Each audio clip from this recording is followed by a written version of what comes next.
Microphone check, microphone check. Okay, now we have a signal. Hallelujah, amen. Chat, do you read me? My microphone was off that entire opening, so let's try this again. Calling all see, now I'm all messed up. Calling all Foundation staff, this is Dr. Theron Sherman, anomalously broadcasting from Site-42. Please tell me you read me this time. We are broadcasting anomalously. We need you to let us know that you hear us. Make sure to like, share, and subscribe to YouTube on Site-42, Dr. Cimmerian on YouTube, and Billith on Twitch. Make sure you all do all of this when your encrypted Foundation-issued accounts, not your civilian accounts. That's right, I'm talking to you again, Steve. This is your third demerit. All right, we are actually coming in this time, so we are going live in 3, 2, 1. Hey there, Foundation staff. This is Dr. Theron Sherman. That's the wrong window. That looks better. Welcome to the anomalous broadcast from Site-42, Week 3 of reading every single SCP-7000 contest entry. With me, as usual, is our faithful co-host, Billith. Hello there. How's everyone? And surprising you tonight is our surprise guest of honor, Dr. Cimmerian himself. Say hello, Sim. Ahoy hoy. Ahoy hoy indeed. And so, the reason we are all reading every single SCP-7000 contest entry on stream is because of, pulling up the ad window, the GoFundMe for Dr. Cimmerian's near assassination via tree. So, Sim, tell us how that situation's going right now. Well, we got the tree off the house, and we got the room cleaned out, and we were talking recently to the people who own the mortgage on the house, and they apparently had insurance. Thank God for them, I guess.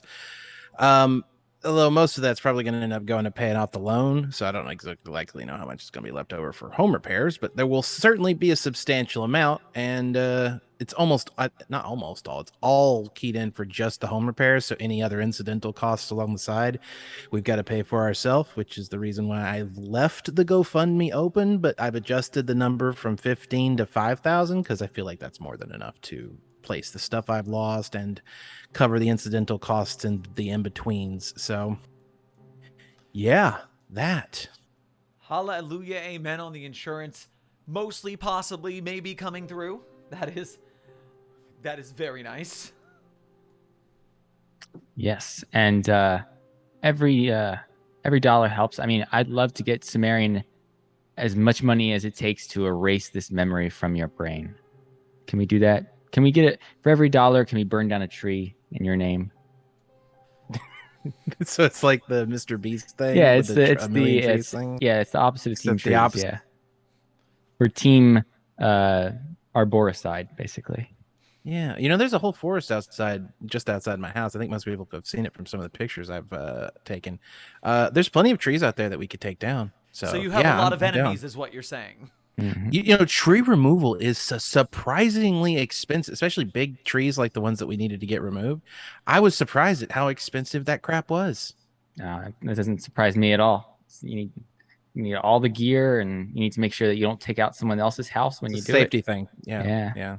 Because it's so dangerous. Is in the description of our stream, but I want to get us started quick because we got a lot of ground to cover, guys. Yes, we do. Yeah. You guys can Google a tree tried to kill me and it missed GoFundMe, and that should bring it up too. Absolutely.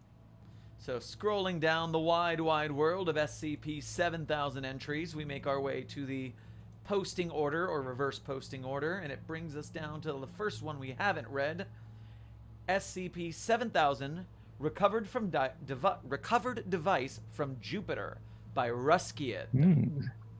Starting off with some sci-fi. Space sci-fi. Right. So let's pull up the entry. Let's make it look pretty on our stream. All right, no scroll That's a bar. fancy looking picture. Only at +7. This must be a, I guess, underserved article, because it can't be new if that's the posting order. Also, look at the scroll bar. Oh, yeah, that will do it, won't it? Oh, I like they have a table of contents too. Wow, how about that? Excuse me? Yeah, the thing on the side on the right. If you hover over the little arrow. Well, that's fancy. Ah, Indeed. and indicative of the size that we're dealing with. All right, we've got our first article for the day, and it looks to be a novel. So I Absolutely. will start us off, and I will eventually say tag when I need backup. Sound good? You got it. And I you know, if there's some dialogue that needs to be split up, I'm here. For the drama. All right, from the top, everybody. By order of the Overseer Council, the following document contains information detailing capabilities of causing a TK class causal restructuring event and is level 5 7000 classified. Unauthorized access is forbidden. Get this exactly where I want it. There we go. Move. Item number SCP-7000. Level 5 classified. Top secret. Containment class safe. Disruption class Amida. Risk class critical. Pictured is Hark Luzerine as seen from Kevlar 31. Special containment procedures. When not in use, SCP-7000 should be set to a gamma phase to prevent damages in case of a misfire. SCP-7000 is to be stored in a standard storage locker at Site-41. SCP-7000 is only to be operated by staff ranking level 3 or above. Containment update. September 8th, 2010. Only trained personnel are allowed to operate SCP-7000. 2 level 7 or level 4 researchers must supervise SCP-7000 Prime any and all exploration attempts. All recovered objects must be screened for hazardous chemicals before transport to Site-41. SCP-7000 is to be stored in a level 4 containment chamber. Containment update. June 21st, 2011. A temporal relocation gateway, TRG, between Site-41 Theta? I'm going with Theta for now. And Site-41 is to be maintained at all times. SCP-7000 is not allowed to travel to SCP-7000 Prime under any circumstances. Native SCP-7000 Prime entities are forbidden from traveling through the TRG. Upkeep of a TRG to SCP-7000 Prime is deemed a Level A priority. Containment Update 3. Timestamp unknown. SCP-7000 is to be stored in a medically sealed, spelled sealing sealed, that's a typo, containment locker in Area 9 of Site-41. Any individual wishing to gain access to SCP-7000 must first acquire written approval by a member of the O5 Council. Department heads at Site-41 are given veto power for such requests, no matter the circumstance. Using SCP-7000 to access SCP-7000 Prime should not be attempted under any circumstance. Should any authorized persons be seen in possession of SCP-7000, guards are to disarm said individual immediately, and all means of disarmament are authorized, including lethal force. First confirmed sighting of SCP-7000 by Barrier Unit 7 or 07 is here pictured. Description: SCP-7000 is a device of extraterrestrial origin, with a shape and composition reminiscent of an assault rifle. SCP-7000 has a barrel in the form of a two-tined prong with a reflective red surface. In place of stock is a dense series of pipeworks arranged in an asymmetrical format. On top of the receiver is a reflective touchpad. The touchpad is moist to the touch. When pressed down by a living organism, SCP-7000 will activate. No recoil is felt by the user when fired, no matter the setting assigned to SCP-7000. SCP-7000 lightly vibrates at all times and does not appear to power down. Attempts to disassemble SCP-7000 have failed. How exactly SCP-7000 is powered is under investigation.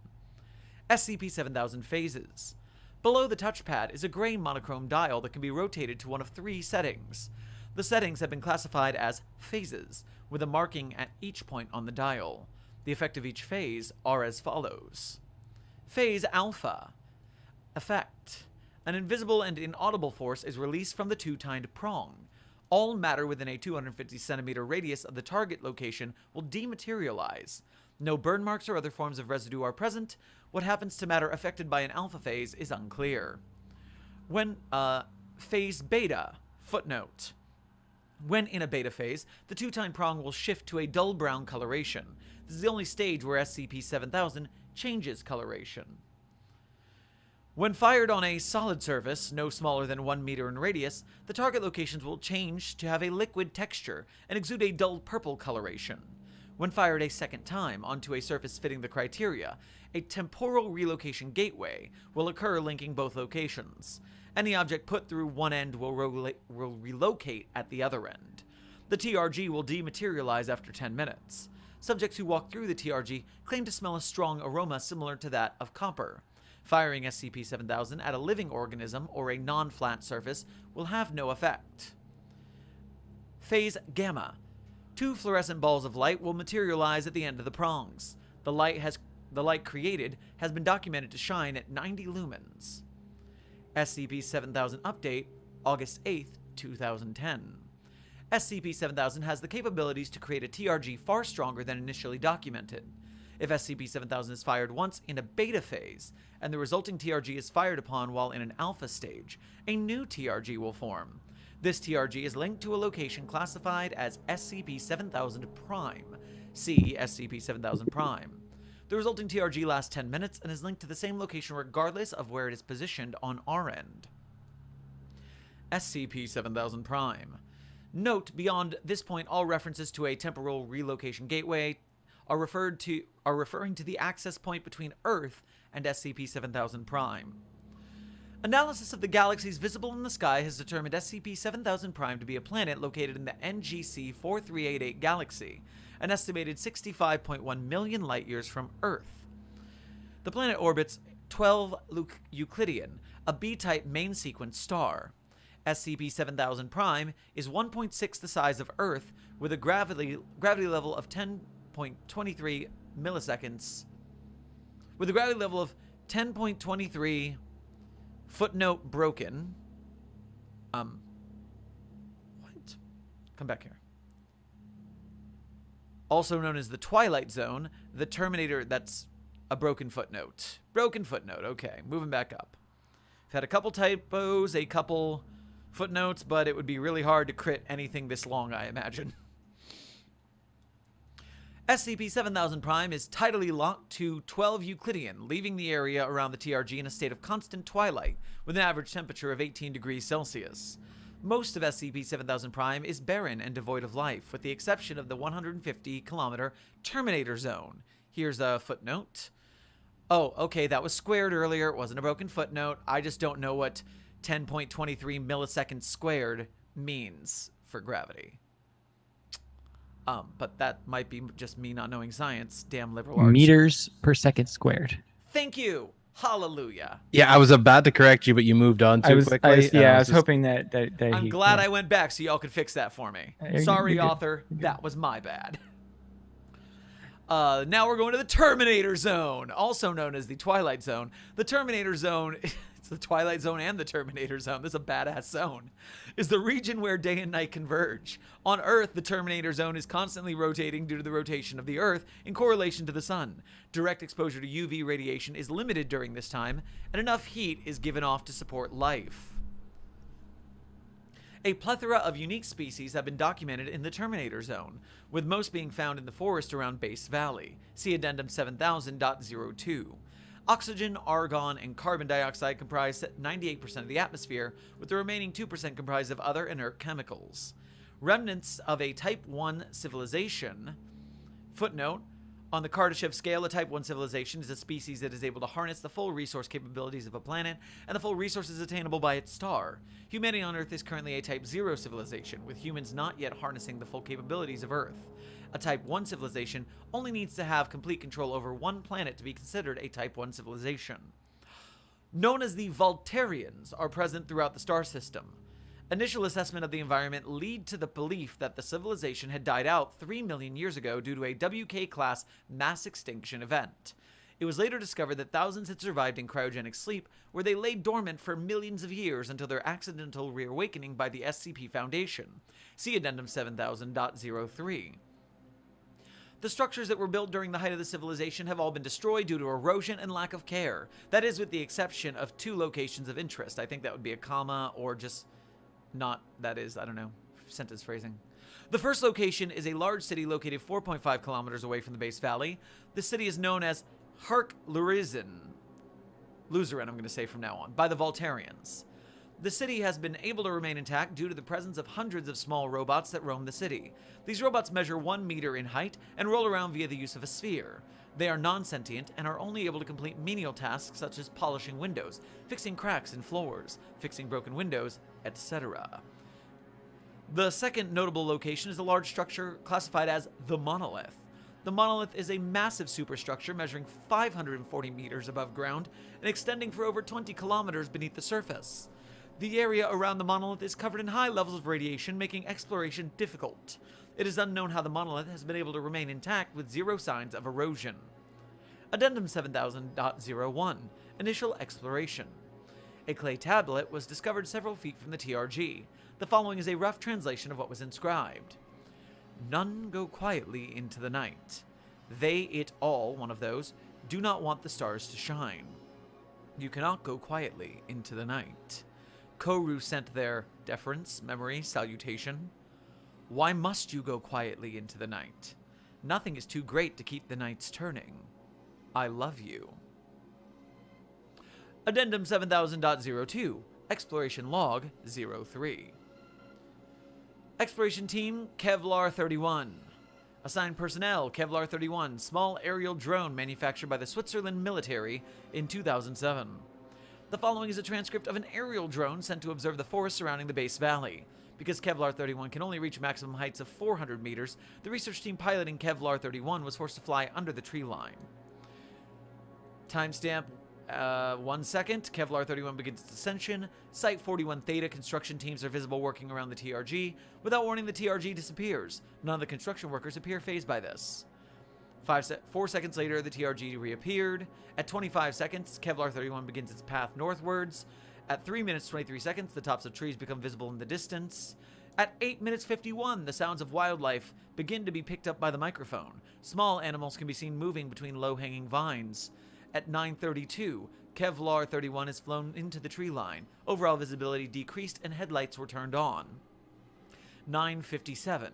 10 squid-like entities come into view, perched along a tree branch devoid of leaves. The entities had their tentacles wrapped around one another in a circle. 10 minutes and 6 seconds, the entities turned toward Kevlar 31. The flock released a loud cry, footnote. The cry caused 2 researchers to begin bleeding from the ears and were taken to the infirmary. Later overviewed the footage has not caused harm to listeners. And rapidly rotating their tentacles until they were airborne. The flock proceeded to fly into a hole in an adjacent tree. Researchers attempted to fly Kevlar 31 close to different animals on numerous occasions. Each time the animals would run away before Kevlar 31 could get close.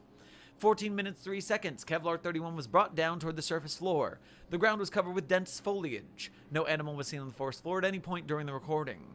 Note, no animal was observed on the surface floor at any point in the footage. Biodiversity at the surface level was minimal, with only 3 species of trees and shrubbery present. 16 minutes 58, Kevlar 31 was brought back to maximum altitude. 39 minutes 12. 2 creatures can be seen standing motionless atop a thick branch 300 meters above the ground. The figure on the left had red hair and was almost identical to a monkey, except for 2 large antlers affixed to its head.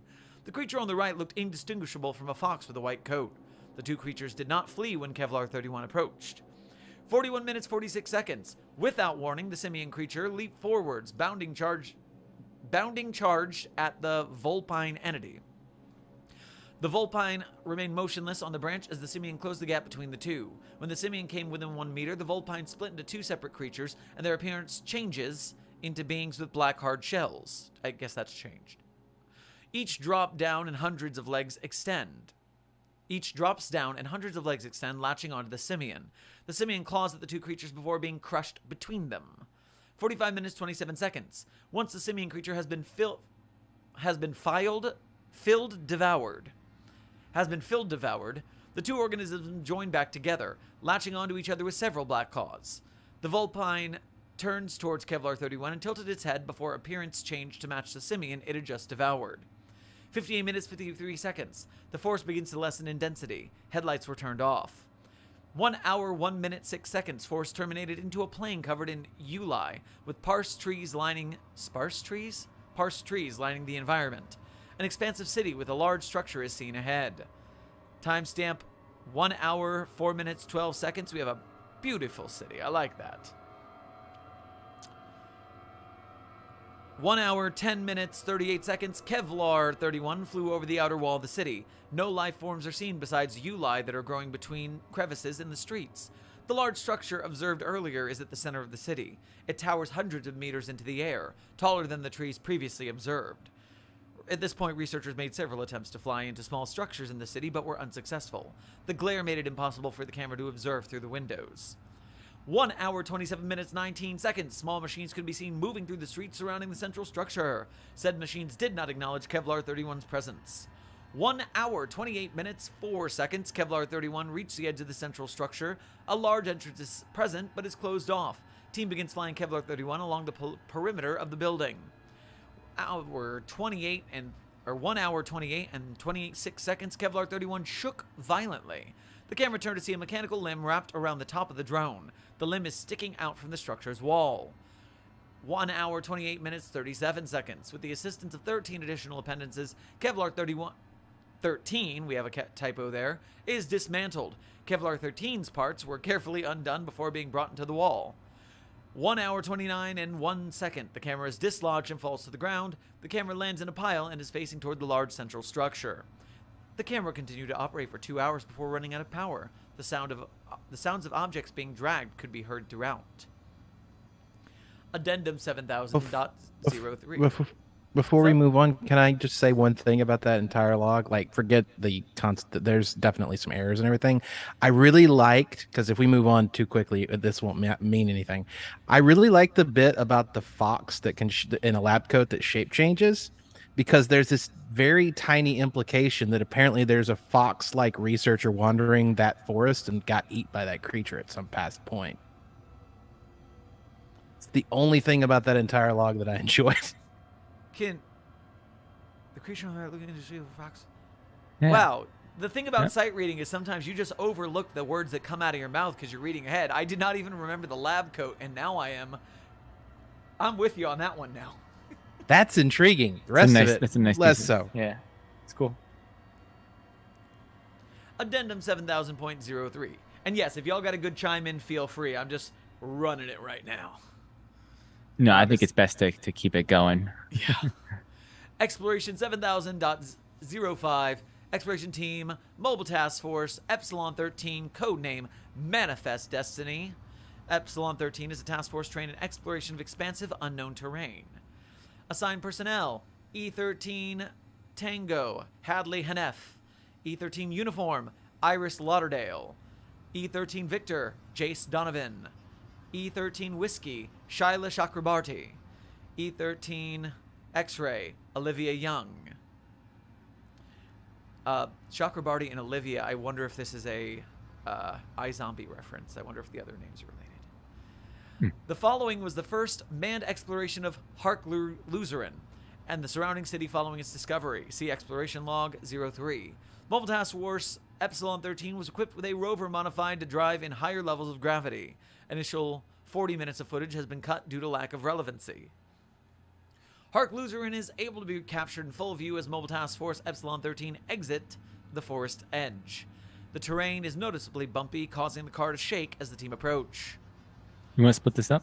Yeah, so let's see. We got X-Ray, Tango, Victor, Whiskey, Uniform. I think everyone talks. Yeah. So we have 5 characters. How yeah, about... I can do 2. You could do 2. Cimmerian, if you'd like, you can do 1 or 2. I don't care. Sure. You want to do more? Do more. Or none. I'll take on Tango. He's first, so he probably has the most lines. So I'll do 1. If I'm going to do 1, I'll do that one. All Sure. right, so you take Tango. I'll take Uniform, Victor, and Billith take Whiskey, X-Ray. Perfect. Oh, wow. This city looks even bigger than the video, huh? Yeah, seems like it. You think there's a reason why everything is so big here? Like the trees are huge. Shouldn't that not work like that or something? You know, with more gravity and whatnot. I think someone at Site 41 said it's a survival mechanism. The tree's got to grow taller than other trees so it isn't in the shade.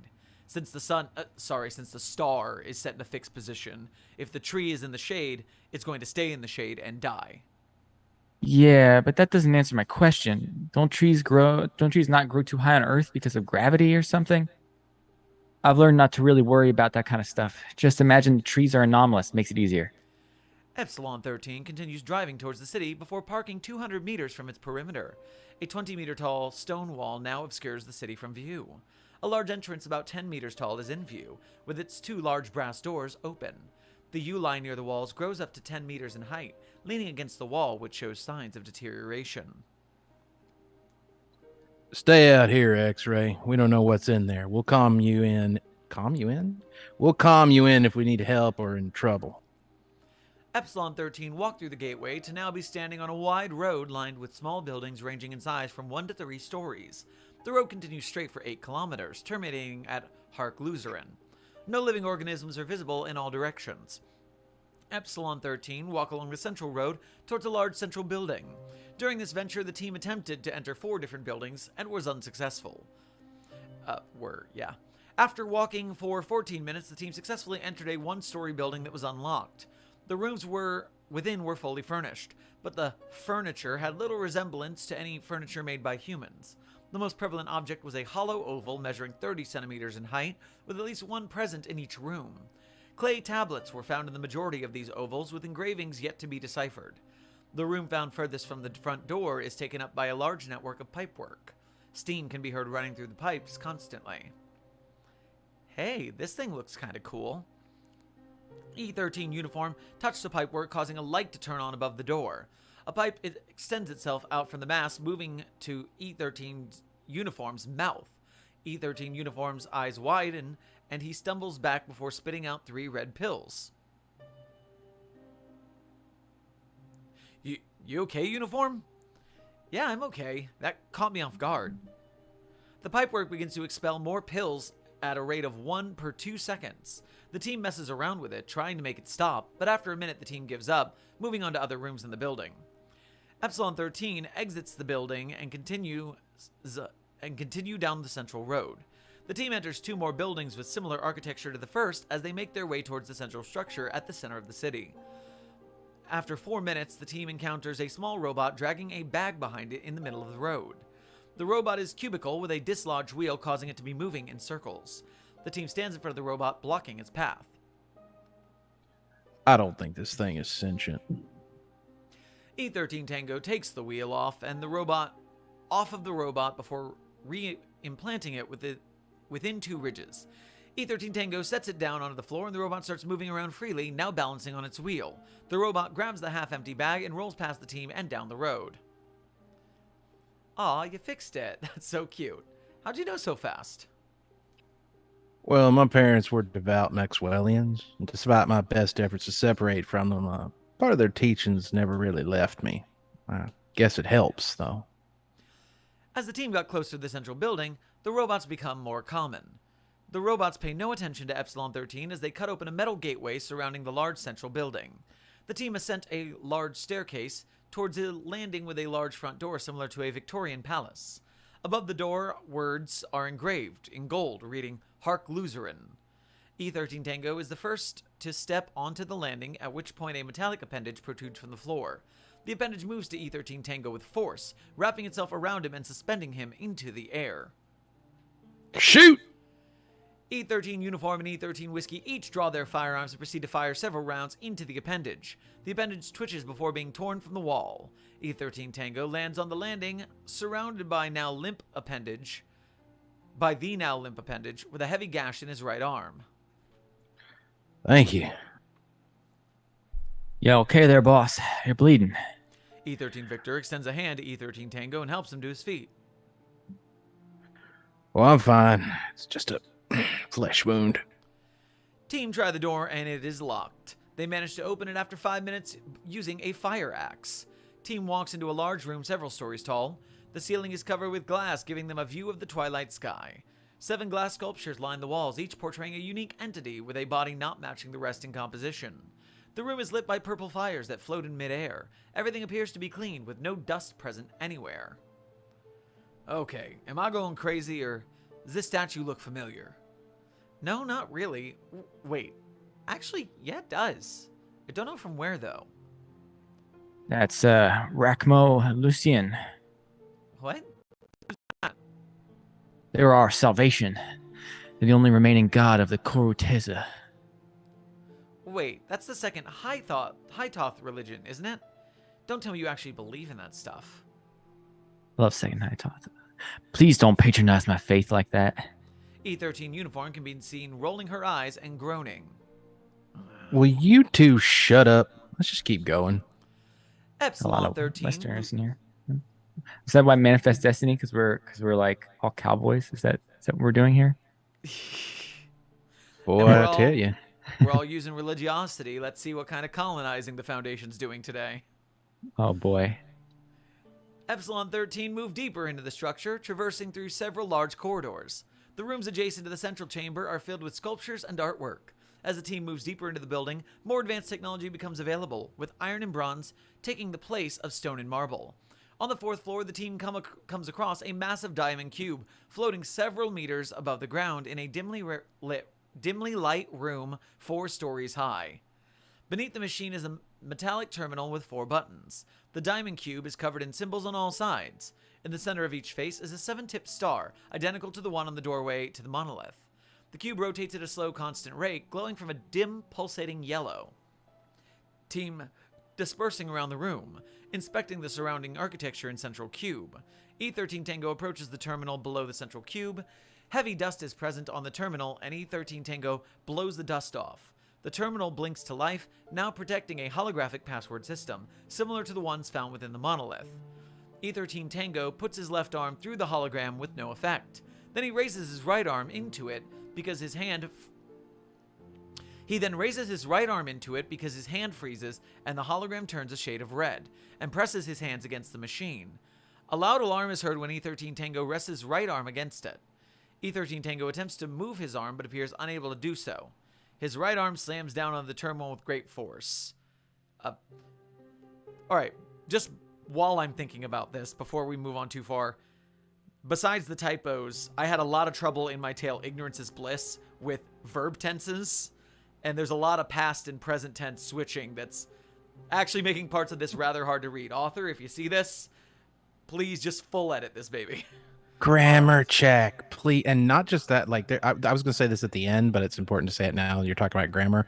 There's a grammar issue, an actual very apparent one in the first sentence of your article, in the very little blurb at the beginning. When someone sees that scroll bar and the very first sentence includes an error, you're just cutting your own legs off at that point. Agreeable. All right. Fucking hell, Tango. What was that for? You made me jump. I didn't do that. Syringes and wires protrude from the terminal, injecting themselves into the open wound present on E13 Tango's arm. Blood can be seen being drawn out. The floating cube lets out a loud noise and begins to spin slightly faster. Other members of Epsilon 13 can be seen drawing their firearms. What did you do? Oh, shit. Help me. I can't move my arm. The floor underneath the cube opens up and a target mechanical device rises until it connects with the cube, causing it to cease rotation. The walls surround Agent Tango and the terminal. An orange liquid substance begins to fill the new container that E13 Tango is now within. E13 Tango is seen thrashing violently during the entire process, and blood is seen being extracted via the syringes. Outside, large orange and red liquids can be seen filling in the crevices that line the cube, and the cube vibrates lightly. After 14 seconds, the walls open up, and E13 Tango is ejected back into the chamber, no longer attached to the terminal. X-ray, come in. Start the car. There's been a situation. The lower sides of the cube open up, creating a ramp down to the floor. Heavy amounts of smoke pour out from within the side. Mobile Task Force members each begin backing away slowly, with the exception of E13 Tango, who lies on the floor.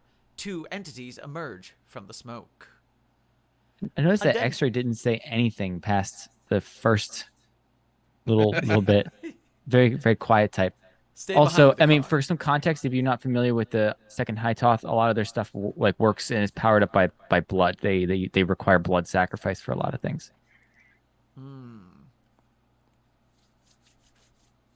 This is interesting to me. First, the article is about a gun. Then it's about a portal. Then it's about the forest. Now it's the article's primary topic seems to be changing, and now I'm gonna bet it's about these new aliens that have come out. Addendum 7000.04. The Vultarians, Group of Interest 1739. The Vultarian are a species of non-anomalous extraterrestrials indigenous to SCP-7000 Prime. According to them, the Vultarian had existed for over 1 million years before a WK-class mass extinction event took place, causing the death of an estimated 97% of all life in the solar system. Only a few Vultarians were able to survive by hiding with a machine capable of reducing the passage of time within it to almost absolute zero. They remained in this state for millions of years until interference by the SCP Foundation. The Vultarian are devout followers of the Church of the Second High Toth, with their machines built around following religious practices.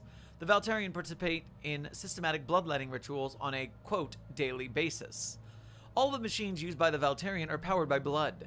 A single gram of blood roughly equates to 2.5 hours of energy. The Vultarian claim to be the children of Uran-Luzin, the Holy Second. The upper body of the species is cylindrical in shape with a singular large eye present at the top of the body, giving access to 360-degree vision.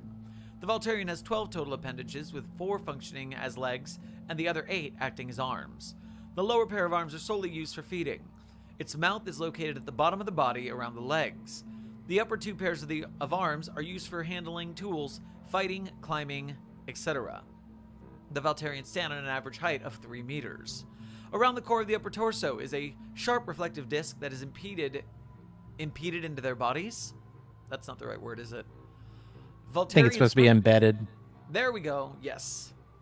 Vultarians purposely cut themselves with the disc to perform bloodletting rituals. This disc was not a result of natural evolution, it was instead the result of genetic modifications to allow easier access to bloodletting rituals. The Vultarian communicate using high-frequency emotional wavelengths. The vast difference in communication between humans and Vultarians has made use of Kondraki emotional links a necessity.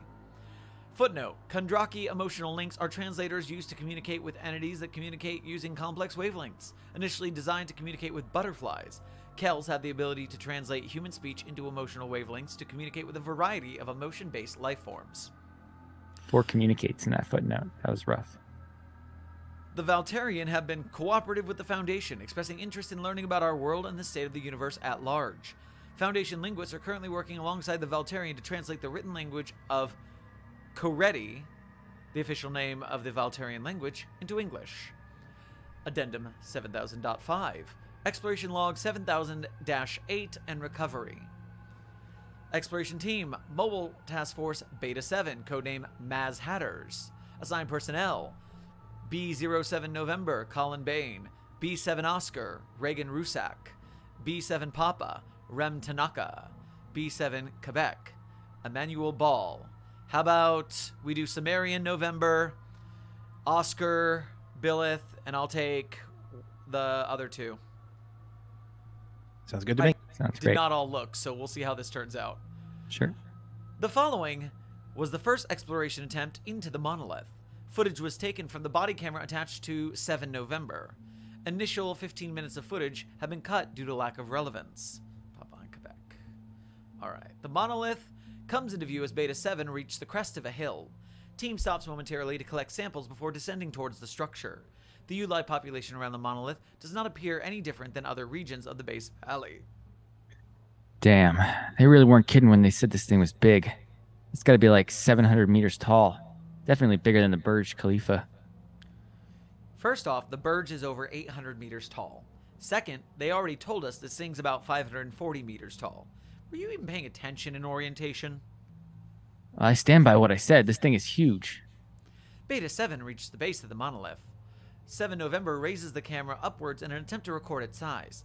The peak is unable to be seen on the footage. There doesn't seem to be any entryways on this side, so let's collect some samples before we try to find an entrance. B7 Quebec, Rests a hand against the monolith before jumping back. Ow! That thing stung. This suit's like 5 inches thick or something. How did it hurt? Beta 7 collects samples of the soil and carefully extracts a Uli before following along the perimeter of the monolith. No crevices or dents are visible at any point on the exterior. Beta 7 continued like this until finding an alternation on the northern wall. A large door, 7 meters in height and 20 meters across, comes into view. When approached, a large carving is brought into focus. The carving is a massive 7-pointed star, with more stars forming at the tips, each with 7 points as well.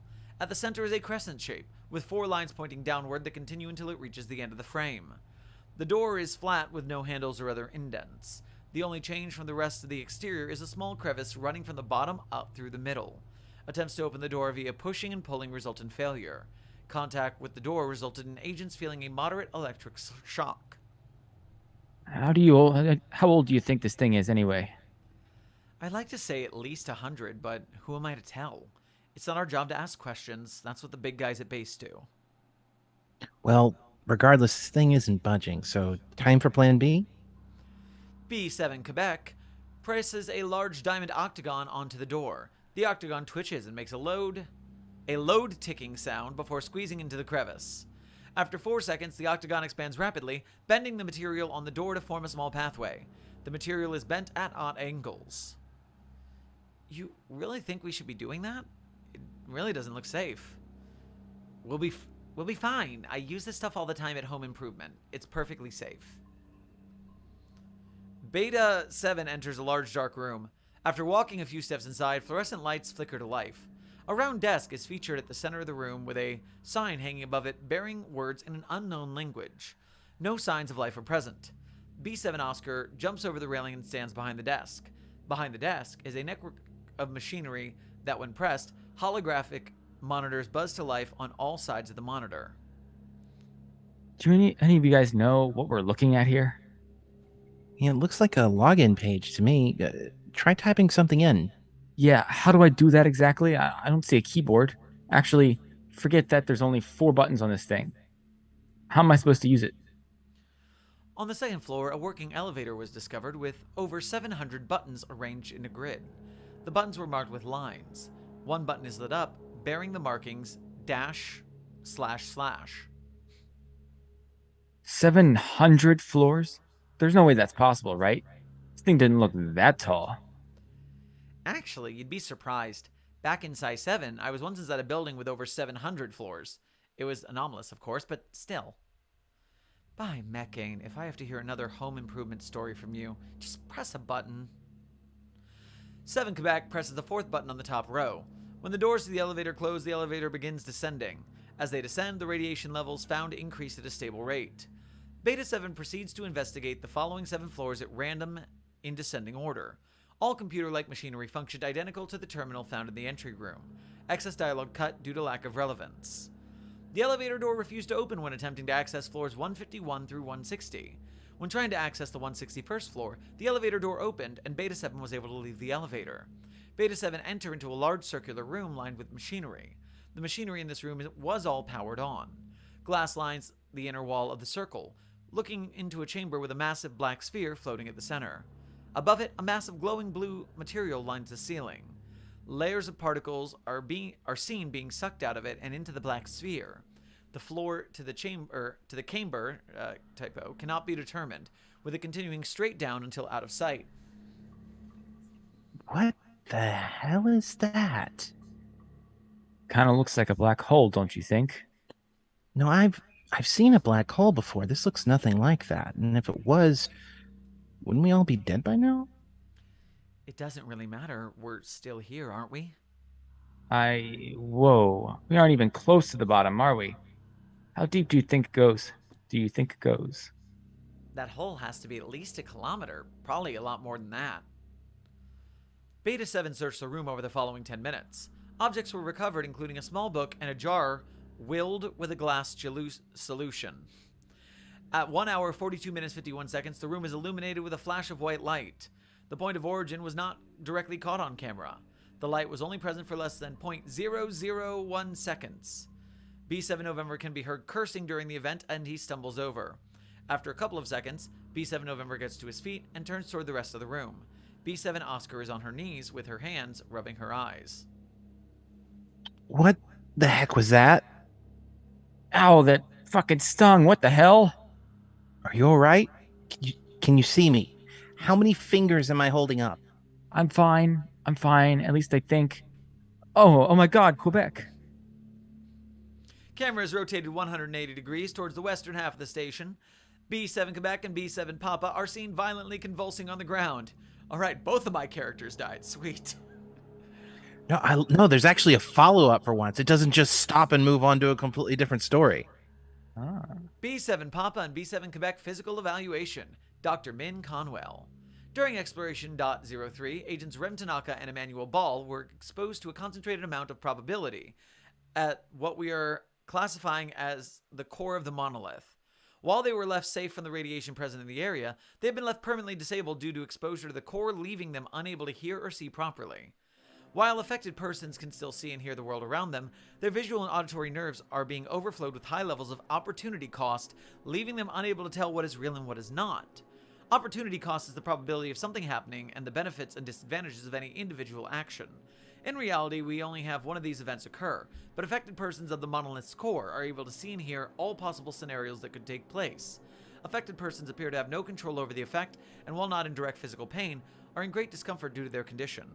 Communicating with Rem Tanaka and Emmanuel Ball directly should not be attempted verbally or through writing. The probability cost of use actually speaking verbally to them is incredibly high, and simply thinking of a question will have an opportunity cost high enough that the question will be asked. Attempting to ask questions outright will only make it harder for affected victims to hear an actual question through all the noise. Right, I forgot this has to be about luck. Yeah, somehow. Oh, holy shit, we're finally there. All right, so I guess my characters didn't die. I just get to do both interviews. So, who wants to be Conwell? I'll do Conwell. The following interview was conducted days following initial exposure in 7 Quebec's medical room. Begin log. Dr. Conwell is heard opening and closing the door to the medical room. Oh, which one was Ball? Ball is Quebec. Can you please sit down? It's annoying to hear so many footsteps pacing the floor. My apologies. Dr. Conwell can be heard sitting down. Wow. The probability that you didn't listen to that is almost perfect. I can only see a couple of you still standing and walking around. Thank you. No, it really doesn't hurt all the time. I've started getting used to it, at least a little. When there's less stuff going on, it's easier to make out the small things. No, I can still see what's going on. At least I think I can. The problem is, I don't know what's really going on. I assume the real you are probably one of you sitting down right now, and not the ones walking around. Problem is, you all look so real, I have no idea what's real and what's just a possibility. Even my possible actions I can see, but at least with what I know, it's not real. I know where my hands and feet are, so it is easy to distinguish. What? No, stop talking. Too many of you are talking at once. Let one person speak at a time. That includes you. Stop talking. What does everything look like? Well, it sounds like a large crowd of people trying to all talk over each other. Actually, talking over each other isn't the right phrase, actually, because you aren't trying to talk over each other. You're just talking. But you are saying so many words at the same time, it doesn't make sense. I don't even know if what any of I'm saying is actually responding to what you asked. Probably not answering your question at all, am I? Hey, can you at least answer this question for me? Have you guys found a way to fix me? Silence for the following 20 seconds. We are working on it. Hands up if you thought that the conversation was a typo before you got it. I actually kind of like this as a concept. I don't think it's fully explored properly, but I really like the idea that the questions are basically being asked without actually being asked. No, that's cool. I like that. Cool. All right, Conwell's back, and now it's Papa. So the following interview was conducted days following initial exposure in B7 Papa's medical room. Dr. Conwell is heard sitting down in a chair. Please shut up. Shut up, please. Leave me alone. I can't shut up. Dr. Conwell and B7 Papa sit in silence for the following minute. The sound of Rem's chair creaking against the floorboards can be heard. Please, I can't stop talking. Why won't you shut up already? It hurts. Just don't say a word, please.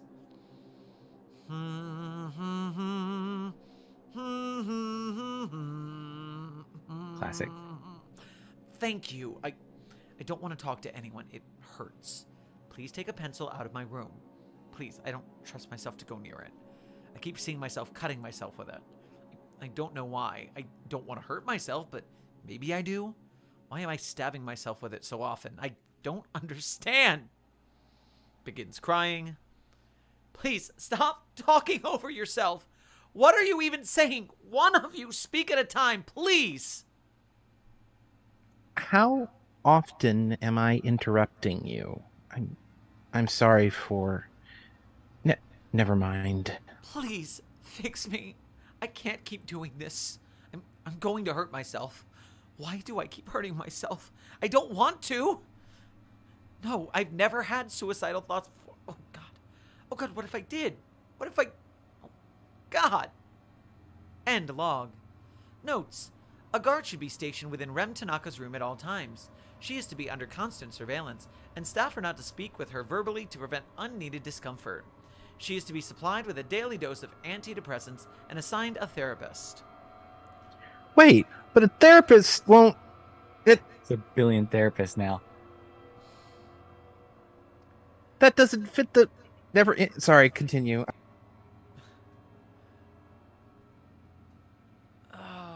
I'm just going to scroll this article real quick. How far are we? Are you doing a cost-benefit analysis at this point? I am. There's exploration logs with tabbable video feeds. Whee.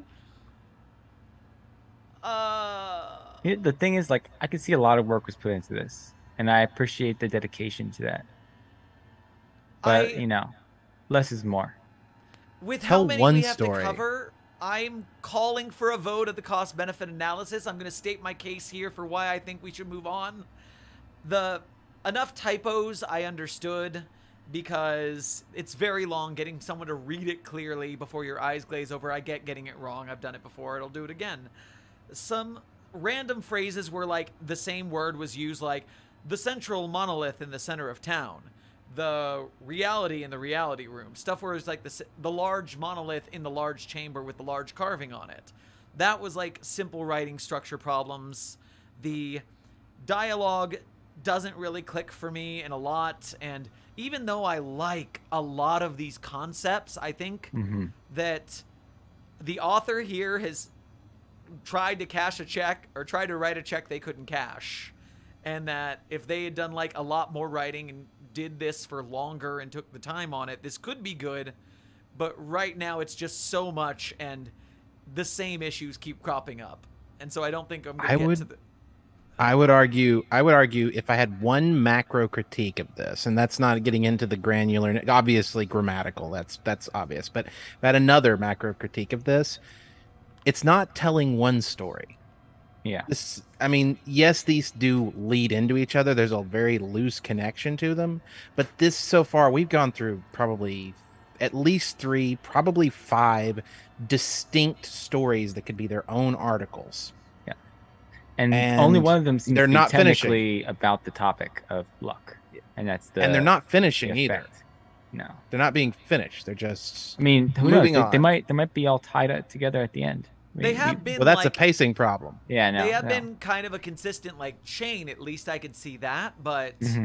So But then, far, you know, they're bringing in Thaddeus Yank, so, you know, they're going into full temporal anomalies department stuff later on, and I mean, like you said, a lot of these concepts are really cool, and like I would personally explore a lot of these concepts, and I have. Like 2921 has the same sort of like probabilistic splitting effect, but it's 1,000 words, and it gets what it needs to get done. This is like earlier when I pointed out the thing about the fox with the lab coat, right? Right. That one concept is intriguing enough to be its own article. That little individual bit. There's so many of that in here, but it's all thrown in together in just a single thing that is too incoherent to work. For some reason, the thing that got me was that when they wrote 180 degrees, they just superscripted a lowercase o instead of a degree symbol, and for some reason that made me die a little bit inside. But if we're going to move on, maybe we should stop dunking on Yeah, it. no. No. Like I said, I really do think that there's a lot of good here.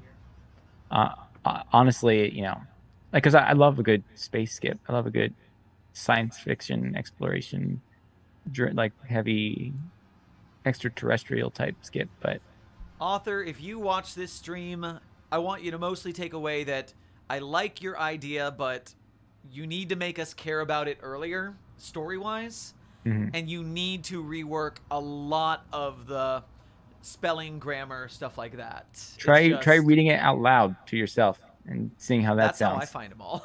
Yeah. All right, so I got to give this a down vote for now. I didn't finish it, I understand, but I just can't see this as site ready right now. I think it's not ready yet.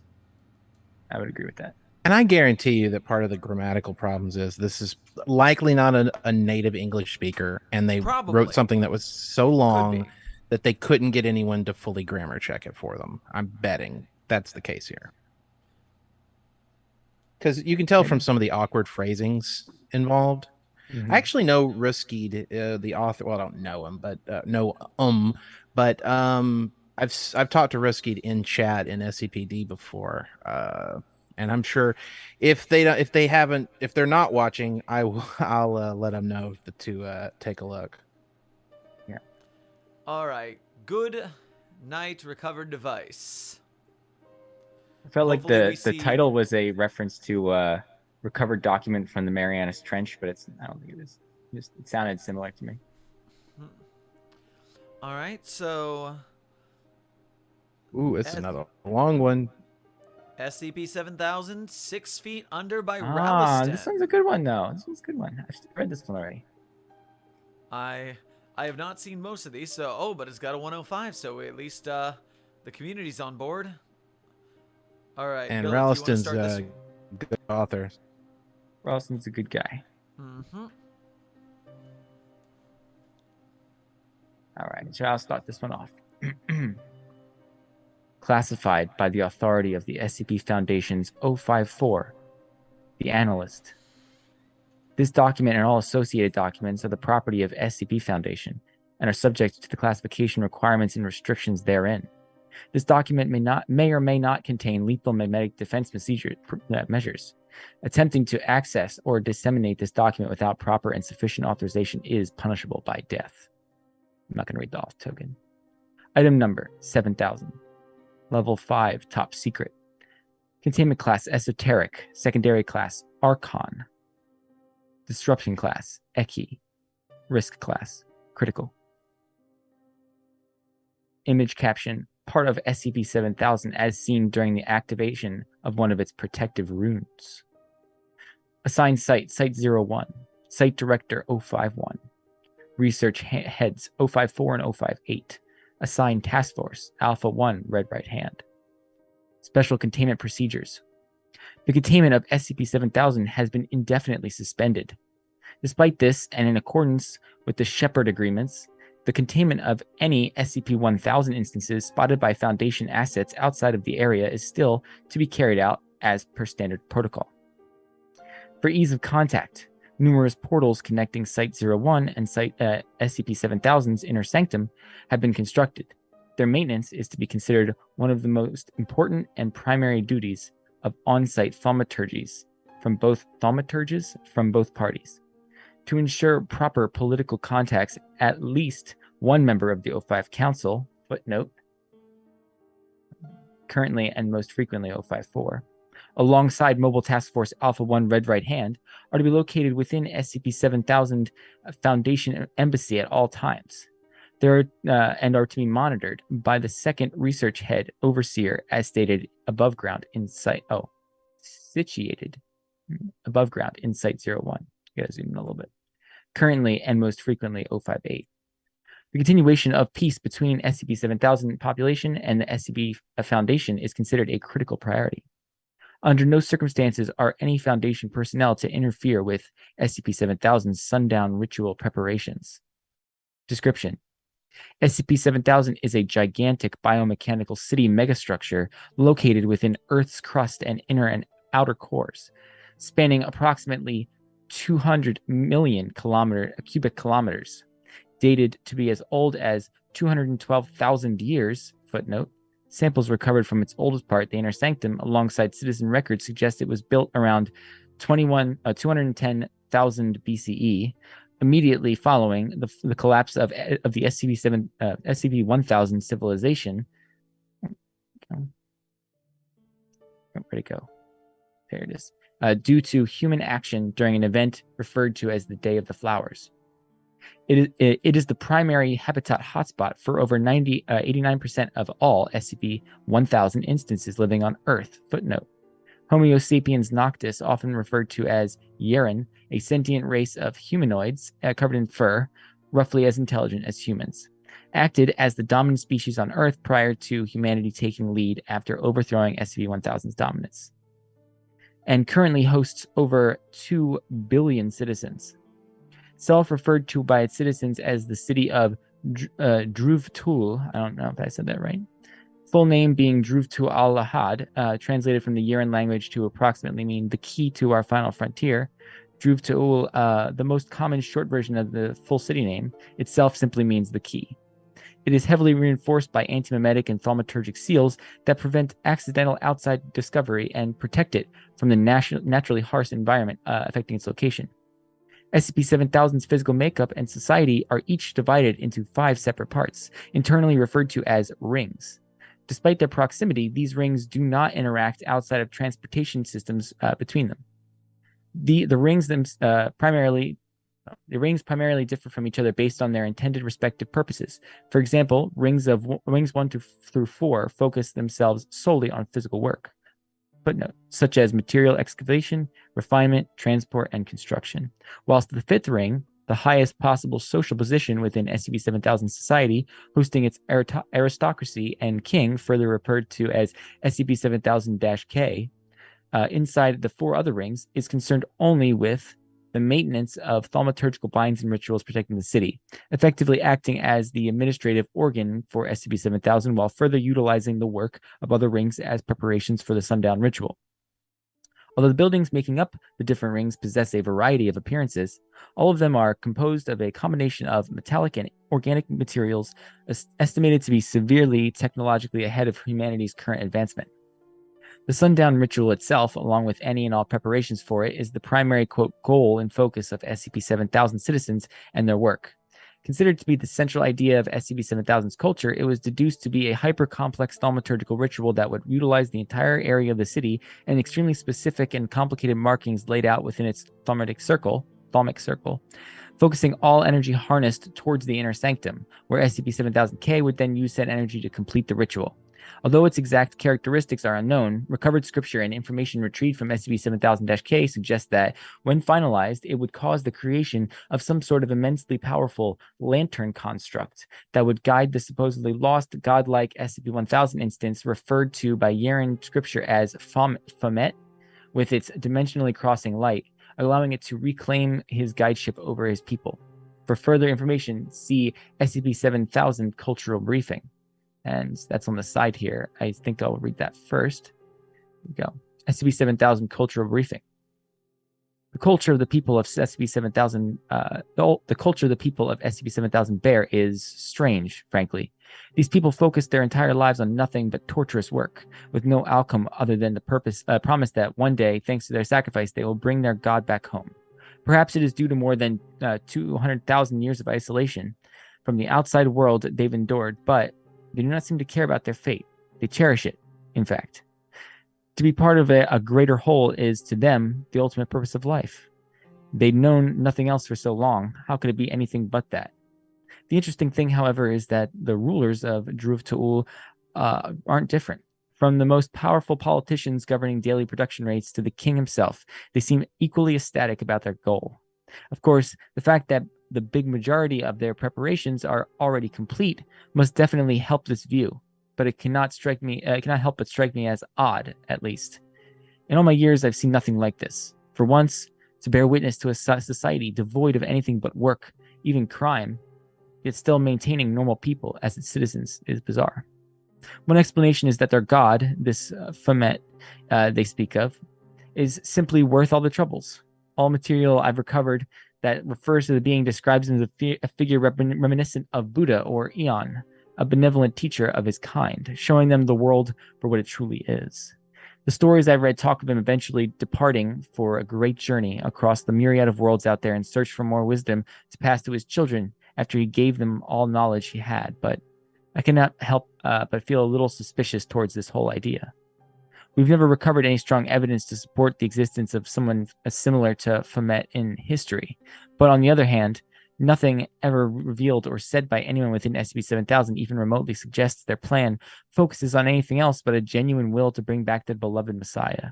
I do not know what to think of the situation. I just hope that neither of these stories nor the men that listen to them prove to be wrong. Excerpt from A Study of the Culture of SCP-7000 by 054, released by Internal Foundation Publishing.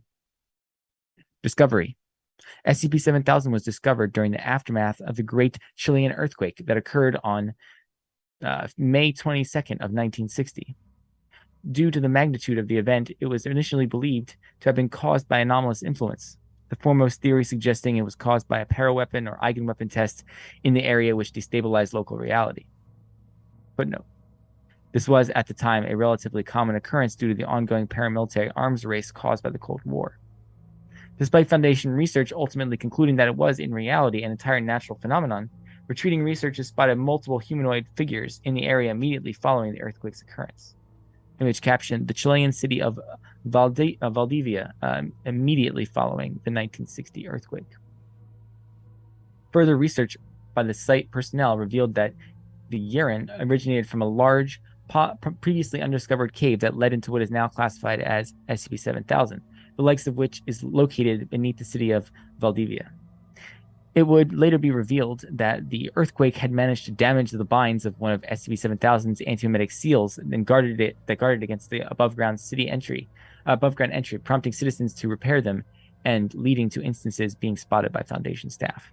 A series of new scans and thaumaturgic echolocation practices conducted with the consideration of said seals then revealed the existence of a location near the Earth's core, which was then classified as SCP-7000.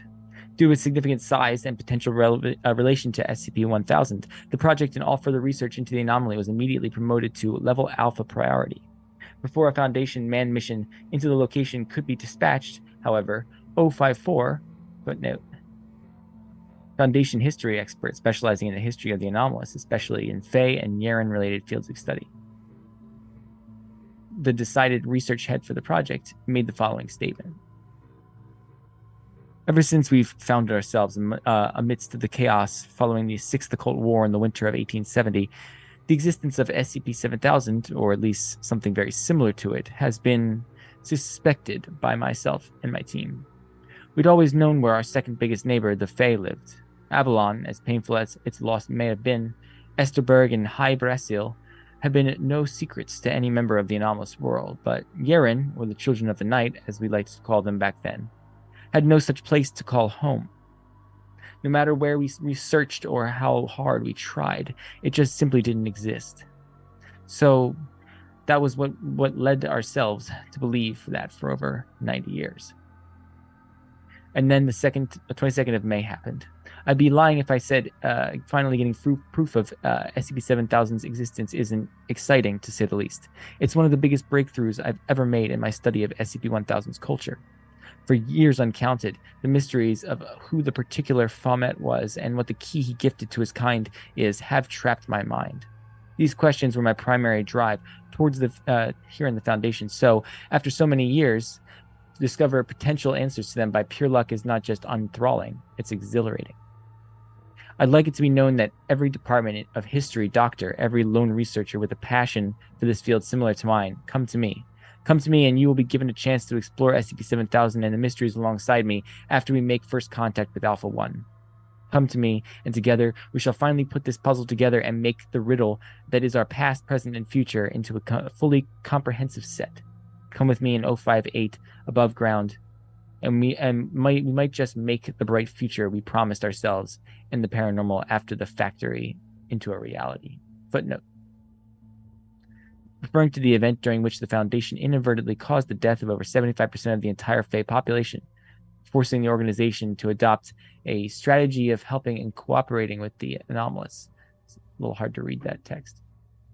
I have but one simple request to all those who accept my invitation. Be careful.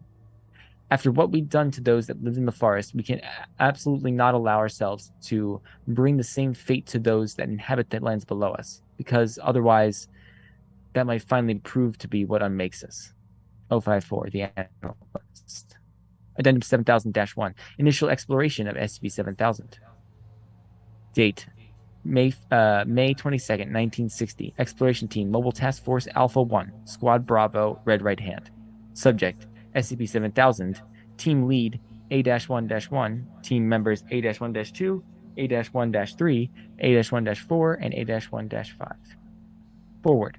For ease of entry, MTF Alpha 1 was transported via the usage of apportation as closely to the borders of SCP-7000 as possible.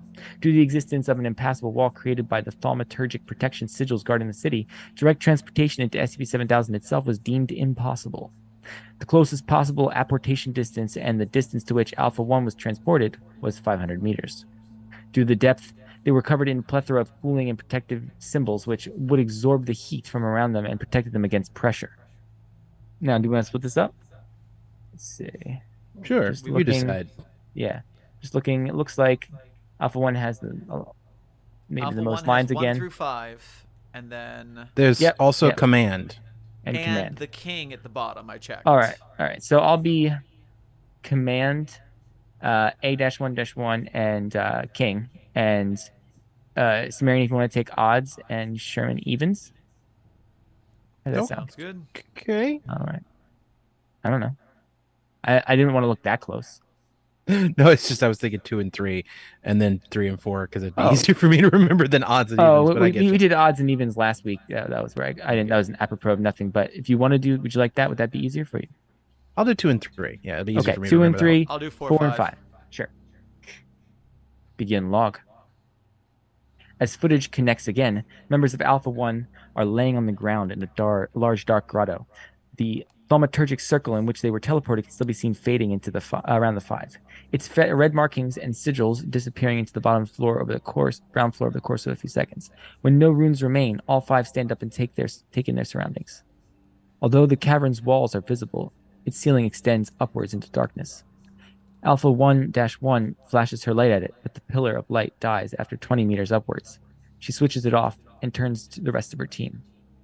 Command, this is 1 speaking. All 5 members reported present. No damage done by procedure. Over. We hear you loud and clear, 1. Over. The 4 remaining members come closer, replacing Alpha 1-1's light with their own. Through these newly activated beacons, 2 corridors terminating at the end of the cavern are revealed. 1 leading up, 1 leading down. The 5 turn towards the latter, readying their weapons, tuning their vision to infrared. Footnote: thaumaturgically augmented due to the surrounding temperature to only pick up the heat of living beings, and turning their lights off. 2 reporting in. We've located our target, requesting approval to engage. Over. Approval granted. 2. Over and out.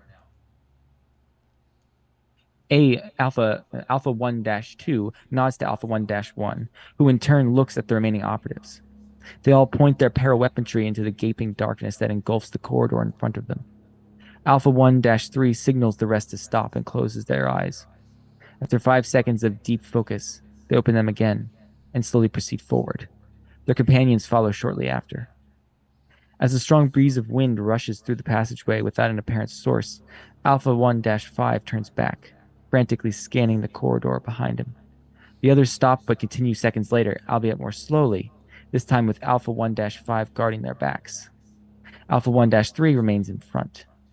The 3 others turn their vision to the walls surrounding them. Through the structure is nothing majorly out of the ordinary. The walls are unnaturally even and smooth. If it wasn't for the fact that the pathway was constantly descending downwards, its frame would be a perfect perpendicular 2-meter square. Alpha 1-3 squints their eyes. You feel this? Alpha 1-5 raises an eyebrow. Do I feel what? Alpha 1-3 draws a circle in the air with her right hand, but continues walking forward. This warmth. Alpha 1-2 rolls their eyes. We're 1,000 meters underground. Of course we feel warmth. No, I mean, like, whatever's down here, it's good. That kind of warmth. The type you felt when your mother hugged you when you were 7? Weren't you meant to be 20? Footnote. Referring to Alpha 1-3's cognitive resistance value, or CRV, of 20, as dictated by their natural, limited prophetic skills combined with extensive foundation training. I am. That's why I pointed it out. It's weird. Alpha 1-1 gets ahead of Alpha 1-3, signaling the other to remain behind. God knows what lies there. We're dealing with an artifact from an age when humans weren't even around in our current form. Who the hell knows? Alpha 1-1 sighs. Just keep on going. Now no longer leading, Alpha 1-3 looks at the walls too. This time, they are covered in a plethora of markings not found to be thaumaturgical in nature. They begin as simple shapes and lines, but over the time turn into larger structures, eventually concluding in a red serpentine slash that forms rough outlines of a small humanoid figure. As the corridor progresses, the figure morphs into more and more drawings, in just mere meters spawning a series of what appear to be working creatures, carrying chunks of rock and metal into giant plant-like refineries. From there, they transport the material towards a castle, from which a large beam is ejected into a night sky, surrounded by stars. Above the palace, however, a single white border can be seen, separating the below from the cosmos. The beacon terminates upon meeting it. This scene is repeated over and over the course of 200 meters of wall as the team passes. Suddenly, the sound of rapid footsteps is heard coming from behind the team. Alpha 1-5 flinches and starts to frantically aim at the darkness in front of him. His radars do not pick up any heat. Did anyone else see that? The rest stop silently, preparing their weapons. Alpha 1-1 and Alpha 1-3 focus on the front, while Alpha 1-2 and Alpha 1-4, Alpha 1-5 directed their sight towards the back. For 10 seconds, they make no sound and do not move. A second wave of wind flashes before the team, this time in its front. Alpha 1-3, who is in its middle, turns towards it. They groan slightly and gently touch their head. The others notice this and focus entirely on observing their surroundings. When infrared shows up nothing, they all look at Alpha 1-3. They nod, and the team changes their vision to EVE. The entire cave is revealed to glow with heavy magic backlash, rapidly charging its EVE density and focus every second. The radiation dances around them like a flame, focusing mostly on Alpha 1-3 and a few unspecified points in the distance. For a split second, the task force members look at these patterns, losing focus on the corridors. In that moment, the cave's magic goes almost dark. As the EVE patterns reform themselves into a humanoid shape in the distance, Alpha 1-5 camera locks onto it, recognizing it as a living being. It starts to rapidly approach the team. Image caption, recorded camera footage. Hostile spotted. Requesting permission to open fire. Alpha 1-1 starts to run, and her subordinates soon join her. Denied. Do not engage with locals, no matter what. Commence forward. She starts to pant. Although her tone is calm, it is obvious she's having trouble maintaining this voice. Alpha 1 continues to quickly make its way forward as the path starts to slide more and more downwards. The markings on the walls turn from the previously described paintings into formations of gears, keys, and moon-like shapes. They grow bigger and bigger as the corridor becomes tighter and tighter, eventually allowing only one person to stand in at once. Alpha 1-1 takes the lead and accelerates, leading the others to do the same. Alpha 1-3 groans again, this time much more loudly, and the one Eve-centered figure approximately 40 meters in the back suddenly turns into 3, and eventually into 5. They too pick up their pace. Fuck, command, do you copy? The 5 turns into 10. We, inaudible. Lash, inaudible. Ken, inaudible. Inaudible. The 10 turns into 20. Their distance decreases to 30 meters. Alpha 1-1 firmly taps her headpiece. This is 1 requesting backup. 20. No, 30 hostiles about to engage with us. Pull us out. The 30 turns into 40. As the team continues to maintain an increased pace, the corridor terminates 2 meters above the ground in the next chamber, causing the 5 to fall and roll. In seconds, they stand up again and continue their walk. The new area is much larger and wider than the pathway they arrived through. Although it is entirely devoid of eave, towards its end, a large opening can be seen. It is blindingly dense, with both light and magic energy gaping through it from the other side. The image caption is recorded camera footage. Alpha 1-5 looks at the hole they fell through. It is pitch black. All of the figures previously outlined as following them stand at its end, but do not move. They silently observe Alpha 1's movements as they continue forward into the light. Once more, Alpha 1-1 takes lead. The others follow, carefully observing the standing humanoids, whose faces slowly turn to follow the team's every step. Alpha 1-3 swallows hard. Alpha 1-1 tells the remaining team members to ignore the observers and starts to firmly walk forward. The others comply and, in a few moments, are at the threshold of the light. Alpha 1, do inaudible. I repeat, inaudible. Alpha 1-1 stops. Command? Can you hear us? Alpha 1-1, it is inaudible. Command? Command. Alpha 1-1 repeatedly taps her headphones, only forcing the voice of command to dissolve faster. In just mere moments, it dissipates into static. Alpha 1-1 swears and massages her temples. Seconds later, she picks up the pace again and shrugs. She takes a deep breath, pauses, and walks through the light. The rest of Alpha 1 follows suit. The feed cuts off for approximately 10 seconds, blinded by the intensity. When it reconnects, the team is standing in a large cavern. It is blindingly bright with Eve radiation, forcing Alpha 1 to switch back to normal vision. Now it can be seen that the grotto is at least 500 meters tall and 50 meters wide. Its formation is reminiscent of the monumental man-made hall. Its floor is paved and its walls are comprised of bricks and polished stones. Throughout the length of the corridor on both sides, a series of approximately 1,000 humanoid statues stand. They depict various members of the SCP-1000 race. All of them have had their eyes closed and their hands folded. They are all holding stone staffs, all of which are embedded into the dirt. Alpha 1-1's breath starts to tremble. Despite no identifiable light source being present, the entire area is dimly lit and half filled with fog. In the distance, a 30-meter tall wall can be seen, made up of carefully crafted pillars and flanks. Magma is dripping from the drains located inside of it, spitting liquid out into the river, crossable only by a large stone bridge. In the wall's center, an equally monumental gate, constructed in the form of a white, furred SCP-1000 instance with a key and the crown above its head, stands wide open, revealing a small corridor terminating in solid doors within. On top of a connected gate tower, nestled on the bronze tiles making up its roof, a 3-meter tall figure covered in shadows stands, looks directly at the team. Command? What is the recommended course of... Alpha 1-3 touches Alpha 1-1's shoulder. They look each other deep in the eyes. Alpha 1-1's breathing slows down. Alpha 1-3 touches the hand of Alpha 1-1 that is connecting to the earpiece and gently shows her to let it go, starting to walk in the direction of the gate. Alpha 1-1 closes her eyes and inhales, but follows the other. Eventually, so does the rest of the team. Halfway to the gate, the statues animate and start to rhythmically pound their staffs into the floor. To this repetitive and deafening tune, they start to vocalize, chanting noises in an unknown language. The team flinches and starts to run towards the gate. As more and more of the sculptures can be seen, it is revealed that they are not artificial constructs, but merely SCP-1000 instances with skin similar to stone in color. They open their eyes and start to sting faster.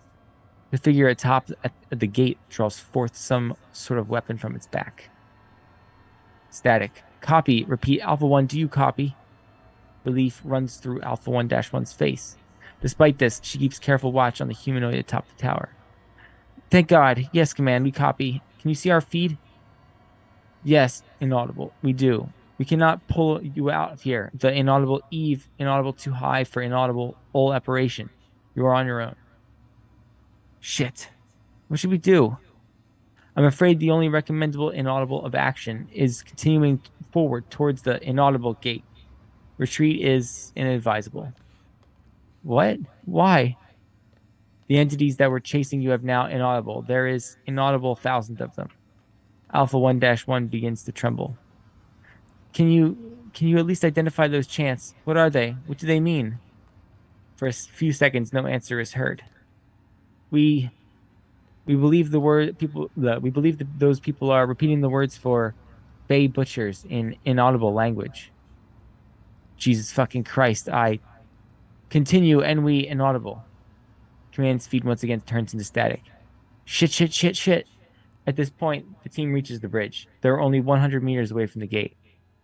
As the first Alpha 1 member sets foot on the structure's stones, the figure standing on the tower suddenly jumps forward, landing just 10 meters in front of the team, forcing a cloud of smoke and dust into the air. When it settles down, the individual is revealed to be a 3.5 meter tall, white-furred SCP-1000 instance. It is wearing heavy armor constructed from organic metallic material, ending in steel gloves with giant knuckles. In its left hand, a 2-meter sword vibrating with heat from the magma inside its translucent cast is seen. Around it, breath turns into steam. Above the instance's a scarred face, tainted with a single white eye, a crown-like yellow formation is levitating. The being growls and grasps its unaccompanied hand. From the tips of its finger, brown sparks fly out into the air, making the headpieces of the staff, half of the team explode from Eve overdose. The being furrows its brows. All Alpha 1 members swallow hard. Suddenly, the being laughs. Welcome, children of Adam. I hope your journey here was most pleasant. Although SCP-7000-K's voice is extremely rough, with its accent leading into the over-articulation of the phonemes D, G, H, W, and... I actually don't know the pronunciation of those. Linguists in the chat that will tell me. The English it uses is easily comprehensible. It comes closer, extending its arms and smiling widely. I'm also not going to follow that paradigm, sorry. I don't know it, so... Oh, it seems my messengers did not manage to welcome you properly. What a shame. I cannot imagine what a nightmare navigating these corridors must have been for above-grounders like you. Hehehe. SCP-7000-K turns around and starts to walk towards the corridor inside the gate. When, after a few seconds, no Alpha 1 member follows, he once again looks at them, genuine surprise painting his face. What seems to be the matter? I would expect it would quite a shame, type there, if heroes like you were to refuse a feast within the sacred city of Druv-Tuul. I was so excited to finally talk to your kind after all you've done since we last met, although I did hope to converse with one of your leaders, if you know what I'm saying. Hehehe. SCP-7000-K wraps his right arm around Alpha 1-1's shoulders, who flinches. Come, I'm sure the rest of the guests are restless by now. As Alpha 1-1 complies with the being's orders, signaling the rest to follow. They all exchange nervous looks, but continue their walk forward, eventually making their way into the tight corridor within the gate. They walk like this for approximately 2 minutes, at the end of which they meet large wooden doors. SCP-7000-K opens them widely, smiling even more than before. Welcome, friends, to Druv-Tuul al-Ihad. After more than 200 millennia, let us feast together in memory of your recent brave deeds, for the night is still young. Image caption, recorded camera footage. He laughs and gestures the team to enter with his gigantic muscular hands. They listen to his request, and the feed gets filled with error after error, with every Eve and light parameter overloading. One by one, every Alpha 1 member disconnects. The log terminates. End log. Closing statement. Due to an overload of Eve radiation on a scale almost never seen before, both the camera and audio feeds of Alpha 1 members have been terminated, as they were not built to withstand such tremendous stimuli. For the next 36 hours, no contact from the agents was initiated. I need to have a drink. Also, I'm finding this hard. It's like readability is a little hard for me. I don't know if it's my monitor or whatever, but it's kind of straining the color palette. Addendum 7000-2, post-exploration data exchange. After exactly 36 hours following Alpha 1's feeds going online, its agents were suddenly teleported inside the main quarters at Site-01. They were all perfectly intact, although they were all wearing highly unusual clothing and were extremely dirty.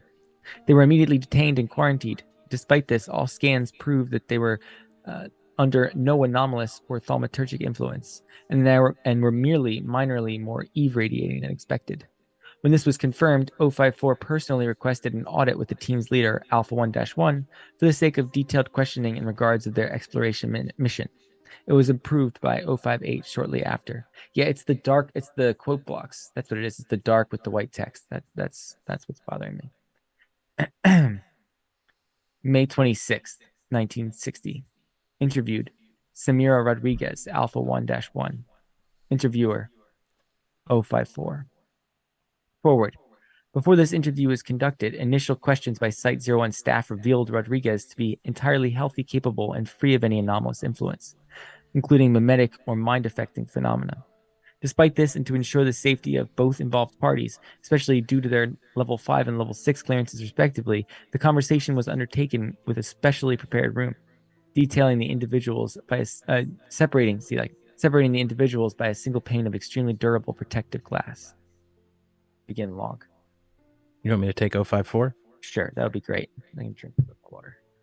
Yeah, because actually you still have a ton of reading because you would be I know. 05 still Yeah. one, but still. Yeah. I realize it may not be easy for you, but please tell me everything you can remember from your time with SCP-7000. Anything you can remember is crucial information for both me and the Council. Rodriguez takes a deep breath. All right, you got our footage until we reach those doors, right? 054 nods. Right. Okay. Rodriguez closes her eyes, trying to gather her thoughts. We passed through into a corridor, just like the one we came through, in the giant gateway. It was definitely larger than the one before, though, and its decorations, they were something like those drawings of stars and working urine at the beginning, but much, much more advanced. I understand they differed from the previous ones? Yes? They were still the same scenes, just crafted with much more care. They weren't just lines forming into figures this time. Their composition was immaculate, almost. But the image, it was still the same. People carrying ingredients into plants and then sacrificing them to some magic beam shooting into a border in the sky. Seems like something important to them, especially considering it kept popping up, but I digress. The corridor was long, really long. I can't say for how long we walked, but it was at least an hour. The king, SCP-7000-K, I mean, kept that happy expression all throughout, even after we told him we needed a break many times. It was almost as if he didn't listen. He just told us we needed to hurry to some feast, and how happy he was that the, quote, children of Adam visited the domain of his people once more. Whatever that means. I'm still not sure if he did that with joy or some sort of insanity-driven passion. He put significant weight on the word Adam every single time. Any idea why, sir? I'm afraid not. Did this strange behavior continue for your entire visit? Rodriguez shakes her head. No, when we entered the city after hours of just walking through the same corridor, it changed. From happiness to pride. Overbearing pride. 054 leans forward in the chair. The city, it was like nothing I'd ever seen. Not even Algada at that. Felt that strange. Druv Ta'ul, as they called it, was simply monumental. On a scale I didn't think was possible. On a scale that, by all means, felt like it shouldn't be possible. But there it was. Our first contact was in some work district, I think. The sky, at least 20 kilometers beneath the cave ceiling, was just engulfed in a sea of fire, smoke, and dust. From every corridor of the place, you could feel steps and voices, always murmuring about work. That's all I could really gather from what little urine I know. We walked above them all on some golden bridge. Kay didn't even look at the world beneath him. He just marched straight on as hammers fell and engines roared. I couldn't do as little as catch a glimpse of what the buildings were made from. All I could see below were his subjects who greeted him, kneeling amongst flowing molten metal, suffocating smog and deafening cracks in stone. Again, we walked, but this time without exhaustion. It was as if upon entering into this sanctuary, almost felt as if it melted away. Our restless steps were accompanied by warmth, always exuding from the myriad pipes and valves, while the world was illuminated by the fires and magma, dripping down from the ceiling onto the controlled casts and lakes. The people, they turned like gears. Every moment, every single goddamn movement they made was somehow contributed to whatever machine they were making, even as they wandered streets engraved in symbols I did not understand. The symbols. Could you elaborate on them? They were everywhere, ideally geometrical and seemingly untainted by all of the dirt. That they covered the cobblestone streets of Druvatul in their various shapes and sizes. They were laid on every centimeter of the path. All of it. Rodriguez shakes her head. Excuse my flowery language, sir, but it felt so surreal it's difficult to talk about without getting a bit emotional. And I feel like normal words wouldn't fully do it justice. Oh, don't worry. I understand. Let me see. The city, though, was there more to it? Surely you didn't just spend 36 hours wandering around factories. Rodriguez touches her forehead. Eventually, I could not tell you how long, even if I tried. We made it to the palace. Takes a deep breath. We went through some golden pathways I felt were reserved only for those of 7000-K's kind, and arrived in the single biggest area I've ever seen, sir. I'd give you a comparison, but do you know the feeling of stargazing on a cloudless night? That overwhelming notion of incomprehensible size weighing down upon your measly shoulders? Now take that abysmal scale and apply it to every direction. That is what this was. That was the cave of the inner sanctum, a place beyond size, beyond time, beyond man itself, extending everywhere, forever. It was nearly unbearable. I'm not a cowardly person, sir, but it struck fear into my heart, like it was telling me I was unworthy to even look at it. Pauses. From its ceiling, whatever it was, lava fell, filling an impossibly hot ocean around an equally impossibly large and faraway island. And atop it, Rodriguez pauses to take multiple deep breaths. If you need a moment, we could pause. No, I just needed to gather my thoughts. Atop the island, there was the palace. It was a monument to the capabilities of man, built from metal entangled with plants, standing so large and proud that in this undefeatable, incomprehensible space, as if it was challenging the rules of reality itself. Skyscraping towers waved flags covered with keys, stars, and crowns, and nearly blinding light shined from everywhere. Shine from somewhere. All around it, a tree so big it reached above the structure with a hollow middle.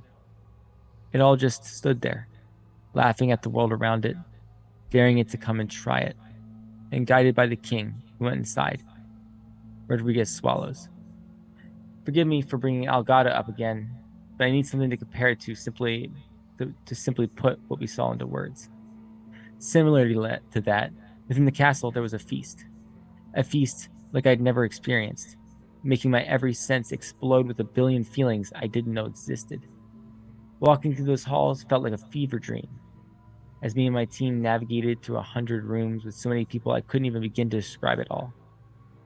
Abarash, Alpha 1-3, they were bordering on insanity, experiencing all of those foods and drinks and smells and sights.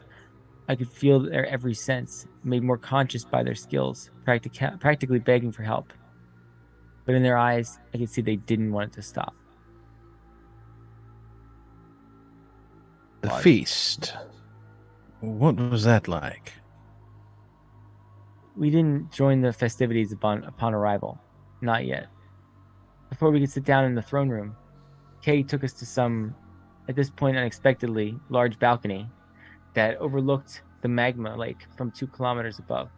On its shores, I could see the towering humanoid figures standing and stretching forever into infinity. And above us, the sky we could finally see. There were stars. Fake ones, that I'm sure. But they looked like the real things, dancing around in those artificial cosmos. Yet they were brighter than what I'd known stars to look like. It was as if someone that made them had never seen them before.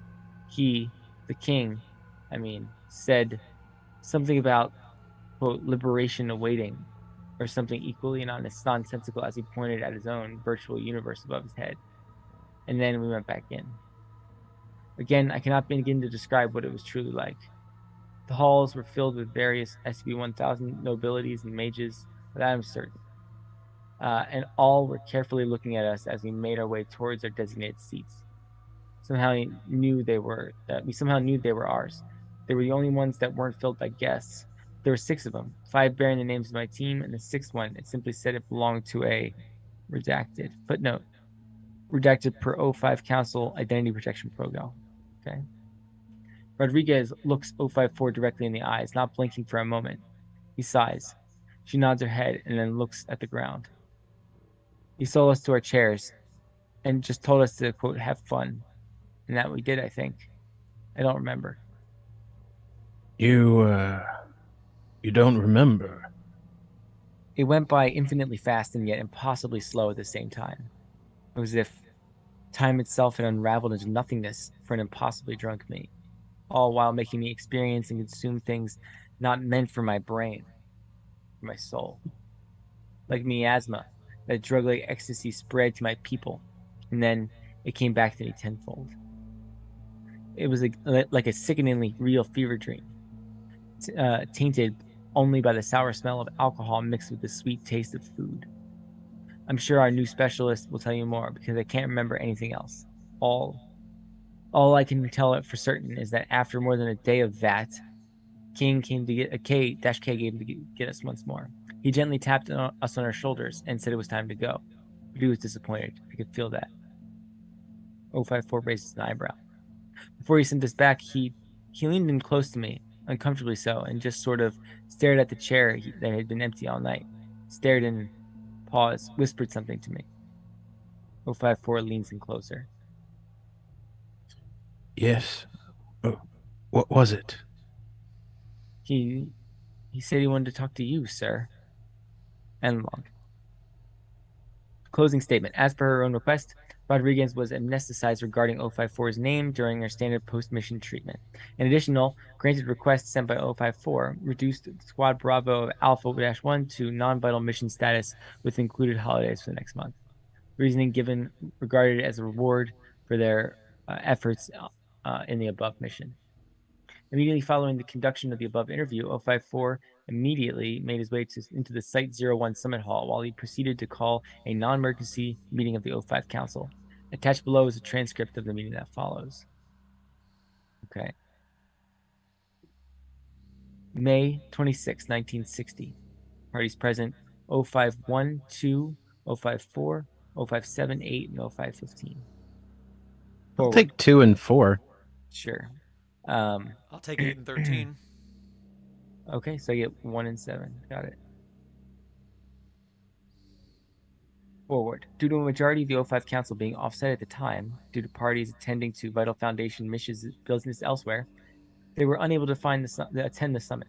As such, only those of the board of directors listed above participated. Beginning log. 058 enters the summit hall. 051, 054, 0513's ghosts, and part of the supercomputer hosting 052 are already present. As she closes the doors behind her, the room disconnects from baseline reality, becoming an exclusionary safe zone. She sits in her reserved seat and crosses her legs, looking at 054 with an expression of dissatisfaction. What is it? 054 is attempting to get the Council's permission for a venture into SCP-7000 alone. 058 looks at the expressionless monitor simulating 052's face, raising an eyebrow, and then turns to 054. After a second, she scoffs. You're kidding, right? 054 squints his eyes, crossing his arms. I am not. 058 chuckles. Right. So we've all just collectively lost our minds this morning, it seems. That's great to hear. Fantastic. 058 looks at 051. And what's the reason for you letting one of our most important members just waltz into an actual Yeren metropolis at the center of the Earth like they don't want to kill us for a billion different reasons? Come on, you can do better than that. It's stupid and would not only put him out to danger, which, you know, I would very much not like, but also sabotages our little project here. 051 sighs. 8, please. You cannot deny 7000 holds immense historical and research potential, which would undoubtedly provide answers to hundreds of questions we've never answered. And so that is why you're allowing him, out of all people, to go there, to answer some questions for you. You're just going to ignore all of our post-factory safety protocols and just let him, again, him, from all of history, barge in there like it's good old 1900 again. Can you, I don't know, not? I'm speaking in both official and personal authority here. 054 turns towards 058. I'm the best man for the job. We all know that. 058 does not turn towards 054. Well, actually, Alpha 1 was. At least they were. Until you put them on vacation while we're uncovering the single most important thing this decade. 0513 fades through the table, standing between the two. Alright, this seems... 058 moves her right hand, forcing 0513 back on his seat. I don't think you understand just how much I know. I know you care about me and the project. I'm simply the best man for the job. How much that could help here, how much I could help here, I know things that others simply do not. What I understand is that you don't realize your importance to many things, people, and your position, and the need for you not to risk your life. 054 turns towards 051. Can you do something about her? Ever since you allowed her to de-age herself with her magic, I've made myself younger, not stupider. Being annoyed at some of your ideas is just a logical byproduct of not being bound by some stupid old people rules. Perhaps you could use that procedure sometime? From the look of things, at least, it seems it could help. It's starting to seem like the good old fountain just isn't cutting it for you anymore. Put it to a vote, or stop being an annoying little ontokinetic brat. I'd hate to use Mom's argument here, but I am older. I know better. I always have. 051 sighs, receding his glasses onto his wrinkled nose. Both of you, stop this. Neither of you behaving as your position demands you to, nor how the relations between you demand. I will not tolerate shouting in this hall. Is that understood? 054 nods. 058 simply looks at the floor.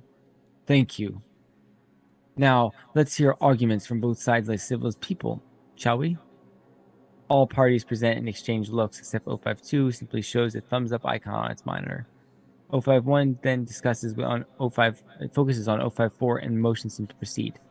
054 clears his throat. I believe my exploration of SCP-7000 and conversation with SCP-7000-K would not only yield extensive scientific results, it would likely allow us a rare opportunity to hopefully regulate the increasingly frequent SCP-1000 appearances. We're beyond lucky to have been given such a chance, a nearly random one at that, to finally understand what we've been yearning to know about our world for so long. You can't just ask me to waste such a golden opportunity that chance has bestowed upon us. 054 nods towards 058. And while the dangers my colleague outlined should not be ignored, we have more than enough magic and technology on our hands to protect me from any harm that could befall me within the city. I'm sure she too understands why I want to go there, somewhere deep within herself. Why it's so important to our shared project. But should such an incident occur regardless, which, again, I find more than doubtful, Judith Lowe of the History Department would be more than a fitting candidate for my position. 051 turns his head towards 058. if you genuinely need to hear a speech from me to understand why putting him in danger is a terrible idea, then I don't think anything I would say would matter anyways. 051 sighs, massaging his temple. He then looks around the room, glancing at every council member present. Should I put it to a vote then? End log. Closing statement. By a vote of 6-3-4, the motion passed. But no, the remainder of the council voted remotely. Addendum 7000-3054/SCP-7000-K meeting. Following approval of its requested expedition, 054 proceeded to be fully and thaumaturgically inoculated by Site-01 personnel, rendering him a perfect anti-magic sink for the duration of 1 week. This effect, paired with the numerous protective rituals, totems, and other ontokinetic pieces applied to him, rendered him practically invulnerable to any damage SCP-7000 citizens and surroundings could inflict upon him. However, to further ensure his safety, 054 was additionally equipped with one occult talisman bound to Site-01, breaking of which would immediately return him to Site-01 and should the need arise. For this, Sherm, do you want to take over the king so I can rest my throat a little bit? Certainly. We're not 40% No through kidding. this. Yeah. All right. May 27th, 1960. Attending party 054. Subject SCP-7000. Forward. Despite 054's application ritual mirroring that of which was used to transfer MTF Alpha 1, upon emergence he found himself directly within the inner sanctum. The reasons for this occurrence were at the time unclear, and the suspicion spawned from the incident nearly result in 054's immediate retrieval. However, due to 054's personal override permissions, the mission eventually continued as initially intended. Beginning log. As reality itself stabilizes and the swirling ash falls to the ground, 054 begins to cough violently, covering his eyes in reaction to a nearby blinding light. Moments later, a large, furred hand pierces through the barrier of illumination, extending towards the overseer. In a brief hesitation, during which 4 appeared ready to activate the teleportation failsafe, he accepted the gesture. I have been waiting for you, Overseer. 4 stands up, blinking twice. He realizes he's located inside the center of a large hall. The room is constructed solely from steel-like metal and stone, and vine-like chandeliers flickering with green flames hang up from the barely visible ceiling, illuminating the room entirely. He turns to his left, taking in a large gate that seems to lead into the remainder of the palace, the floor carpeted in royal crimson. To his right, the carpet terminates at a base of a 10-meter tall throne, constructed from the melted-together remnants of golden keys. It and the hall it is in entirely are empty. Behind the chair, however, a giant glass pane divides the repetitive wall design, seemingly to gaze out over the magma-filled lake. 054 returns his gaze to SCP-7000-K, who, standing in front of the throne, extends his hand to the overseer. They exchange a firm handshake. Just 4 is fine enough. SCP-7000-K smiles, releasing the grasp. Then, 4, it is truly a pleasure to be able to welcome your kind once more to Druvtul, especially someone like you. 054 raises an eyebrow, putting his hands behind his back. He walks forward towards the window, trying to see what is on the other side. You know, normally I wouldn't appreciate someone relocating the exit of my teleportation, but I think a sight like this is enough for me to forgive you. SCP-7000-K chuckles politely, joining 4. I thought you'd want to come directly to the palace rather than have to bother with the city's usual entry pathways, especially with how your Alpha 1, was it? Mission turned out. The two take a moment of silence, not sharing a single word. For almost 2 minutes, they simply look at what is presumed to be the magma lake in front of them. My men said you wanted to see me, 7000-K. Would that be correct? SCP-7000-K raises an eyebrow, cracking a slight smile. Is that what your people have called me? Similarly, simply Matthias will do.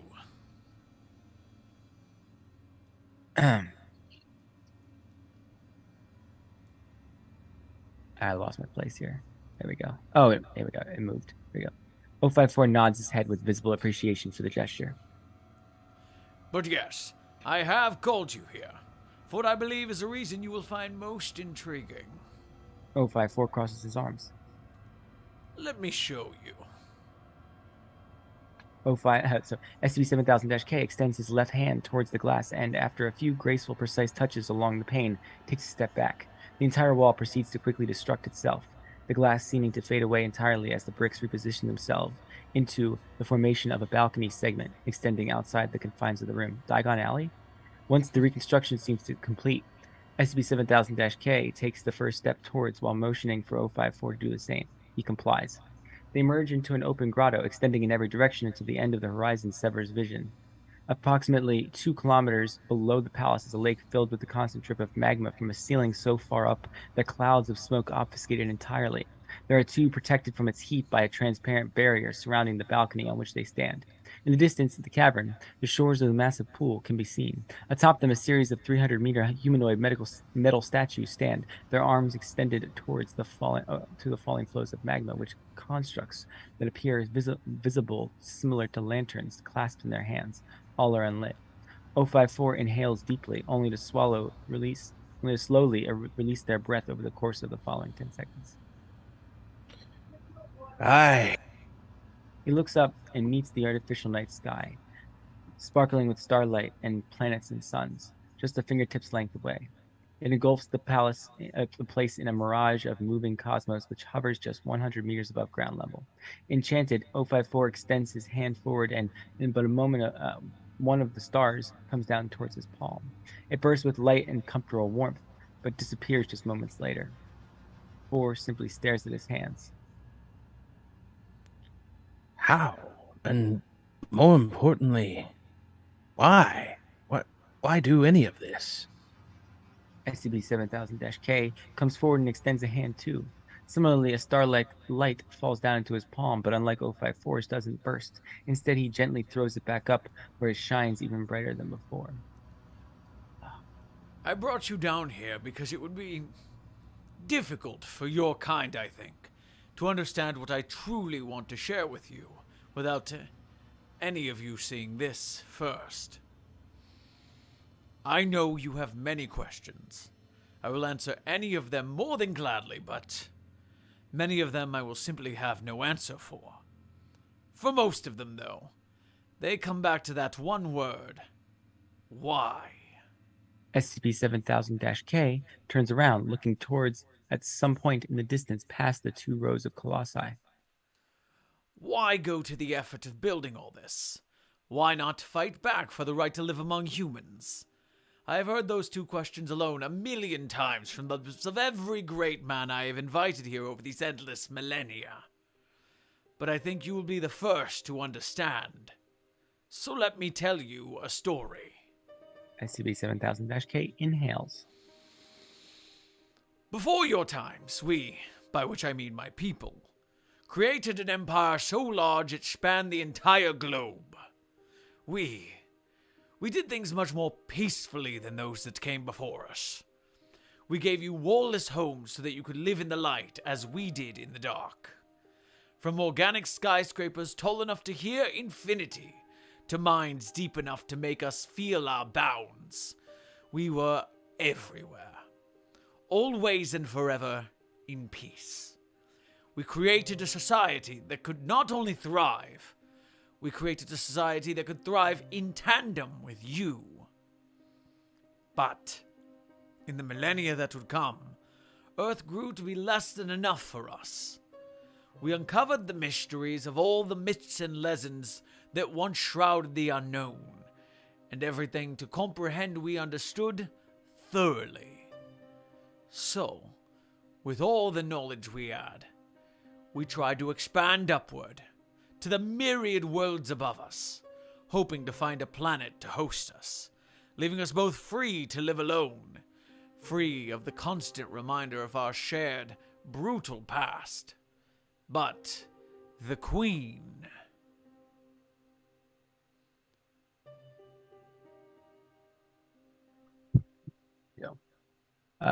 Footnote. referring to POI 001-C, Queen Mob, an ancient and near infinitely powerful Fey reality bender monarch that ruled the Earth as the Queen of the Fey Empire approximately 300,000 years ago, whose death at the hands of SCP-1000 and humanity alike spawned the era of the Children of the Night. But the Queen, she did not like that. Once again, a planet from above comes to touch SCP-7000-K's arm. Somewhere from beyond her grave, she cursed us. She cast chains upon us heavy enough to bind our entire species to Earth.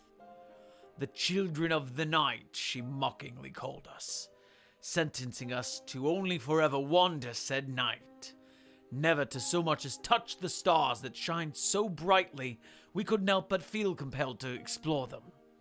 She... He turns away for a moment and pauses, looking at a few Yaren individuals in the distance. She made us disgusting. I'm sorry. She made us disgusting. But in time, we found the cure. A god that led our people. Fomet, that was his name. He discovered a way to break the curse. A remedy that would, once and for all, free us from our pasts we so desperately tried to tear away from. But the cost, for him, was too much. A price too heavy to pay for salvation, even one we craved oh so dearly. He never told anyone the price of liberation. He feared the rest of us would find it a toll we couldn't afford. SCP-7000-K closes his hand, smashing the light. But even then, that was not enough for the Queen.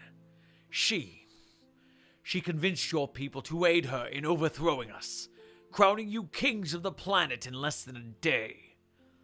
The Day of the Flowers, your people call it. Everything seemed to bloom that night. Even as you slaughtered us in our sleep and our blood flooded the grass, the flowers just kept growing. So you left us with no choice. We ran. We ran and ran and ran until we were so deep within the depths of darkness that we were certain your fragile, light-loving people wouldn't catch us. We could not save everyone. Those we left behind remained above and lived among you still, but we could not. We had to stand up for ourselves.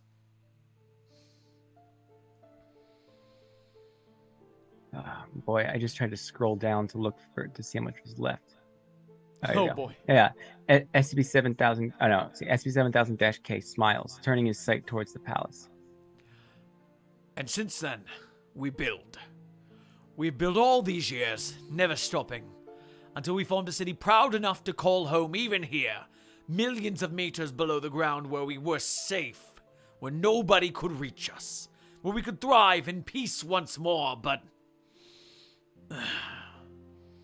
it was not enough. It never was.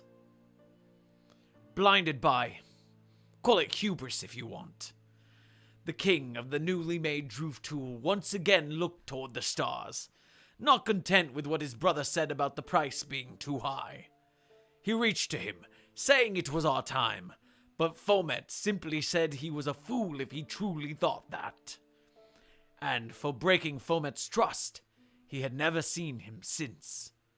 A man he'd known as nothing less than a god left for a journey, where he hoped to find peace and wisdom he could share with who he thought were people that didn't yet understand what he truly could see in his enlightenment, even after all those years of guiding them. SCP-7000-K sighs, then points and nods to the lanterns held by the giants. So we did what we always have. We worked. We worked and worked, relentless to get our light in the darkness back, relentless to make ourselves not rancid anymore. We created a plan, the sundown ritual we called it. A ritual that would guide our beloved Fomet back home with a lantern so bright it could be seen in all realities, no matter where he was stranded. It wouldn't be easy. Hell, it would be nearly impossible. But we had to try. For us, and for you. so that we could once more believe in a future as bright as the stars we so desperately love. It was a price we were willing to pay. Clench his fist. A price we simply had to pay. So we have worked, without pause, ever since. All in an effort to fulfill an impossible promise of a beautiful future. SCP-7000-K looks at the floor and doesn't speak another word. 054 doesn't respond for nearly 3 minutes, the two instead simply standing in silence, looking at the lake. Eventually, 054 turns towards SCP-7000-K with a moved expression on his face. 054 asking the same question that's in my brain. Why are you telling me this? Because you are one of the solemn few who truly understand loving the past more than wanting to celebrate the present. And because ultimately, we are almost done. And I would not want to live through such a monumental moment alone. Looks towards the distance. Because to find a cure for our curse, our repulsiveness alone, to make us good again, without anyone else by me, I couldn't bear that. I'm not sure I understand. What about your people? Aren't they enough? It is not the same, for we both know this. They work and they appreciate that I give their lives purpose, but they do not really get it. They're not fully people. They, in some odd sense, they are just work. They aren't like me, like you. They are content with the course put upon them, and in this simplicity, they are repulsive. Repulsive in how they live without dreams. And I need to fix them, no matter the price it takes. No matter how high it ends up as. For them, I can do it. But they don't get it. Nobody does. Nobody ever has. Except you. A man that, similarly to me, sees what came before us as more important than what surrounds us now. And what about the others? I mean, those of your kind that live above ground, surely they'd understand, at least a little. SCP-7000-K smiles sadly. They would not, I'm afraid. They don't even know their past, so how could they make it their life's purpose? They're even more rancid. They need to be fixed even more. Besides, we barely allow non-Foemicians inside of the city. He would not want someone that cannot believe in what he stood up for to work for him. Especially someone as violent as them. Short pause. How do you know all of that? And I do mean all of that. Because I was there to see it. Because I was that foolish, foolish king. Another pause. But why me? After all me and my colleagues have done after the goddamn factory, I didn't stop, so why me? Because I do not believe any price is too great for wisdom. And you yourself have paid quite the hefty debt for your perspective. Would you not agree? 054 doesn't respond. Instead, he looks at the border between the palace and the rings. There, you can see multiple SCP-7000 citizens attempt to breach the border, only to be actively stopped by guards. He blinks and turns back to Matthias. Will you help me? There's surely so much more you want to ask me. I can see that in your eyes. I can and will provide any and all answers if you but simply listen to an old man as the fires finally burn and Fomet comes home. That is all I ask. Company during what would most likely be my final day. I need someone to help me bear the burden of the price I need to pay. SCP-7000-K extends his hand. 054 swallows. I. Yes. Yes, I will. Just show me what I can do to help, and I'll try my best to assist you. 4 accepts the gesture, but before their hands touch, his small finger extends. He inhales, looks SCP-7000-K directly in his eyes, and moves his wrist in a circular manner whilst whispering in an audible phrase as red lightning sparks around himself, effectively rendering his agreement a death oath. Footnote. A thaumaturgic ritual binding a person or persons to respect a previously given oath, with the punishment for intentionally breaking it being immediate death. SCP-7000-K sees this, nods, and puts his arm around 054's shoulder. Then come with me, my friend. There's still much work to be done. And log. He didn't, the king didn't ask him to do the death oath. He just decided to do that. That's nice of him. I get the inclination he believed that when he went back, his people would have told him that no, your agreement means nothing. Right. Let's have a vote on it. So he's like, Yeah. I'm just going to. It's insurance. That's what I'm saying. Yeah, it's cool. Closing statement. Although 054's conversation with Matthias continued for more than 5 hours following the end of his transcript, 054 did not record it, instead personally turning off his camera. I wonder what the symbolism of the log changing to Matthias only on the last line and in this last little closing statement is.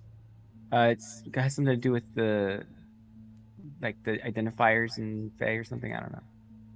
It's probably just stylistic. Yeah. No, I'm saying it's a trust thing or a stylistic choice to indicate that they're on personal terms now. I don't know. Do you want to tag the sim to continue the document mainline? Yeah. It's been an hour 15. Yeah, the high contrast between the quote blocks and the text in the quote blocks really bothers my eyes, and I don't like. I read it on my phone. I think I had a readability version. It was a little bit easier. Yeah, go ahead, Sim. All right. Following approximately 36 hours of unrecorded activity, 05-4 returned to Site 01 via the usage of his teleportation totem. After Overwatch command personnel confirmed that he was indeed the real overseer, he was allowed entry into the rest of the site, where he reported what he had done during those hours. The actions he described primarily consisted of standard SCP-7000-K interviews and SCP-7000 exploration. Shortly after, 05-4 proceeded to pitch to the present 05 council members several plans he had made alongside SCP-7000-K during his time with then Druve Tool.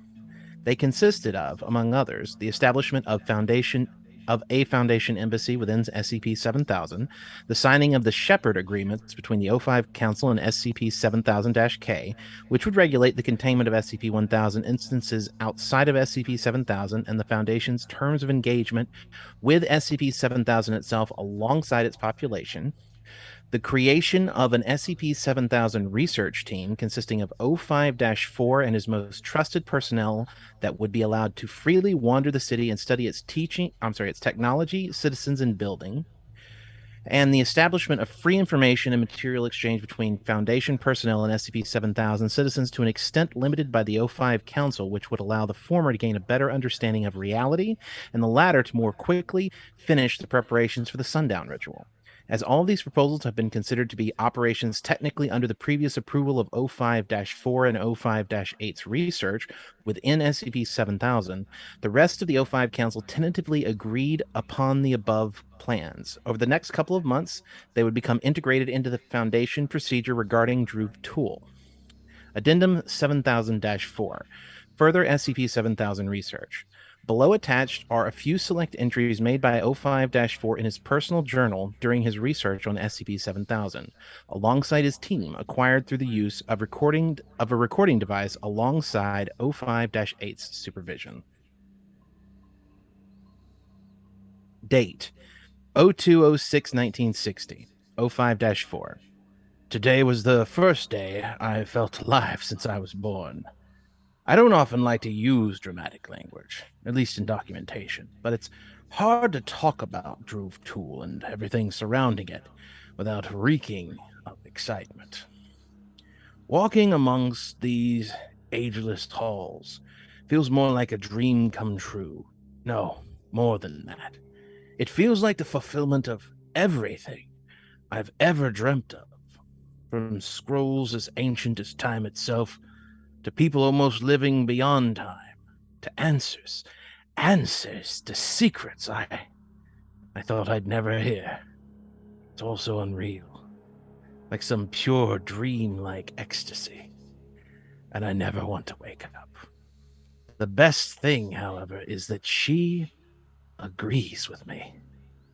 For once, I'm happy she sees my decision as a positive one. We're currently working together to decipher everything. 05-8 nods. 05-4. Yesterday, I spent my days working on things I couldn't care about any less, filing papers and sending out orders I knew didn't matter. Today, I live once more, freed from the shackles of bureaucracy and oversight.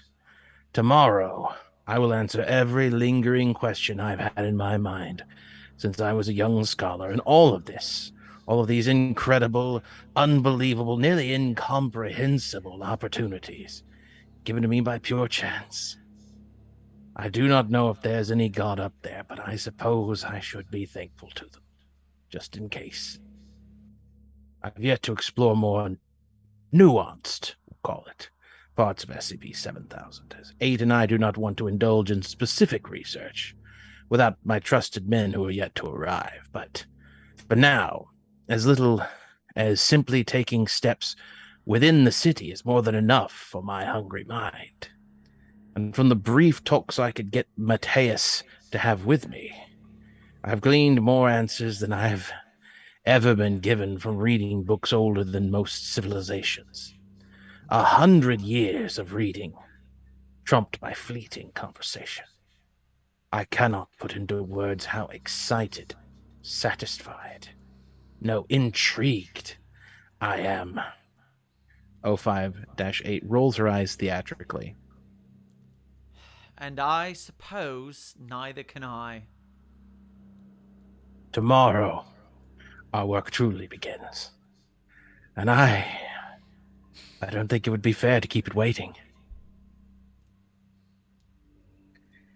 Date 1406. Gotta scroll down. 1406-1960.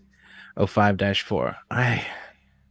I feel so small down here. I wish she could see it. I don't. It might sound silly for a man like me to say this, but And it does. out of all the ever-present reminders of the universe's indifference towards us, for this to be what finally breaks me probably sounds like a joke. But I couldn't be more serious, and to an extent slightly terrified of the true might the key holds within its walls. When we first arrived here, I didn't feel that, though. It was only when my men and I started to map out the palace and the inner sanctum 2 days ago that it truly hit. This, never-ending weight and realization of the age of everything, from Druv Tal to the stars its citizens envy so, just pours on you when you want to try to comprehend it. I can see it in my men, too. But I also see that, like me, they don't want it to stop. The palace, it's beautiful. It's magic everywhere and always, interweaved with techniques I thought were lost to time, lost to the day of the flowers. We've begun to reverse engineer them, but this incredible mixture of technology and biomancy is truly so alien in some ways, but then in others so familiar.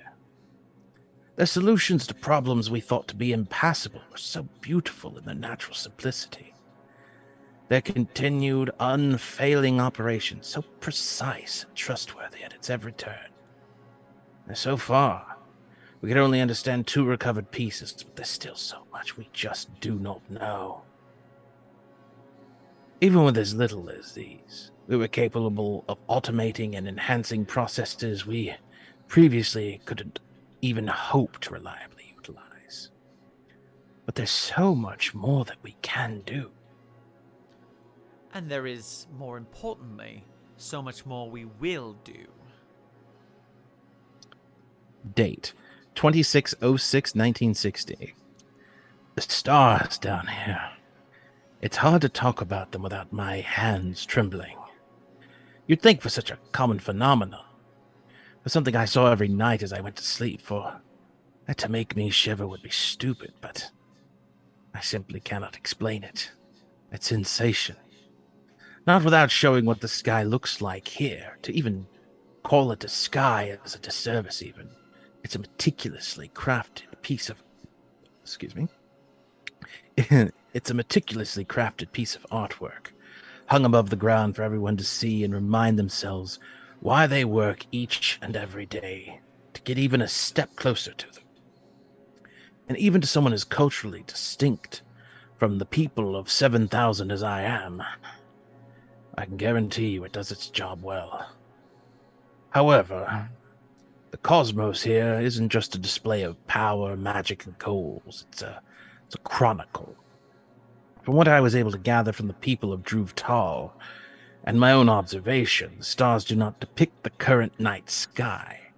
Rather, they're an image, a still of an age long gone. For they were made to mirror the stars as remembered by those who ran during the Day of the Flowers from their memories of the night before. I've yet to send photos and observations of them to Pandora Metis over at Astrophysics, or to anyone else in the department for that matter. But I am more than certain they will find them as fascinating and, hopefully, as useful as I have. And with each day the stars seem to grow closer. All while the people of 7000 approach the final day of their preparations for the ritual. We are less than a month away now, Metis says, and practically everyone is doing anything they can to help. We are within an arm's reach of a revolution that could change the world forever. Hopefully for the better. Jesus, how far does this go? Date. It's also 13 collapsible at the end. Oh, for God's sakes. 1307-1960. I was finally able to talk to him today, after more than a month of preparations and trying to maneuver between royal duties. I was at last capable of getting a whole day to ourselves, just Metius and I, and it was everything and more that I could have asked for. For 24 hours I bothered him with questions troubling me since 1870, and I got so many answers. I was reckless with some of them, but curious with even more. And that curiosity was as satisfying as it could possibly be. He gave me every solution he was aware of. Some, of course, he didn't have an answer yet to the ritual, and Fomet not yet arriving, but every question I asked that he could answer, he answered tenfold. That he did all right. But for a select few of my braver inquiries, he had strange replies. For example, and to really show what I mean, I wanted to know what his people meant when they greeted us with their chants, reminding us of the massacre we allowed to happen to the Fae. To that he simply stated, It's a cruel world out there, friend. I grieve the loss of old brethren, and the sad truth is the fewer enemies out there, the better. And Mab's children, I cannot expect them to be anything but that. I simply wanted to congratulate you on so easily getting rid of a parasite I thought to be immovable. It's not good, that's for sure. But the Death House still is active, so I doubt it's much to worry about. 054 nods. But the majority of our time went much more smoothly than that. We discussed so much, from their long gone empire to the Day of the Flowers, even to their involvement with human history. I cannot wait to see the look on Judith's face when she realizes I was right about the fact that the Mechanites couldn't have built the first war colossus on their own. Guess she was right about the Day of Magic, though. It was not only eye-opening, it was in a sense soul-opening too. Can I talk to you for a second? Off recording? I know you're very passionate about this, but you know how worried I've been for you ever since...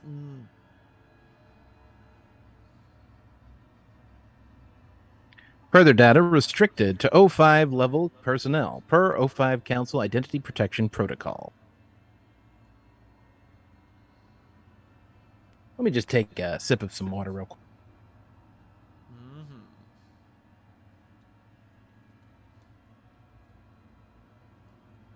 I picked a bad voice to be doing this much reading. It's a little rough, a little bit rough. I'm usually pretty good with this kind of stuff, but it's a lot. Date 28/07/1960. 054 is still in his chair, clearing his throat. This time he is visibly alone. 058 isn't present beside him. I nearly died today, but I don't regret it. It was terrifying, definitely, and perhaps also stupid, but I would not say my near-demise experience was a waste of my time, quite the opposite even. But I think some context is necessary, so first things first. Had to scroll a little bit there. After thoroughly investigating the 4 upmost rings of Druv-Tal, today was the day we, me and my men, would finally venture into the 5th. And after that, after all proper preparing was complete, including the equipping of what fail-safes and research apparatuses. Can you guys hear that in the background? There's people having a conversation in the next room. I don't know how quiet it is. I don't hear them. Okay, good. Then I was just more disruptive asking about it than it actually was. And after all proper preparing was complete, including the equipping of what fail-safes and research apparatus we had, was what we did. For better or worse, we found our way into the most industrial, factory-filled area I have ever seen. And for the next few hours, we split up and explored where we could. As for myself, I took responsibility to thoroughly probe an industrial building up close. Having found a place I'd like to enter, I went through it. I went through its, as always, massive doors, and simply observed what transpired inside. And some deep part of me was simply struck and shocked by just how much of these people cared for what they do. Even when uncomfortable or tired, they do not so much as complain. They continue on their seemingly endless toil, ready to sacrifice blood, sweat, and tears for their sacred goal. I have nothing but the utmost respect for that. So, intrigued to learn more, I went for a bit further, and well, I got a bit too close. As I approached one of the workers, the floor simply disappeared beneath my feet. I plunged right into a pit of magma the men used for their work. Even from within my protective bubble, I could feel the heat as it choked the orb tighter and tighter, eventually starting to suffocate me. Thankfully, the Yeren acted quickly, pulling me out with a few rituals of their own. In reality, I was out in mere seconds, but the threat was real and terrifying. Beyond the fear, though, there was excitement, in some sense. Finally free of the bounds of that sterile palace and Matthias guards. Metius, I had stepped into the real world. Truth be told, it almost feels as if he's trying to separate himself from his people, but, well, I'll be back tomorrow inside the factory to see more of what is pure efficiency. But this time, I can guarantee myself not to be such a fool again.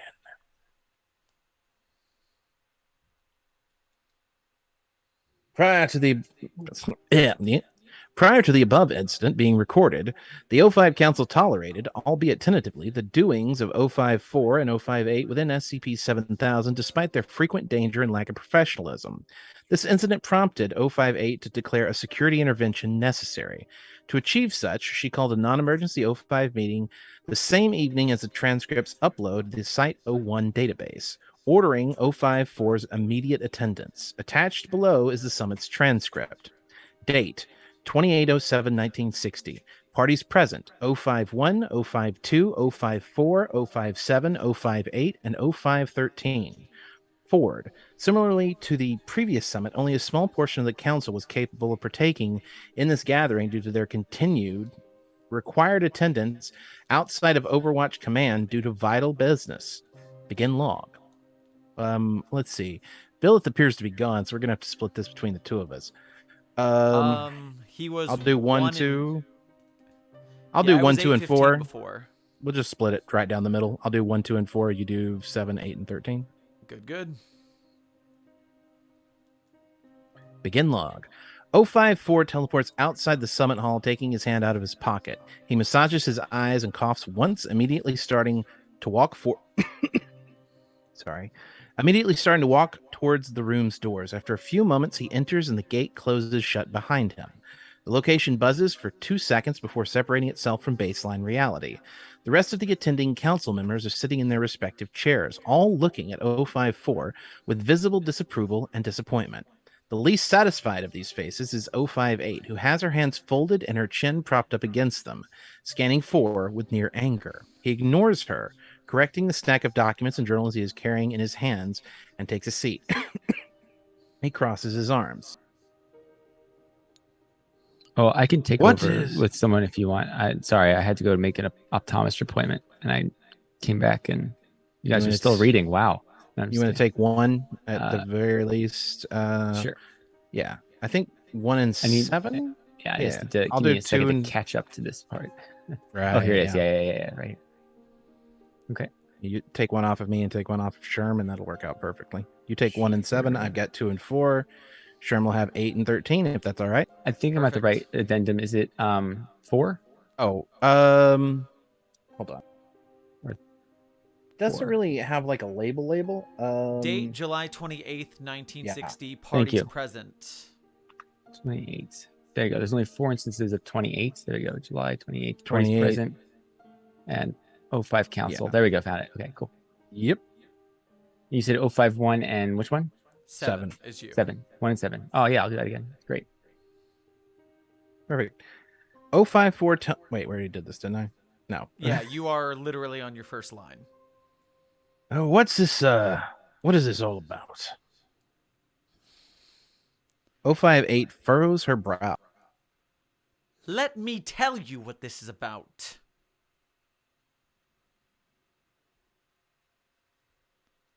Eight stands. The rest of the council does not protest. I was scrolling down a little bit. Yeah, sorry. Ogilvy. You nearly died out there, 4. That's what this is about. You... What do you think we called you here for? 4 sighs and bites his lips. He settles the documents he previously acquired before himself and motions for 8 to settle down with his hands. Look, There's no look this time, 4. You're being put down. I mean, we cannot lose you.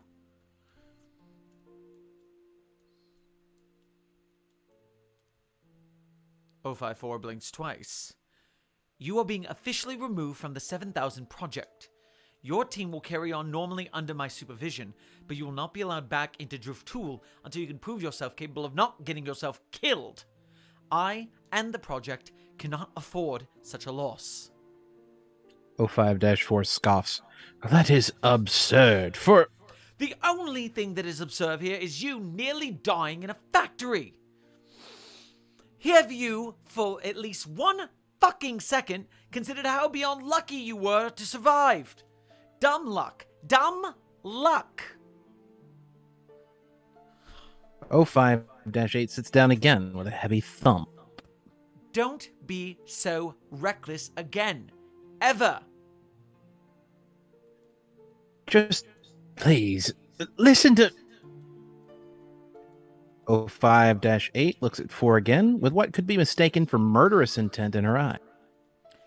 I am not going to repeat myself. Just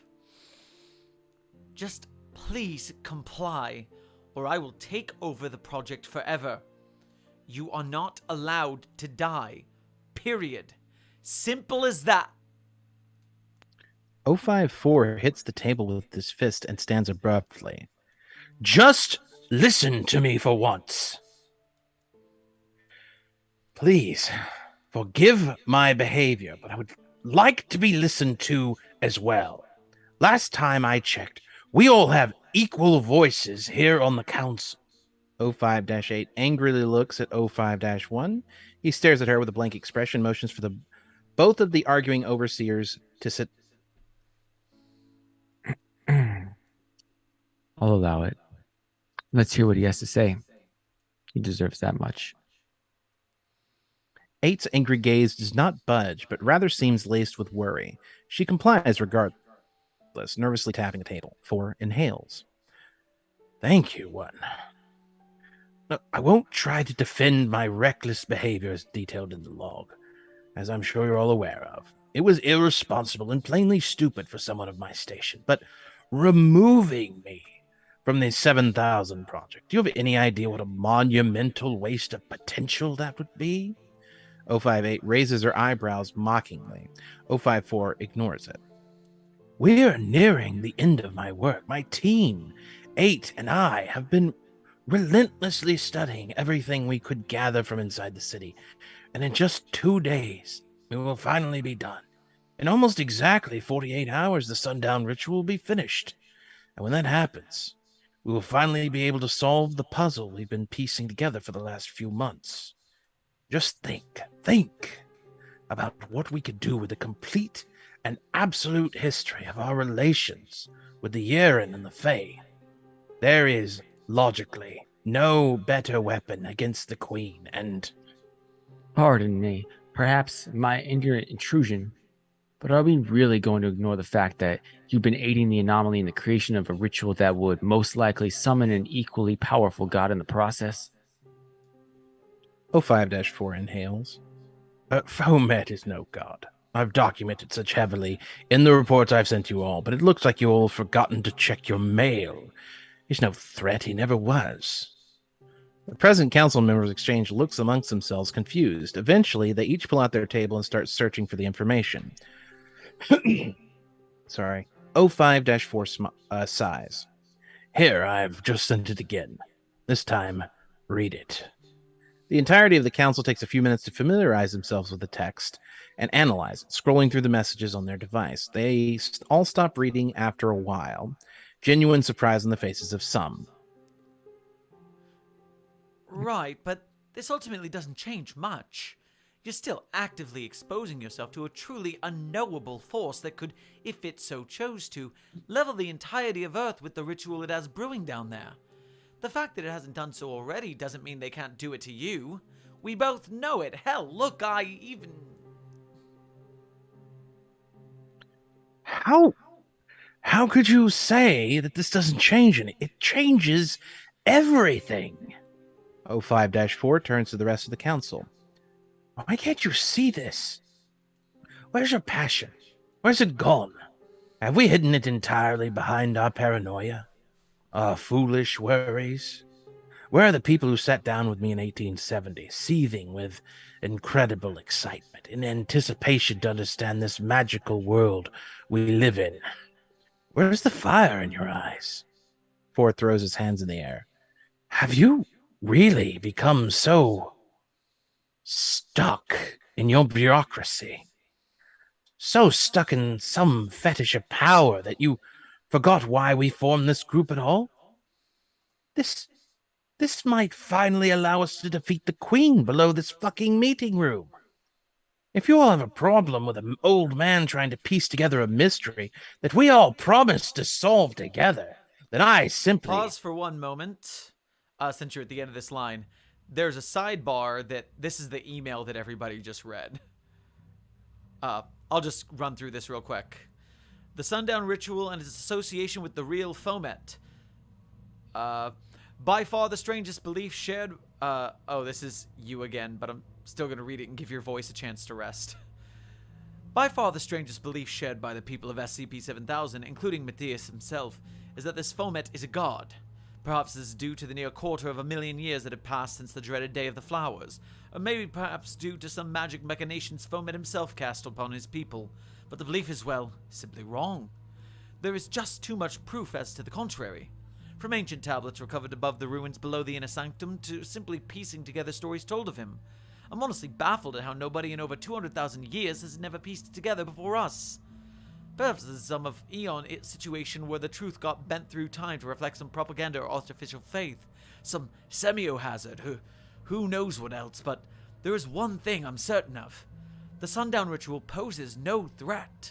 I've studied the runes that compose it extensively, and From what I could gather, it is simply designed to shine a light so bright from the gigantic lanterns that its light will pierce the natural barriers of our reality, bursting into the myriad of worlds outside it. And it is designed to only catch Fomit's eye, so the chance of any other beings, such as Mab, becoming aware of the beacon is a non-concern. I have played with the idea of sharing this truth with the people of SCP-7000 extensively, but I simply do not have the heart to tell them this. I think it would be best if they realize it themselves, for both themselves and us. Excerpt from The God of Night by 054, released by Internal Foundation Publishing.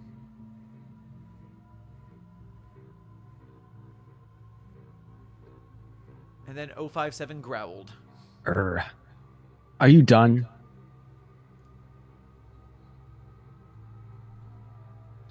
Do you want me to pick up the... Oh, Sim, do you want me to pick up 054 from here as well? Well, I think Sim pieced out for a minute, so I'll keep on That's autopilot fine. for that. No, I'm here. I was looking at the chat. I just the thing. Okay. Whenever I'm paged out, it doesn't unmute. I apologize. 054 looks at her confused. I'm sorry. I didn't come here to be insulted. Not by you, not by the witch you try so desperately to call sister. Not to call sister. 054 and 058 look at 7 in shock. How do you... 057 gives 8 a pitiful look. Do you really think you can be the centerpiece of a spy net without spying on your own colleagues? Please. And come the hell on. It's practically obvious from the way you two talk. 058 doesn't respond. But, yeah. If you have anything of actual substance to say rather than trying to see whose dick is bigger in a situation like this, you know where to find me. I'm afraid I'll be dealing with DCL fine, being an actually fucking insane bitch is a little more important than whatever theater show you're putting on here.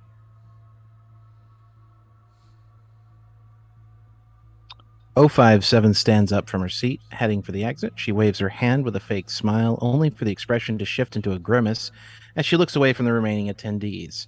She exits the room. Silence fills the room as nobody speaks a word. Eventually, 05-4 stands up. I'm going to. If you want to prove me wrong about what I said earlier and witness what will most likely be the single most spectacular magical ritual to ever occur, you'll know where to find me. He turns to 05-8. And you, I hope you will see one day how much you break her heart. Every day. Because she taught us to live a life of wonder. Not one where we're so afraid we won't even take risks. 05-4 rapidly exits the room. As 05-4 rapidly exits the room, the meeting concludes. End log. Closing statement. Following the conclusion of the above, Summit 05-4 has once again resumed his operations within SCP-7000. They didn't even have a vote. That's not fair. Similarly, 05-8 entered Foundation-controlled parts of the city without notifying the former. This time, however, no party previously involved in 4's attempted reprimand protested in any capacity. If you do want to take over, I'm actually probably going to have to leave here soon, so... All right, I'll scroll on. Addendum 7000-5, Final Sundown Ritual Preparations. July 28th, 1960. Parties present, 054. Forward. Approximately 2 hours following the summit, described in Addendum 7000-5, the following recording was sent to all 05 Council and Mobile Task Force Alpha 1 members from the account of 054, marked with level 0 priority. The highest possible priority within the SCPNet database. Priority level 0 projects bypass even global Foundation directives in importance, typically reserved for use solely in Clearance 4 level or above personnel. Despite being registered as sent within the database, however, it was only properly received by the intended recipients following the events of Addendum 7000-6. Transpiring. The exact reasons for this occurrence remain unknown. We have some recorded camera footage, and we begin log. As the feed connects, it reveals a gigantic underground valley, extending in every direction. Throughout its middle, a river of magma slowly flows, terminating at the end of the horizon. Despite its location, the entire area is brightly lit, both by the aforementioned flowing magma and the artificial thaumaturgic lights above, although the latter are mostly shrouded by the ever-present smoke and dust. In the far distance, parts of the industrial buildings can be seen with the rest of the structures hidden behind mountains of black stone and the aforementioned smog. Despite this, a few SCP-7000 workers are present. 054 waves to them and they return the gesture. From the context of the surroundings, it can be deduced the recording depicts one of the SCP-7000's lower rings. The camera slowly moves away as 054's tired sigh can be heard. His walk continues for a few more minutes before he settles near a large opening, almost entirely devoid of any of the previously described buildings. He looks over the horizon and pulls out one of his journals alongside a pen. He sighs again and starts to draw or note something down. Although the exact details are imperceivable due to the paper's location relative to the camera, from what can be seen, it can be reasonably assumed that 054 is illustrating the landscape and marking notes. This continues for a moment. I can take over as 054. I can do a 5-4 for a little bit longer. I'm okay. a little bit worried that there's going to be a loud noise while I'm in the middle of reading a long thing. So that's fair. Oh, Druvtol, if only the others could see your beauty the way I do. If only she could just... 054 shuts the book and slowly sits on the ground. He crosses his arms, massages his temple, and slowly inhales and exhales. But perhaps after today... He looks to the horizon, admiring the view as the sound of clanging metal, and glowing magic is heard in the distance. Eventually, 4 stands and starts to walk again, heading towards a large tunnel situated inside one of the mountains before him. Where it leads is not yet confirmed, but judging from its height, golden decorations, and illustrations which depict palaces, stars, crowns, and keys, it can be theorized it connects to the inner sanctum. As 054 continues, step after step, his sight turns toward the pavement below. Crafted from black cobblestone and bricks, it is the only even surface among the rough patches of stone making up the hills it cuts through. Within its structures, a series of barely visible interconnected thaumaturgic rich circles are woven throughout, covering the entire sidewalk. Everywhere the Overseer looks, one symbol is seen, forming one gigantic circle over the entirety of the ring, which later connects to the remaining sites throughout the rest of SCP-7000, creating a single, monumental ritual site over the city's entire space. However, the pieces he currently observes are not so large. They are ideally symmetrical, and mostly consist of identical round symbols with a diameter of approximately 75 centimeters, a digital recreation of the rune noticed by 054. However, one pattern that takes up a significant portion of the pathway catches 054's attention. He skews his head and squints his eyes. He focuses solely on it for a few moments, and in doing so, accidentally trips over some irregularity in the path, falling onto his rear. He tries to prop himself up with his hand, but as the unknown symbols start to rapidly glow up, forming a chain reaction that circles him, he gasps. He turns to his back, realizing one of his pockets is similarly glowing. He empties it, now holding the Site-01 teleportation totem in his hand. As he does so, the circle below his arm starts to glow much more aggressively, and his arm begins to turn gray. He screams and stands up violently, albeit with visible difficulty. 4 looks at his arm, terrified, and sees that it has withered significantly. Upon breaking contact, the energy within the circles below spreads out into very dim light until it vanishes altogether. Around him, various workers start to approach him, worry in their eyes. He motions them to stay back. 054 looks around himself frantically, trying to see how many more of these circles surround him. They are revealed to stretch almost everywhere, woven into almost every dormant incantation of the thaumaturgic structure SCP-7000 holds within itself. His breathing starts to get irregular as he picks up the teleportation item and smashes it. Despite his intended function, nothing happens.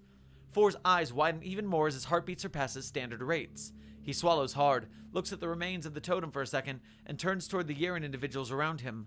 They exchange a few inaudible words, and seconds later, 054 starts to run towards the inner sanctum tunnel, tapping something on his Foundation phone. The remaining SCP-1000 instances look frantically at each other and rapidly depart. Fuck.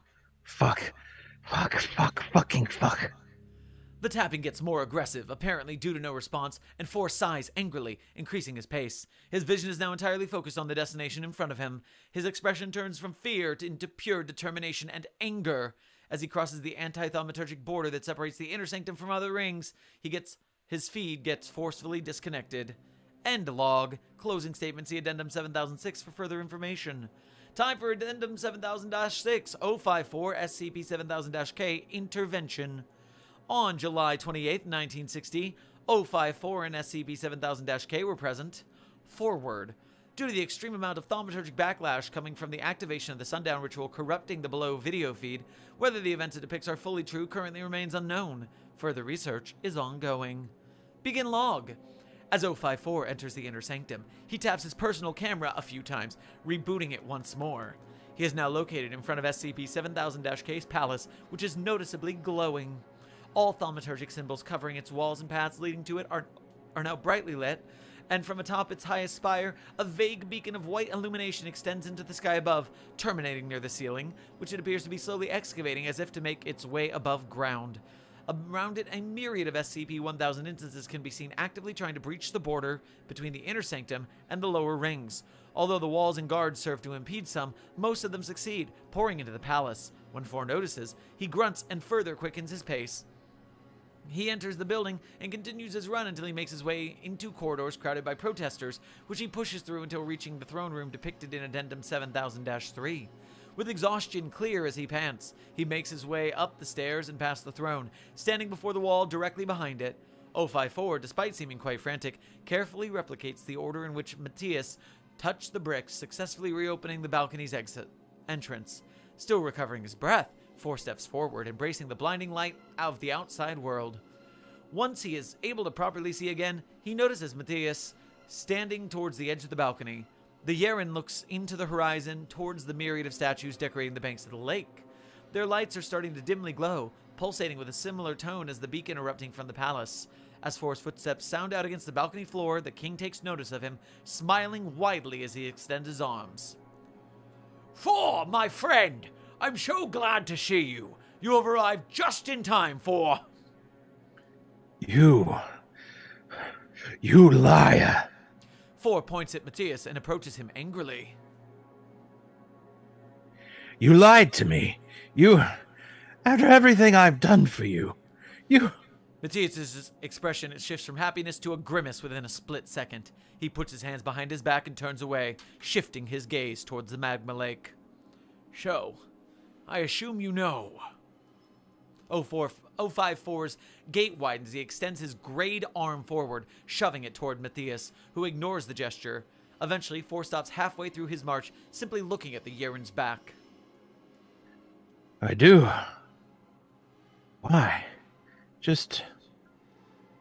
why?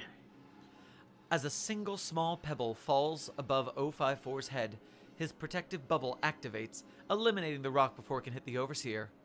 Matthias notices it and sighs, taking a step forward.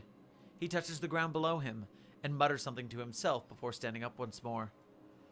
Why do you think? The king turns back towards 4 and walks toward him, before stopping 2 meters before the Overseer. Why do you think I'm doing what I'm doing, you hypocrite? Out of all the people in the world, have you not considered how ironic it is that you are asking that question? He tries to reach for 4, but his movement once again touches the ground. As the historian raises an eyebrow, Matthias clears his throat. I am doing what needs to be done to be remembered as someone more than the brother of a man that did nothing. Matthias practically runs to the other side of the balcony, much to 054's confusion. Foment was no more than a coward, a figure who wanted all the praise for none of the work. He could never put any actual effort into anything he did, unable to sacrifice anything but his time for the position the people put him in. He stagnated in his wisdom, thinking putting someone in the check was the same as a checkmate. He could not force himself to make the right decision, deciding that the sacrifice of a few human magic cunts was the price not worth paying to undo the stagnation of our kind, when he knew they would overthrow us eventually anyways. But me, taps the parapet's barrier 5 times. I am everything but a coward. He would have forgiven you, let you choose to bring us back in. But me, I don't ask. I take what rightfully belongs to my people, no matter the cost. And that justifies turning yourself into a harbinger of genocide. You'll kill literal millions of humans. You treat them like batteries, like they're not even people. Like they aren't of my own kind, just because the magic within them can fuel your ritual. You're a lunatic. If you really believe murdering all human mages is worth breaking your damn curse. Then perhaps I am one.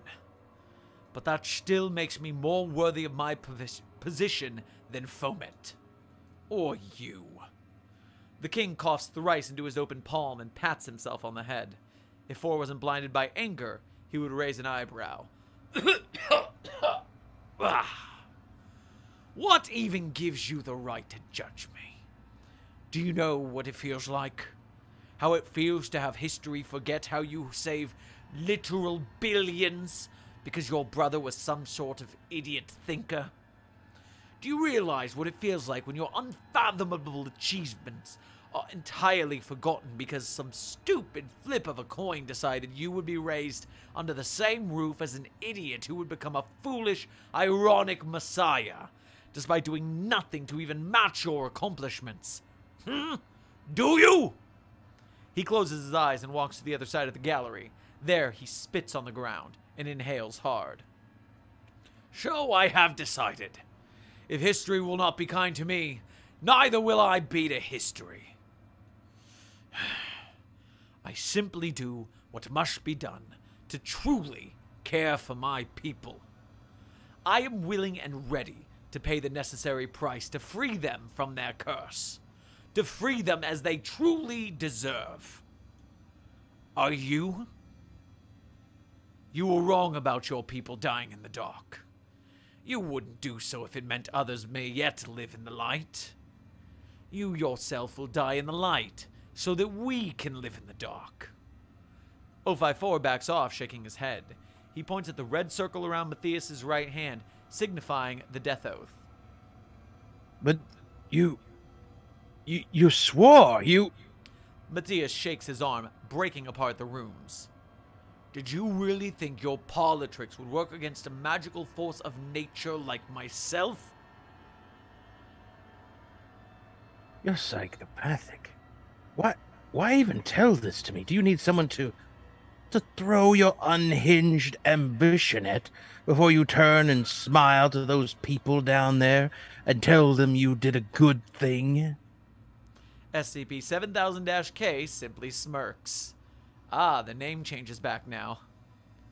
No. I just needed to get your attention away from my hands for a second. He extends his hand upward and red lightning starts to crackle along his fingers. The irregular points he previously walked towards explode with magical energy that surges towards his palm, extending into a translucent bubble that surrounds their entire figure.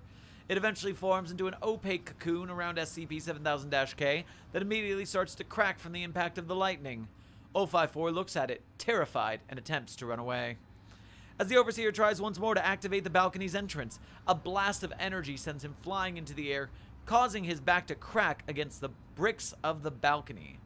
Sorry, this is definitely the song Gateway to Hell on the Spotify playlist. It's a better suspense song. Cracks his back against the bricks of the balcony. He doesn't retain any physical damage due to his protective bubble, but his sight once more turns to the transformation site, which is now crackling at an exponentially increasing rate. He blinks once and the cocoon suddenly bursts with a blinding red light that fades moments later.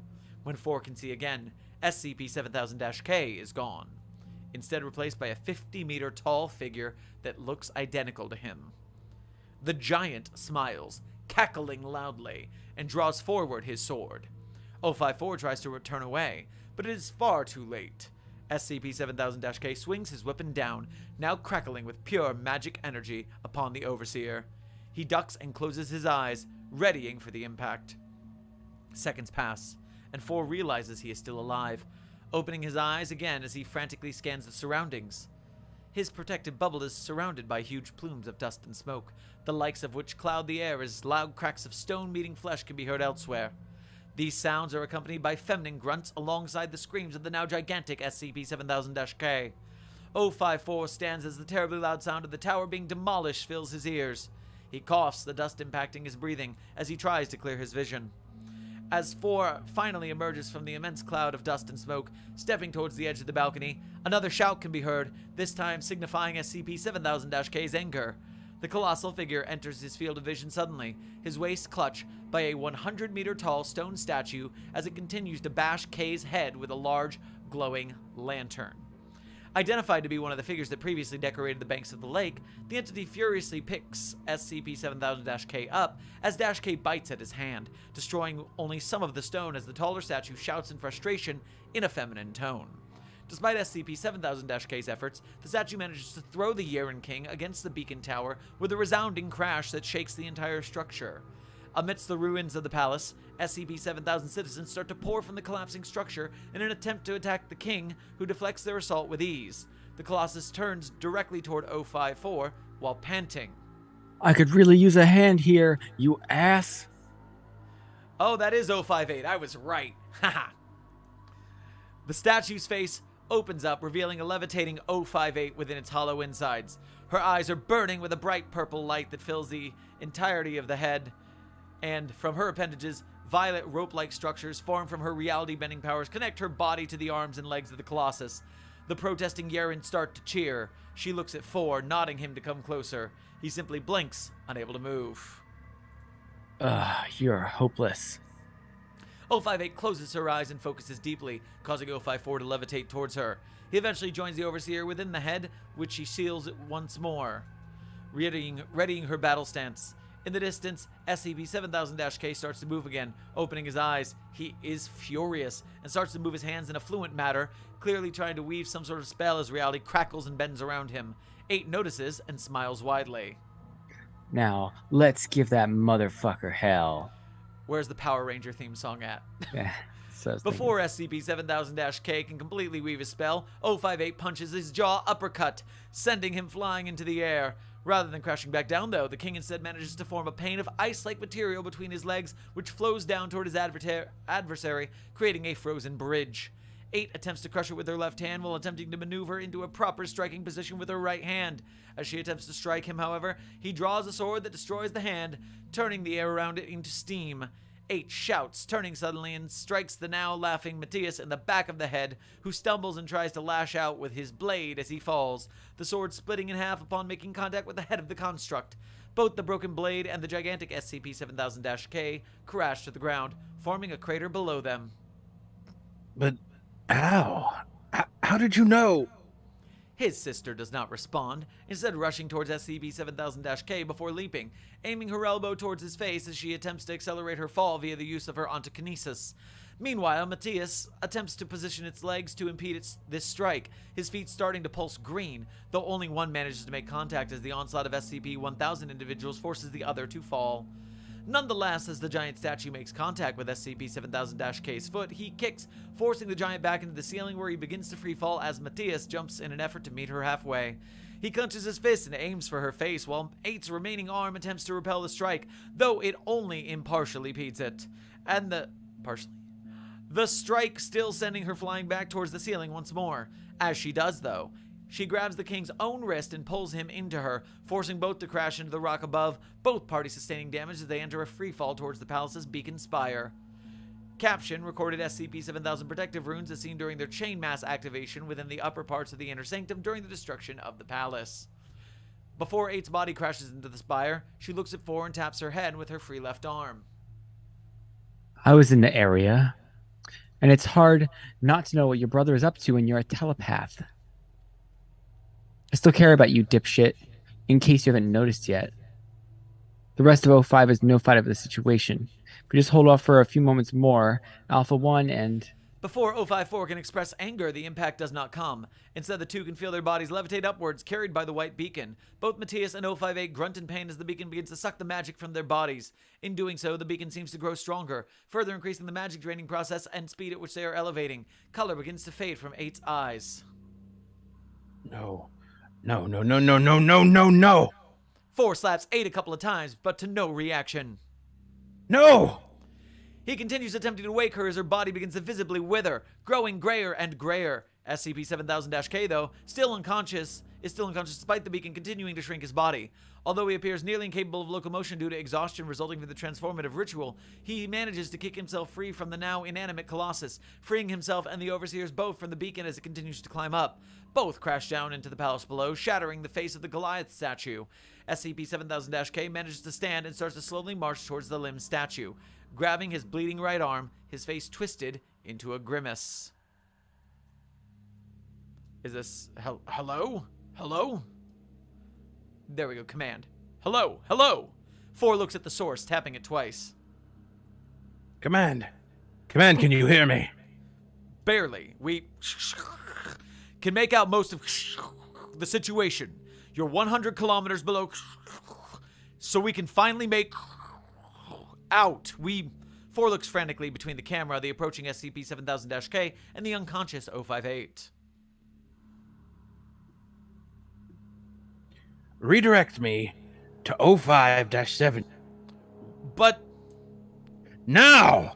Matthias' limping grows quicker. The radio crackles even worse than before, but eventually comes to life. Billith, you're taking 7. All right. All right. There you go. Is this, or what is this about? 4 lowers himself, barely touching the microphone with his lips. Back up. Now. Any eigen weapons you have, fire them at us. I'm afraid the only thing we have is Hecor, and... Then fire it. Override code Arial 30.01777. You know I can't compromise the life of 2 Overseers without... Do it now! 057 swallows.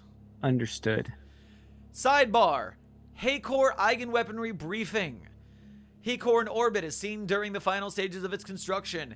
Hecor, or High Energy Concentration Orbital Railgun, is an orbital eigenweapon satellite constructed and deployed by the Foundation under Project Longinus in 1956, approved following the completion of the Atreus array and establishment of safe space travel by the Foundation assets 10 years earlier. Allegedly meant as a means of remote defense against emergent deific entities and veil-breaking phenomena, it has revealed itself over time to be a tool of political use as well. As it turns out, having a death satellite capable of targeting anything with a simple order put our rivals back where they belonged quite nicely. Hecor primarily operates by tracking and locking onto a specified target's coordinates while heating its thaumaturgically ontokinetic engines, doing so through the use of a ritualistic rotation cycle. Upload completion of said circulation, it uses an immense amount of Eve to power its Irelite, a thaumaturgy conducting metal, entirely excavated from the Earth by the Fey Empire during its peak, rails which proceed to fire a beam of energy with enough power to rival 10 atomic detonations. A single shot costs a fortune, of course, and lasts a mere 20 seconds, but it evaporates anything within a 2-kilometer radius of the designated target. Despite its undeniable usefulness and power, Hecor's usage is highly restricted, for use only under the discretion of a unanimous O5 Council, and even so is further reserved for incredibly desperate scenarios. Ignoring the fact that construction took more than a decade of effort from an entire Foundation department assembled solely for the project, and that it cost more than $100 trillion to complete, the damage it can cause, if improperly utilized, could likely lead to the total collapse of the worldwide Veil Protocol. And trust me, you do not want to get on Overwatch's ass for accidentally blowing up even a set of all the ancient and pre-diasporian Yaren and Fey weapon technology it took to compile the thing together. Signed, excerpt from When a Containment Cell Fails by 057, released by Internal Foundation Publishing. Sorry, I would have read that if I had known it was 057. If we had known who it was. Yeah. For nearly a minute, no response follows. SCP-7000-K is nearly upon the open face of the Goliath, but suddenly stops, looking upward through squinting eyes. Then, the feed stops abruptly for 20 seconds. When the feed reestablishes, the grotto in which they were resting is 10 times larger, and the sky above is blindingly yellow. 058 is standing once more, actively attempting to bend the beacon of Hecor's energy towards SCP-7000-K, who is similarly attempting to gain control over it. Despite their relative influence over it, its energy continues to excavate more and more of the surrounding area.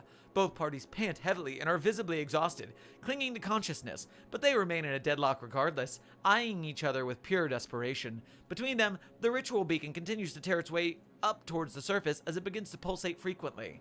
Suddenly, the thaumaturgic light meets with Hecor's energy, and everything goes infinitely bright. 2 seconds later, both 8 and Matthias are thrown against the opposite walls as the Eigenweapon's beam goes haywire and starts to bend, frantically moving around the cavern and damaging everything around it. It almost touches 058 before it tackles her, grabbing the Overseer as he ducks out of the way. The beacon then rebounds off the wall and hits the ceiling above SCP-7000-K, forcing rubble to nearly bury him. He appears unable to move. Haykor's fire meets the thaumaturgic energy once again. This time, the rebound makes the Eigenweapon go sideways, cutting a diagonal line up the surface. Then it suddenly stops, finishing its attack. The beacon, however, still persists and escapes into the above ground, piercing the sky and the grotto in which the three are trapped. Everything slowly quiets down. 054 is laying unconscious, and 058 stands above him, barely sustaining consciousness. In the distance, Matthias lays half buried underneath stones. Only his right arm and bleeding head are still visible. He reaches outwards. Footage of the above-ground area surrounding Haykor's target, the thaumaturgic backlash of 2 rays meeting combined with SCP-7000's properties and thaumic field of its own resulted in a mass magma expulsion up from within the city. SCP-7000-K speaks. This isn't over! Suddenly, the ceiling starts to rumble. 058 notices it and covers herself and 054 with a protective bubble. SCP-7000-K is too late. A series of rocks fall down upon him, one of them seeming to split his skull.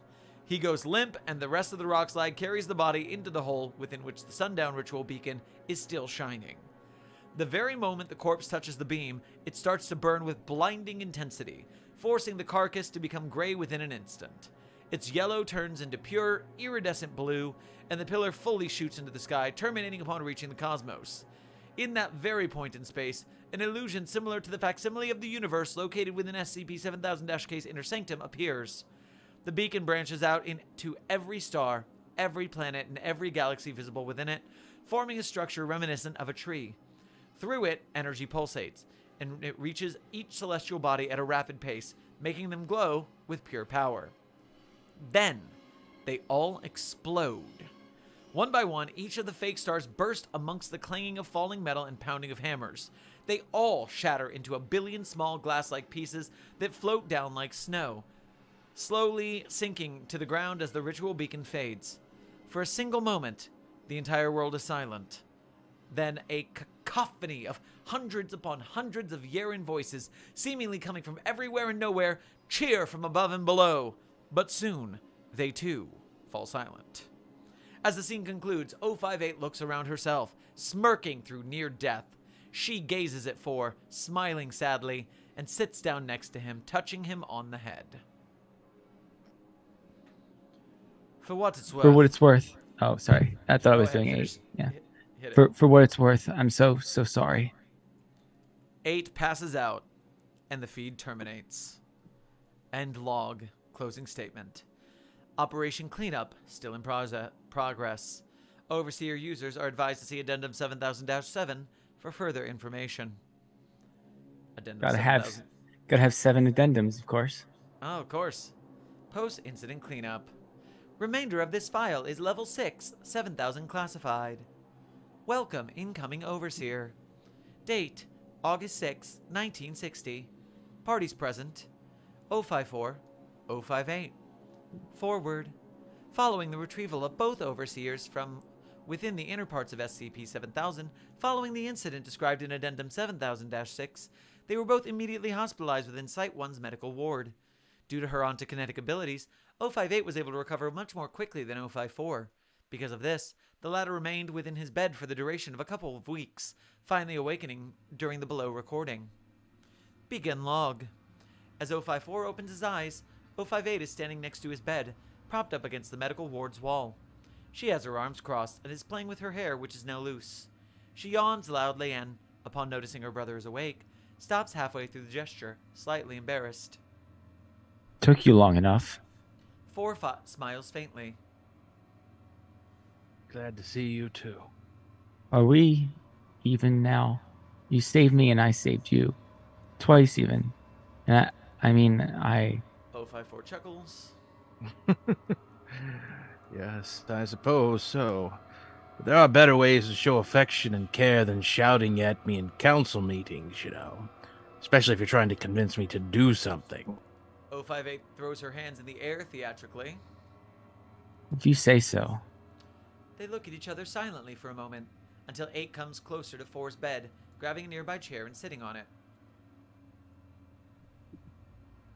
So, how you holding up?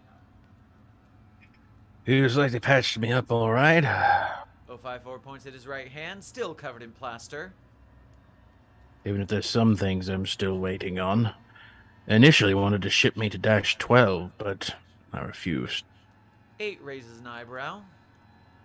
Let's just say I preferred to stay somewhere I can actually talk about what happened down there. Props himself up with his left hand. Speaking of which... That's actually why I'm here.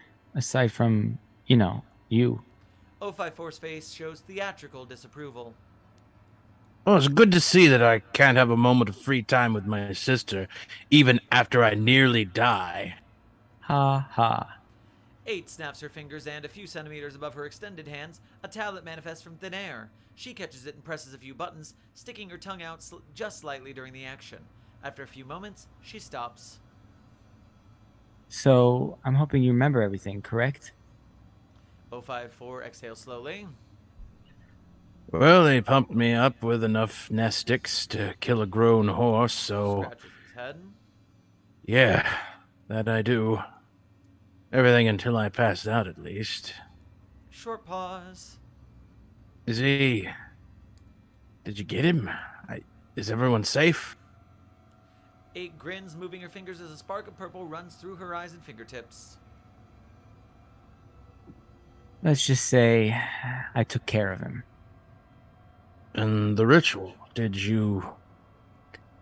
We've yet to see any of them fly out into orbit, but I'm pretty sure what I saw down there means he just needed an extremely strong magical catalyst to finish the thing, and well, his body was more than plenty.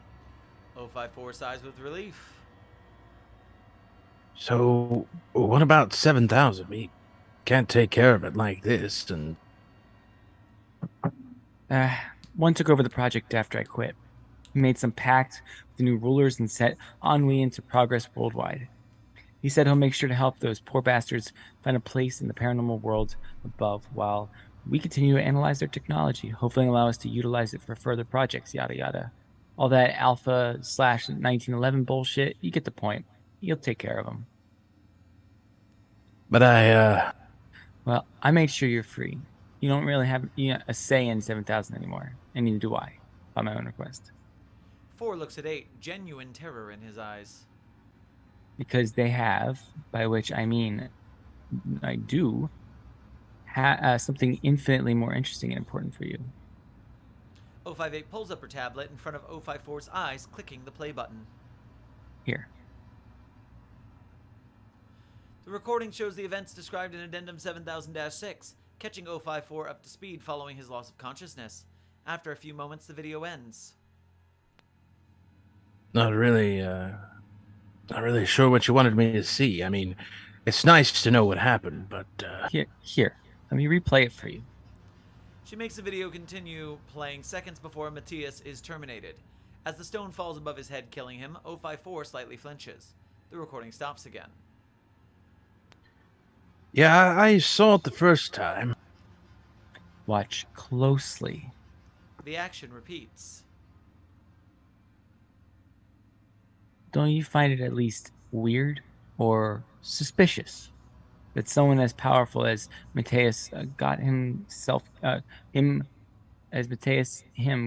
killed by a falling stone?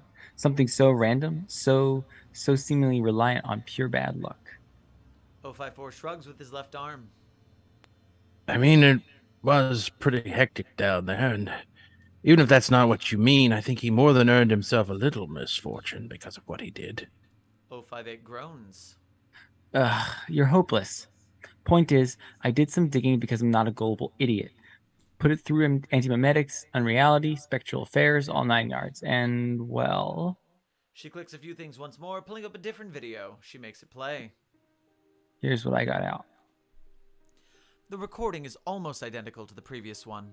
However, a few moments before SCP-7000-K dies, a spectral figure, reminiscent of a white-furred SCP-1000 instance propped up against a cane, manifests from thin air. It looks directly into the camera, slowly nods and swallows hard. Then it moves its hand, and the stone falls onto Matthias, killing him.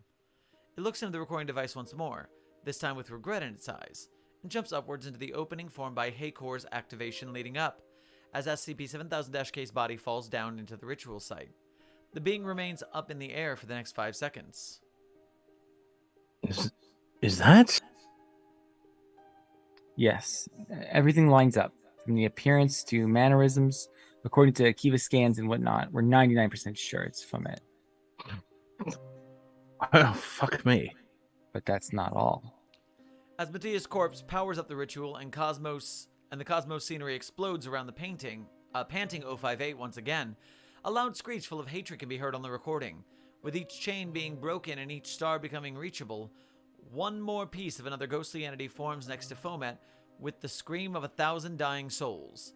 Eventually, they compile together into a feminine fey figure with long silver hair, a crown above her head. Her face is filled with a grimace. Jesus Christ. The figure tries to reach for Fomet's face with her claw-like figures, only for the Yeren to easily repel her with a few moves of his hands. Above his head, but for a split second, the face of another fey, similar appearance to the attacker, but the crown is instead replaced by a few turning gears, can be seen. They clash like this until 058 passes out, at which point the recording automatically ends. 054 blinks twice. Yeah. No, I genuinely cannot begin to describe being. At this late in the game, there's a typo. I genuinely cannot begin to describe how much this changes. To think the two are actually alive and with this power. And then the Queen and the fact that Yup. I thought you'd react that way. Short pause during which the two don't even look at each other. I hate to say it, but there's really only one way to go about this, I think. 8 looks into 4 eyes, her own sparkling with excitement. Are you thinking what I'm thinking? 054 nods and grins widely. I think it's high time that we come home. End log. Closing statement. Further research into the true nature of SCP-001 awaiting declassification blocked. So just in general, I believe. SCP-7000 and other associated phenomena is currently ongoing. Well, we're What 3.5 a hours in. We're 3.5 hours in, and we finished 1.5 articles. Jiminy sakes. Yeah, that was a 2.5 hour article, gang. That was quite the undertaking. It's different reading it versus reading it out loud. Oh yeah. Oof.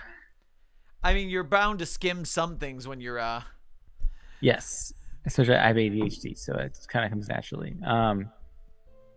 But yeah, the I've confirmed the mobile version is a little bit more readable. Because yeah, like I'm much more likely to glaze over words and then make them wrong if it's I'll be right back. High contrast. Ralston, if you're in the chat, I don't know if you are, but you look at an admonition article. Yeah, I think you were on one, possibly. You should look and see how they do their accessibility versions, because it's easy to add and it helps people with,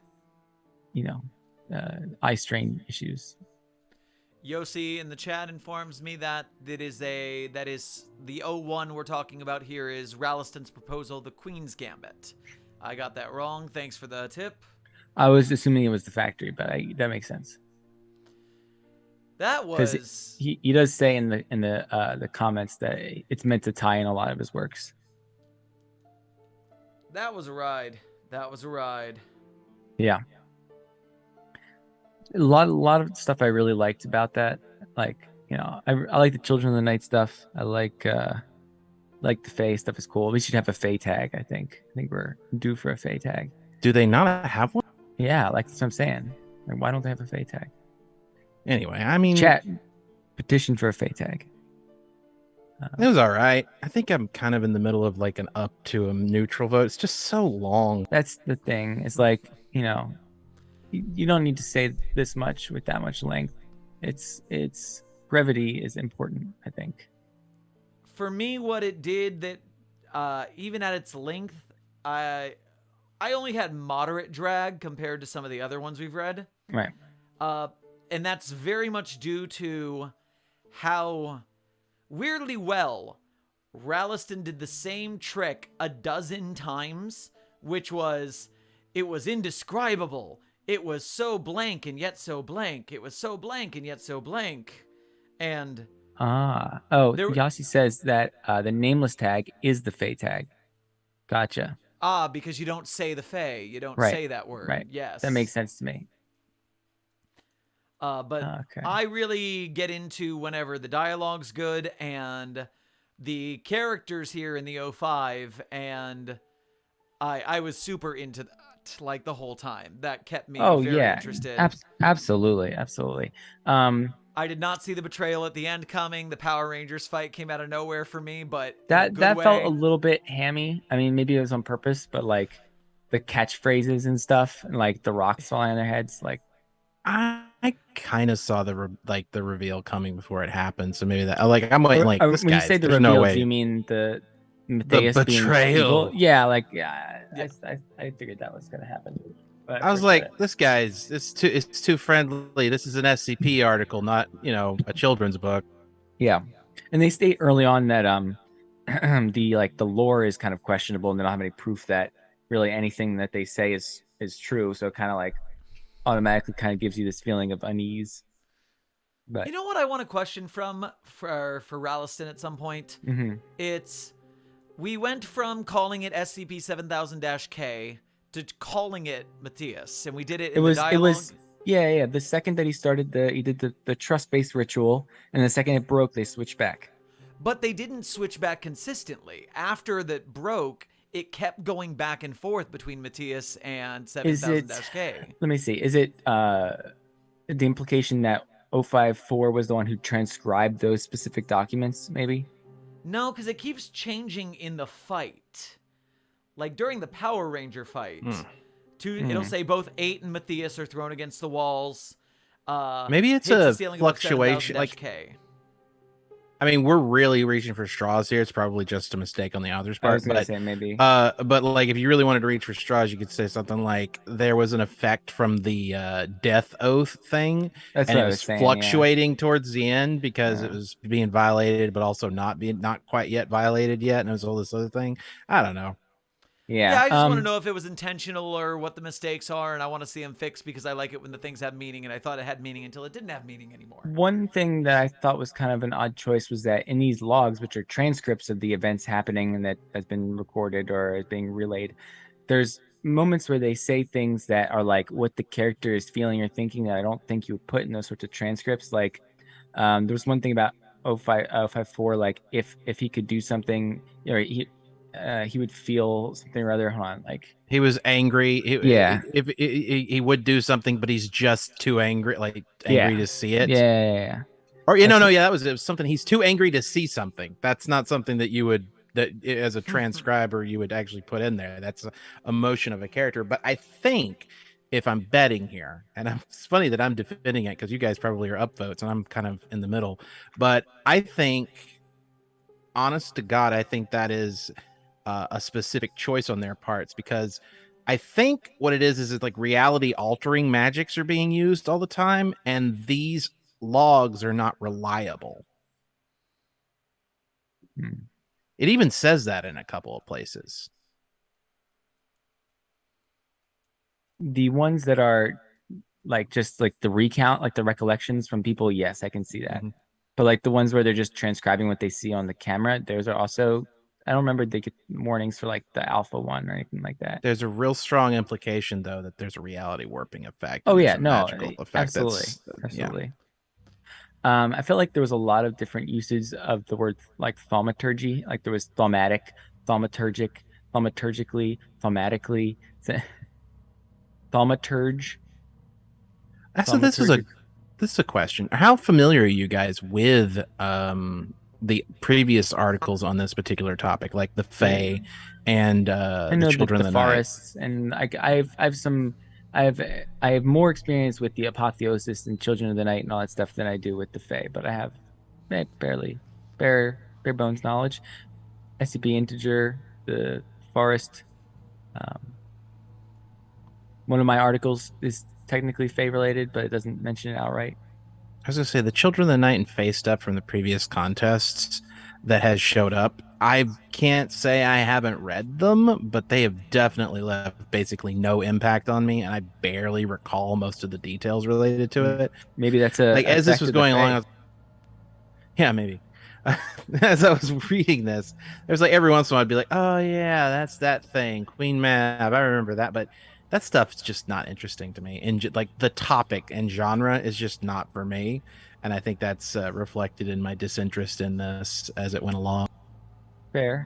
It's The well high fantasy is crafted. cool. High fantasy is cool. And I kind of like seeing it's like we're branching out from like the traditional horror tropes, and then we're actually getting to, oh, there's fairies and Bigfoot. All right, real quick before we move on to this article, let's hit today's ads. Today's ads are number one, first and foremost, the reason we're doing this. The tree tried to kill me GoFundMe. Successfully reduced somewhat because of insurance possibly maybe coming through, meaning we are much closer to our goal than we were before. Please donate to this GoFundMe. This is the reason we're reading every single one of these gosh darn entries one way or another. For my advertisement for the day, I'm going to direct you to SCP Redacted, a live-action SCP web series, miniseries that is dropping in September. They have 5 episodes filmed, 5 episodes ready to release. Their current goal is to get their YouTube channel enough watch hours to monetize. So right now they are up to... We got them over 1,000 subs, which is awesome.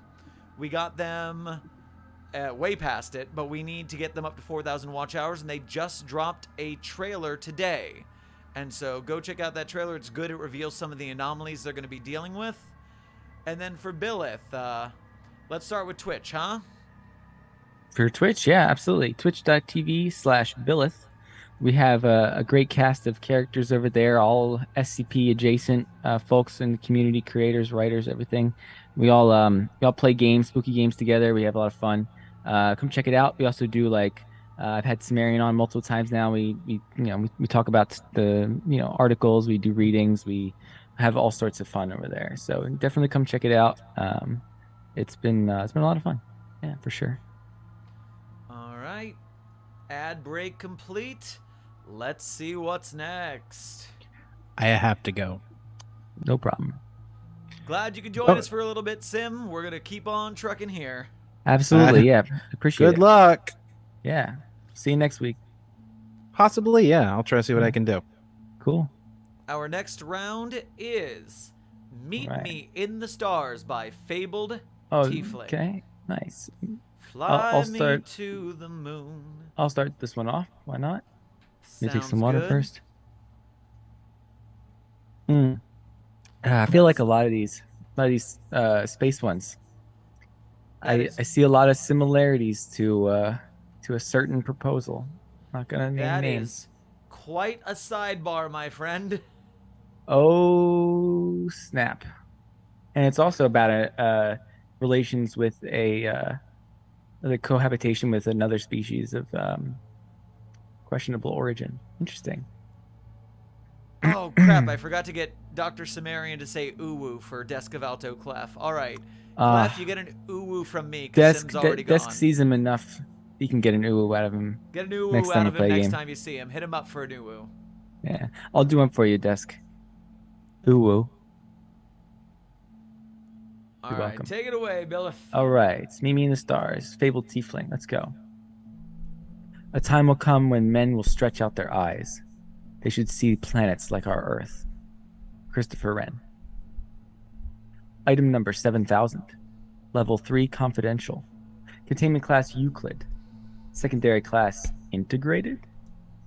Disruption class Dark. Risk class Notice. Image caption: sketch of SCP-7000-3 species from the notes of Agent Basile Cias. Remember Basile. Special containment procedures.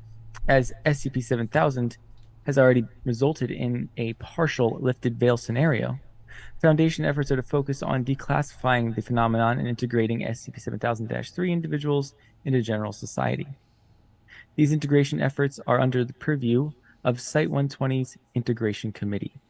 Likewise, Foundation diplomatic and communications groups are to maintain positive relations between SCP-7000's society and humanity. No personnel are permitted to approach SCP-7000-1 without express approval from the O5 Council. All SCP-7000-3 individuals passing through SCP-7000-1 must be cataloged in an official record of arrivals and departures. Description: SCP-7000 refers to the following interconnected anomalies. SCP-7000-1 is a wormhole that manifested approximately 405,000 kilometers from Earth on March 6, 2027. This wormhole links the solar system to GN-Z11, a galaxy within the Ursa Major constellation located approximately 32 billion light-years from Earth. Thus far, all attempts to pass through this wormhole have failed. SCP-7000-2, the exoplanet GN-667cc, footnote, dubbed Nest by its native children. Viewable on the other side of SCP-7000-1, SCP-7000-2 is approximately 250,000 kilometers from the wormhole as it appears within its local system. SCP-7000-2 is approximately the same size as the planet Mars, with a gravitational force of 0.364 times that of Earth's. SCP-7000-2 maintains an atmospheric composition comparable to Earth's during the Carboniferous period. Footnote: maintaining a notably high concentration of atmospheric oxygen, right? Post Great Oxygenation Event. SCP-7000-2 is largely aquatic, with approximately 85% of the planet's surface covered in liquid water. Details regarding the planet's surface are undergoing further research. SCP-7000-3 is the local intelligent civilization of SCP-7000-2, known locally as Caridids. SCP-7000-3 individuals are hexapedal arthropods superficially similar to Mantodea, which is the mantis insects, with enlarged craniums.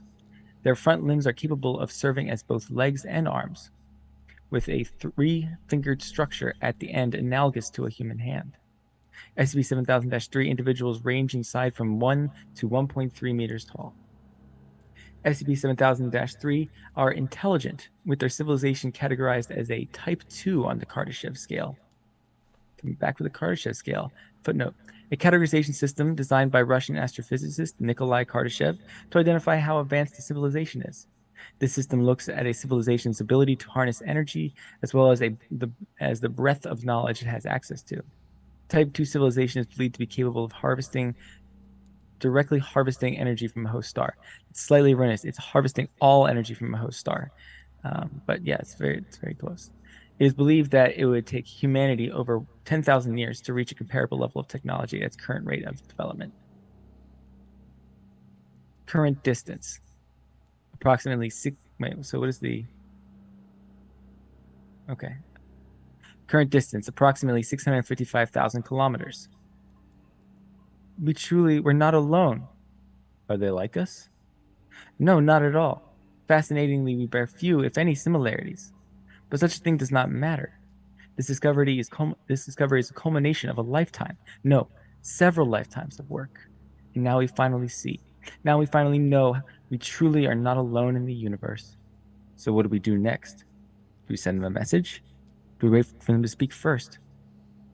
Too many questions. Permit me to work. Wait, that is Addendum 7000-1. Oops. All right, briefing. SCP-7000-1 initially manifested approximately 405,000 kilometers from Earth between the orbits of Earth and Venus. Due to its proximity to Earth, SCP-7000-1 was immediately visible with the naked eye across the northern hemisphere and parts of the southern hemisphere. The Foundation immediately began attempting to control the spread of SCP-7000-1 information via media control, the deployment of aerosolized amnestics, and the deployment of targeted memetics to remove humanity's ability to view SCP-7000-1 directly. Investigation into SCP-7000-1 was allowed. Within 12 hours of SCP-7000-1's initial manifestation, a series of 5 messages were rapidly broadcast across global radio networks. The Foundation employed Rosetta.aic, footnote, Foundation AIC, designed to perform esoteric and anomalous translations, to translate the messages. After 22 days of analysis by Rosetta.aic, the messages were successfully translated. All messages received translated to the following. Hello? Are we heard? Does this world think? It should know pretty quickly on that they're all the same. Addendum 7000.2, March 28th, 2027. Site 120. I'll take Celis if you see us, if you want to do Ashworth. Yeah. All right. Seem like a Dr. Ashworth. But, yeah. We have been staring at a message on Rosetta's screen for nearly half an hour in complete silence. It had become a repetitive practice at this point, visiting the room to see if Rosetta had finally cracked the code. We knew she had the ability to. We knew such a thing was possible in theory, but neither I nor Ashworth really expected it to come through. A message in plain English from an alien civilization. Ashworth was the first to finally speak. And that's all they said? I've run all these messages through Rosetta more times than I can count, and this is all I'm getting back. Rosetta has a 99% confidence rating, and the only reason it isn't perfect is because some errors made back when she first went online. I'm pretty confident in this translation. That's a lot of characters for such a short statement. What do the O5s have to say about it? Initially, flipped their shit with the fact that suddenly the entire planet's population could see an anomaly just sitting there in the sky. It's good that it took a few hours for the messages to come in because from what I heard, they spent the time arguing about whether to knock everyone out on the planet and throw in an anti-memetic shield over the planet to keep pretending it wasn't there. Yeah, but what about now? Well, it's why they came to me and why I'm talking to you. We spoke for a bit.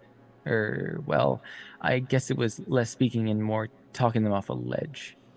I reminded them about Site 120's efforts, and that seemed to convince most of them to try something different. They want us to talk to them, maybe even integrate them into our world. That's surprisingly magnanimous of them. I'd regale you with the entire conversation, but honestly, it really wasn't that interesting. You know as well as I do that times are changing, Ashworth. The work you've all done here at 120 is the proof that we can actually start taking those steps to lift the veil, bit by bit. We're hitting the point where maybe, just maybe, humanity can stand to know the anomalous exists. Ashworth cracked a smile. If the O5 has approved it, then I'm all for it. Let's draft a response. After some discussion, the Foundation returned the following message. Hello. Let's talk. Addendum 7000.3. April 3rd, 2027.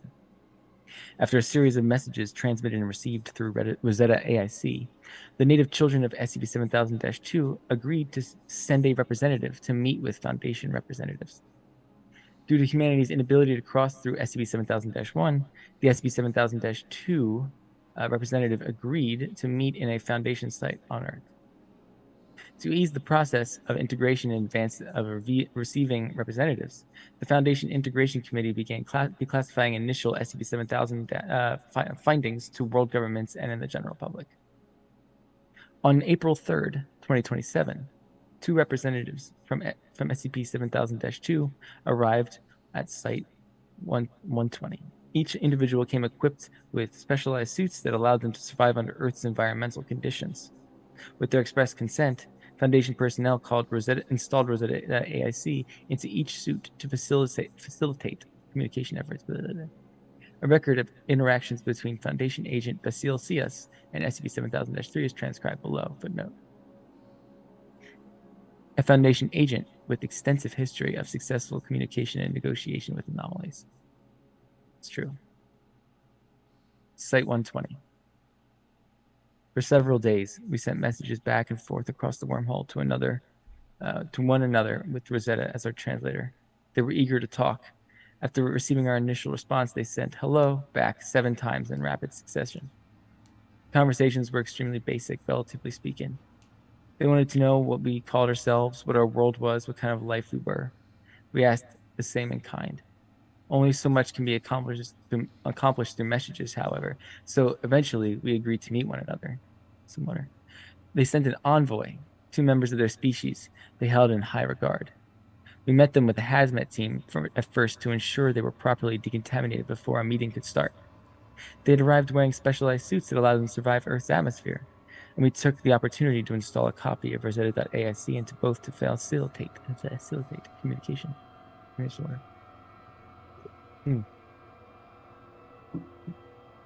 I was worried the meeting would be tense. Hold on. There we go. Okay. I was worried the meeting would be tense, whether we wouldn't know where to start. As soon as I entered, however, I was immediately rushed by one of their envoys, who immediately began grabbing and tugging at my face. It kneaded at my cheeks and brushed its fingers through my beard, all with a sense of abject wonder and fascination. And let's see. How about I take the aliens, you take the humans, because there's going to be some more humans down there. Perfect. Look, they're soft and malleable. What a wonder! And upon their face, a chitinous material like our furred animals. Whoa, hello. Nice to meet you as well. The other joined, tugging at my hair. We vocalized to one another with chittering, clattering sounds, accompanied by them stomping their front legs. I mouthed the quiet "save me" to Ashworth, who simply smiled in response. Truly fascinating. To think a furred animal could be capable of thought. And only 4 limbs. On behalf of the SCP Foundation, I would like to formally welcome you both to planet Earth. We have a lot to discuss, so I ask that you go ahead and join us at the table and let go of Agent Cias. Don't worry, you can start tugging at his face again in a minute. Ashworth shot me a slightly uncomfortable smirk as the 2 continued their poking and prodding, now focused on my arms. I flipped him the bird. Before we begin anything, what should we refer to you both as? Right now, our documentation refers to you all as SCP-7000-3-A and B, respectively. But honestly, that's excessive. They ask for names? Very well. I am called Ketadonka. Footnote. Translation performed by comparing SCP-7000-3's linguistic system and comparing similar phonemes and morphemes in the English system. Though there was a high chance of inaccuracy, these name translations were both SCP-7000-3 instances interviewed. I am called Kartekin. Oh, Ketadonka, look! The limb is firm with some solid internal skeletal structure. They continued chittering back and forth to one another as Ashworth attempted to maintain control. Thank you both. Now then, you were the ones who sent out those messages, correct? That was myself, to be particular. Well, Kartekin was part of the team involved. I sent the message. We are filled with joy that your species were able to respond. Rosetta struggled to translate tone, even between familiar human languages. Even with that limitation, I could tell Ketadonka was uncomfortable to some degree. It seemed stiff, overly formal. Despite that discomfort and formality, it was still more than willing to analyze me like a science experiment. In the moment, I couldn't help but imagine a board meeting full of these guys talking business with rubbing their hands all over one another. This is an amazing opportunity for us as well. Though we do have to ask what the goal of that message was. The portal was opened between our worlds and our opportunity to speak was presented. We have sent our message to many planets over the ages, but this was the first to respond. We wish to meet. The species here is the first one like us we have ever seen. I have been looking at this world from a distance since the portal opened, and I wish to see what this planet holds, what the people here have created. Sound a little bit like Doofenshmirtz from Miniseries. So a little bit of Doofenshmirtz, a little bit of Farnsworth in these two. I see that. I see it. Yeah. So, are you hoping for a cultural exchange then? Whatever it is that can be shown to us, we want to learn and share in return while we still have time. With the wormhole where it is, we can't really hide you guys from the world, nor should we. I think it's something that we could both benefit from. We've been working towards pulling back the veil bit by bit, but Veil? a technical term. It's what we call the separation between humanity, our species, and what we can't explain with science. We are not sure we understand. I'm sure our representative can explain once we start. As I was saying, though, the wormhole effectively tore the veil down in a night. While we could hide you away from the world, there's no real benefit for either of us. A cultural exchange is probably the best way for us to start understanding and introducing your society to our own. I'm all for it. This is news that fills us with joy. We have already chosen Kartekin as the one who will represent us, if that is acceptable. That's perfectly acceptable. We're more than willing to show Kartekin around. Basil? Or Basile? Yep, I could take the point here. I see it's like Basile is like, I think, the regular pronunciation, but also a lot of Fabled Tieflings characters have like urban spice names. I noticed. I only know it from the English Basil. Basil. I reached out a hand to Kartek. It gazed back. Though it didn't emote the same way we did, I could tell it was confused. I reached out a hand out after a moment, and I grasped it in my own.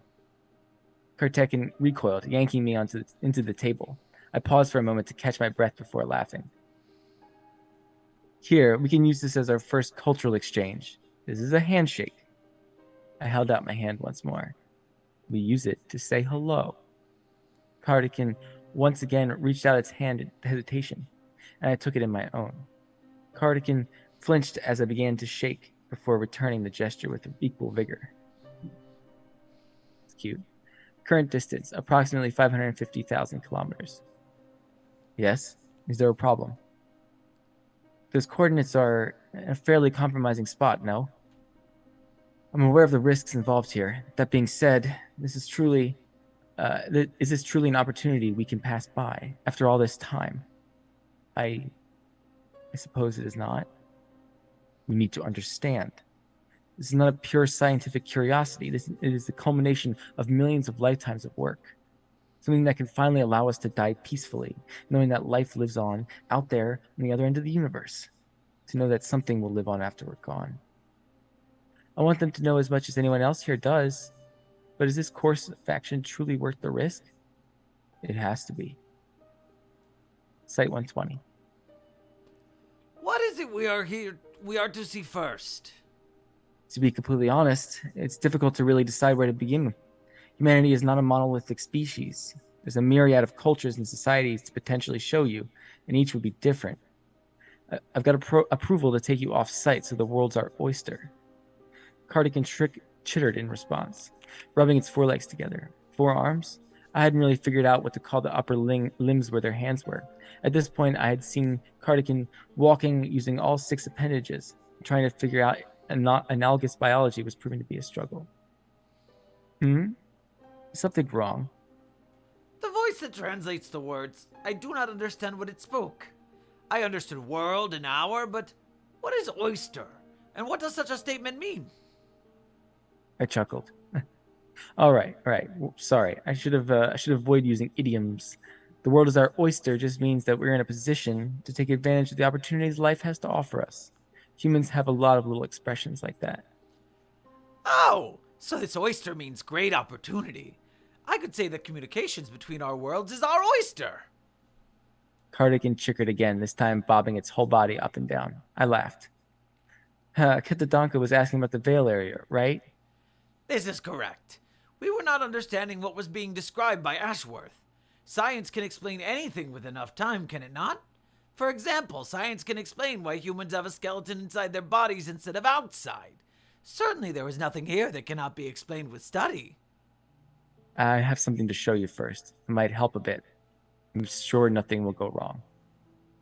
Current distance, approximately 480,000 kilometers. It is done. It is done. There they are. It is beautiful.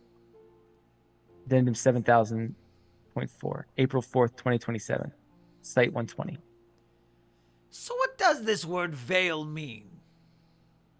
By that we mean the veil of secrecy, what we at the Foundation hide from the world. Cardigan once again made that chittering sound, rubbing its appendages together. Did you people never hide away from the things you couldn't understand? That is correct. What is being hidden away? Well, there's certain rules to how the universe operates, right? Certain immutable truths that never change. Take this apple, for instance. I grabbed an apple off of someone's desk as we walked by. It could be here, or it could be on your planet. What do you call it? Nest is our home's name. Right. So it could be here or on Nest. But if I do this, I drop the apple and we watch as it hit the ground and roll away. It will fall. It'll fall slower on your world, sure, but it will still fall. Gravity is one of those constants, right? Well, what if something broke that rule? Something that should be following it? What if I dropped the apple and it floated away? We would need to catch it so it would not leave. While that's true, that's not all there is to it. We would step in, we would hide it away. That's what the veil is for, to keep things that break the rules of the world away from the public eye. Why? I wish I had an answer for that. The Foundation's mission is to secure, contain, and protect. There's plenty of things here that are here for a good reason. Things that would hurt a lot of people if we let them out. There's also a lot of things here that I wish we didn't keep secret to begin with. That's part of why Site-120 has been working on the integration project. I stopped as we arrived at our destination. It was one of Site-120's classrooms, a school for the younger anomalous humanoids on site. There were about 23 students in the room of varying shapes and sizes. Some could pass as your average 13-year-old, while others were barely recognizable as human. Each paid close attention to the Foundation agent in front of the room, giving a lecture on global history. This is what I wanted to show you. This is a classroom. There are places like this all over the world. They're where we take our young and teach them almost everything they need to know about being human. This one is different, though. Can you guess why? They are all what is referred to as anomalous, yes? Right. Most of these kids have never left Site-120. Those that have were only outside as little kids and barely remember it. They were all here for different reasons, too. That one there, she is here because she can light fires with her mind. That boy over there, only here because he can summon a monster with a storybook. What is it they all have on their tables? Those are books. Please tell me you guys have at least had books at some point in your history. Books. Yes, I believe so. Many, many years ago, long before I was born. Things with words inscribed in them, yes? Though I don't recall them looking like that. Well, no matter what they look like, same basic ideas here. These are things with words in them to pass on knowledge to the next generation. We both sat in silence, watching the class. At one point, the teacher seemed to direct the students to work on some group activity, with each student getting up and moving tables together. One student was left alone in the corner of the room for a moment, to their emotion to join another group of kids. Cardigan hung its head, its wings vibrating. Something wrong. No, I am merely thinking. I was going to ask if all humans had such wondrous abilities, but the truth that some are kept here while others are not answers the question. Why have we come here first? These kids are like you guys over on Nest. Part of the first anomalies that get to go past the veil and join society at large. They're wonders. And wonders that finally get to see the rest of the world now that you're all here. Cardigan tapped his two front legs rhythmically. I see. What are we going to see together next? There's a lot of worlds out there, but let's start with something simple. Addendum 7000.5, April 5th, 2027. Barcelona, Spain. Your flying machine was exceptional. Such a strange design, simplistic yet effective. What did the people call it again? We call them airplanes. Oh, the word does not translate, so I cannot pronounce it. I will simply call it the flying machine. Tell me more about it. I smiled. Cardigan had been like this all night. Every little thing seemed to amaze it, from the intricate machinery to the plane itself, to the fabric on the seats. I honestly felt like I was with a kid. It was hard to believe that the being in front of me was from a civilization nearly 10,000 years our senior. When did the people of this world create these machines? It must have taken such a long time. Well, it was the first successful flight was in 1903, a little over 120 years ago. Though it wasn't until 1914 that the first commercial flights happened. Does that help? It is challenging to understand the timeline. Our worlds do not have the same metrics. From our understanding, this planet is very slow to orbit its star and rotate on its axis. Nest is not. Nest orbits quickly, but has a similar rotation speed. Well, define a day here as a 24-hour cycle. So take that flight we had, for example. That flight was about 3 hours, give or take a few minutes.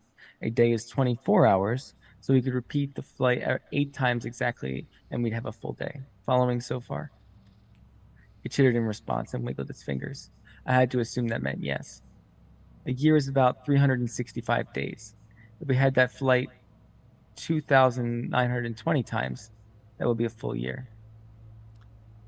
Cardigan stopped in place, twitching its head back and forth with its arms held up. After a moment, it dropped its arms and opened its mouth. 120 years is... 120 years is? Yeah, it's a long time. No, that is no time at all. The species here was able to master flight in such a short period of time. That period is so short that science must have hardly aged since then. Oh, I wasn't alive yet. I'm only 30 years old. Cardigan stopped walking once more and flailed its arms about wildly, chittering. Then Silas is but an infant, a child. So this is how Silas knew so much about the school. Cardigan, if we translated your age to Earth years, how old would you be? 1,743 years. I am aware I am very young, but please do not see me as unfit to be the envoy of my people. We had finally left the airport at this point, about to take our first steps into public for the first time. I shielded my eyes against the sun as I looked out across the city. It was still early, so the streets were fairly empty. While we weren't trying to keep Cardigan secret, it was best for us to start with a lower profile. Cardigan, you see that group of people over there? Yes, I see 5 people. If you added up the age of everyone in that group, they wouldn't equal half of your age. You lie. Certainly they are not all so young. Is the species composed of nothing but children and infants? You know, you figure out all the math questions and the esoteric hypotheticals I give you pretty quick. So I'm surprised you haven't figured it out yet, Cardigan. Those are adults. I'm an adult. Humans don't live much past 80 years on average. At this point, I was starting to understand its physical mannerisms. The reaction Cardigan gave to his information could be best described emotionally as visceral disbelief, and physically I told my 3-year-old that Elma wasn't real. It was a flailing of nearly every limb it had, with each appendage moving about in what appeared, in what to a casual observer would appear to be haphazard emotions. Those who were paying attention, however, would notice the specificity of each motion, each arm and leg moving intentionally to convey a meaning to a silent observer. Cardigan's people were as nonverbal as they were verbal, communicating with a language that no translator would ever catch. It's true, by the way. I'm not here to lie to you or trick you. You all are clearly long-lived, which isn't too shocking considering you orbit a red dwarf. Humans, however, are fleeting. We're here and gone in an instant. That moving vehicle there. How long ago did this species create it? 1886. About 141 years ago. The light's powered by electricity. 1879. 148 years ago. The species. How long has it existed? Oh, now that's a good question. We don't really know for certain, but our rough estimates of say about 200,000 years ago. Cardigan was silent once more, body completely still. When it did finally move, it was to glance over the city and watch the sunrise. Cardigan's eyes followed the cars as they passed, watching people as they crossed the streets. There are so many of you. And it's early. Most are still asleep. I must see more. Show me more. Current distance, approximately 460,000 kilometers. How long do you think they've existed? Can we not just ask? Yes, but I wanted to speculate with someone else first. Consider it a scientific inquiry. I would suppose, based on their level of development, at least 1 million or so years. It's hard to tell for sure since we're at such different levels of development, but I think that's a safe guess based on what we know. Impressive. Like what was said prior, we can simply ask. They've been speaking to us for some time now. Should I send them a message? Actually, that is not the question I wish to ask. Can we ask them to meet? I wish to know them better. I want to see what wonders they've created with my own eyes. Barcelona, Spain. What is this place? Parque de la Ciutadella. It is one of the larger green spaces in the city. I used to take my daughter here all the time, so I figured you might enjoy seeing it as well. There's a zoo to see some native Earth life, some architecture. I was cut off by Cardigan rushing off towards a nearby tree. It was a young palm, likely recently planted due to how easily Cardigan could reach its fronds. It took a frond in its hand and gently ran a finger over it before turning back to me. Cardigan's eyes remained fixed on me for a moment before it looked back at the frond. I walked over. This vegetation, it is similar to something we have on Nest. Really? Yes, though not the same color. And it does not hurt my hands when I touch it. Cardigan raised its eyes, skittering over to another tree. Yet this one is completely different. I have never seen structures like this on vegetation. That's a maple tree, I think. Those things you're rubbing there are leaves. Cardigan fell silent there. At first, I thought something was wrong, until I noticed that a praying mantis had crawled from a tree onto its hand, its eyes fixated on the small bug. Things here are so similar, yet so vastly different at the same time. How can it be? A planet on the other side of the universe with such similarities. Who can say? Pure chance? Luck, even? We found the luck. Yeah. A wonder of existence. A creature like any other Caridid of our world, and yet... Cardigan moved the mantis to its other hand. Do you think, creature? Are you like us? Sorry, but you probably won't get anything from it. There are a few things that can speak on Earth. The only ones you'll likely meet out there are other humans. Cardigan placed the mantis back onto the leaf. Even if there are others here who can think, how lonely it must have been. What do you mean by that? How lonely it must have been to be stuck to this planet, alone in your galaxy. I wasn't exactly sure how to respond to Cardigan there. He stood in silence, watching the mantis walk across the leaf. This tree was one I walked by all the time before, not something I ever paid much mind to. By all means, it's a standard tree, the kind that most of the population couldn't even name if you asked. In our silence, however, I put myself in Cardigan's place. I looked at the leaves on the tree, thinking in the fact that each wasn't a uniform shade of green. Some were paler, almost yellow, while others were vibrant, dark green. Some leaves held small insects, while others were still unfurling out, having only grown recently. I plucked off a leaf and handed it to Cardigan. Cardigan took it and held it up to its eyes. It was a strange sight, an advanced species marveling over a leaf like a kid. I smiled as we left for our next location. Current distance, approximately 45,000 kilometers. How have things been so far? Honestly, words cannot describe it. They really are like us in many ways. But at the same time, they're almost like children. I appreciate the things they seem so easily impressed by, but they don't seem to realize the true wonders of this world. I'm trying to show them, but they seem preoccupied with simple things. Different perspectives. Just remember where each of us come from and where they come from. Our experiences shape what is important to each of us. While I'm speaking, I need to ask. We have noticed, yes? Yes, I've been monitoring the distance between both planets. How much longer? Unsure as of right now. We still have time, but not as much as I would like. Just be ready. How cruel the universe can be to present us with the opportunity and then rip it away in an instant. Uh-oh. Trouble on the horizon? The event horizon? Addendum 7000.6. April 6th, 2027. Barcelona, Spain. What is that strange structure? Basilica y Temple Extrapiatory de la Sagrada Familia, or simply the Sagrada Familia. It's a holy site. A place of worship, then. It's non-traditional, but yes. It was under construction for over 100 years, though I guess that's not really impressive to you guys, is it? Why is it shaped that way? It is very different from the other buildings I have seen so far.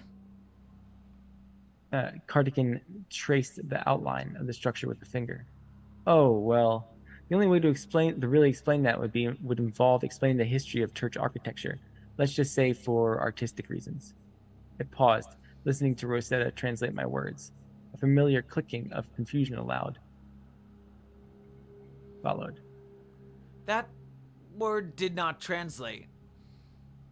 Which word? Artistic? Yes, that is the word. What does it mean? Well, it's... Shit. How do I explain the concept of art? Do you all not have art on Nest or something? I do not know. Guess you wouldn't, right? Art is... Remember that leaf you stared at yesterday? The one with the mantis on it? Yes, I remember it very well. Would you say that leaf was beautiful? Beautiful. I suppose yes, it was. Art is when you create something beautiful for other people to see, but art can also be creating something ugly for people to see. It's like a commentary on something in the world or society. God, I'm not sure how to explain this. Take a look at the cathedral again. It's a work of art, not just because it's pretty, but because of the history it represents. It's the work of dozens of architects combining their design into one massive collaboration. And it's a work that survived a civil war and a disease. It's art because of what it represents, I guess. Oh. It was subtle, but Cardigan's body stiffened up ever so slightly, the mention of war and disease. Here, follow me. I've got a better place to show you, and we could talk religion while we walk. I led Cardigan away from the cathedral. A crowd had begun to gather anyway, and I wasn't ready to start fielding questions about Caradids to a group of tourists. After a few minutes of walking in silence, Cardigan started asking questions again. We spoke about religion, how humans believed different things, and that there were no universal beliefs about God or the divine. Would it not be easier to believe in the same thing? Do these fundamental differences in thought not lead to conflict? I told it that, unfortunately, yes, it does lead to conflict. Considering its reaction to the last mention of war, I didn't elaborate further on that. I simply reminded it that humanity is not monolithic.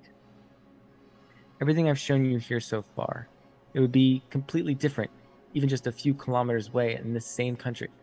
The further around the globe you move, the more different it is. Honestly, if I had to say, that's the greatest wonder of humanity, how different we all are. We arrived at our destination at this point, a small art studio / cafe combo in the Reval neighborhood. It got us both a canvas and a set of paints, and set up in the plaza outside. What is it I should do here? Simple. I'm going to paint you, and I want you to paint me. Right, that word probably doesn't translate. No, that word is understood. Cardigan grabbed a brush and dipped it in paint. The next thing I knew, I had a stripe of blue down my arm. There. I have painted Sias. Is this what is called art? I suppose it could be, depending on who you asked. I feel as if I am understanding art less and less the more we discuss it. Here, let me show you. Hold still, I'll be quick. Cardigan froze in place as I began sketching and painting on my canvas. When it was finished, I showed him the final product. Oh, it is me! It's a nice picture. It is. This is what I meant by paint you. I recreated your image on the canvas. How does this make you feel? I feel joy! My hearts are beating with joy. This makes me feel significant. Good. That's what art is. Art is something that makes people feel something, or gets them talking. Could I make art? Or are only certain humans capable? Like I said earlier, depending on who you asked, you've already created art by putting that blue paint on me. Real answer though, anyone can be an artist. Give it a shot. Try painting me on your canvas. And the image caption says, painting of Cardigan by Agent Basil. How'd you pronounce it? You said Basil. like Basil. Okay, that's fine. Basil Cius. Hover to enlarge. Nice. Nice and big. Cardigan grabbed the brush and paint once more. I sat still as it furiously painted with an intense expression on its face. its arms were uncoordinated, and at many points it looked more like Cardigan was slapping the canvas with a brush rather than painting. But when it showed me the final product, it beamed with pride. You could hardly tell what the painting was supposed to represent, looking like a haphazard splashing of colors that would make even the most abstract of contemporary artists blush. But Cardigan was pleased. Is this art? Am I an artist? Of course you are. This is wonderful work, Cardigan. Cardigan removed the canvas from its easel and handed it to me. Saya should keep this. A present from me as a thank you for what it has done. I took the canvas and handed Cardigan mine in return. And you keep this, so you can remember when you started your art journey. We got up to leave, but Cardigan immediately became distracted by a group of people in the streets. And the image caption says, "Painting of Agent Basilcius by Cardigan, hover to enlarge."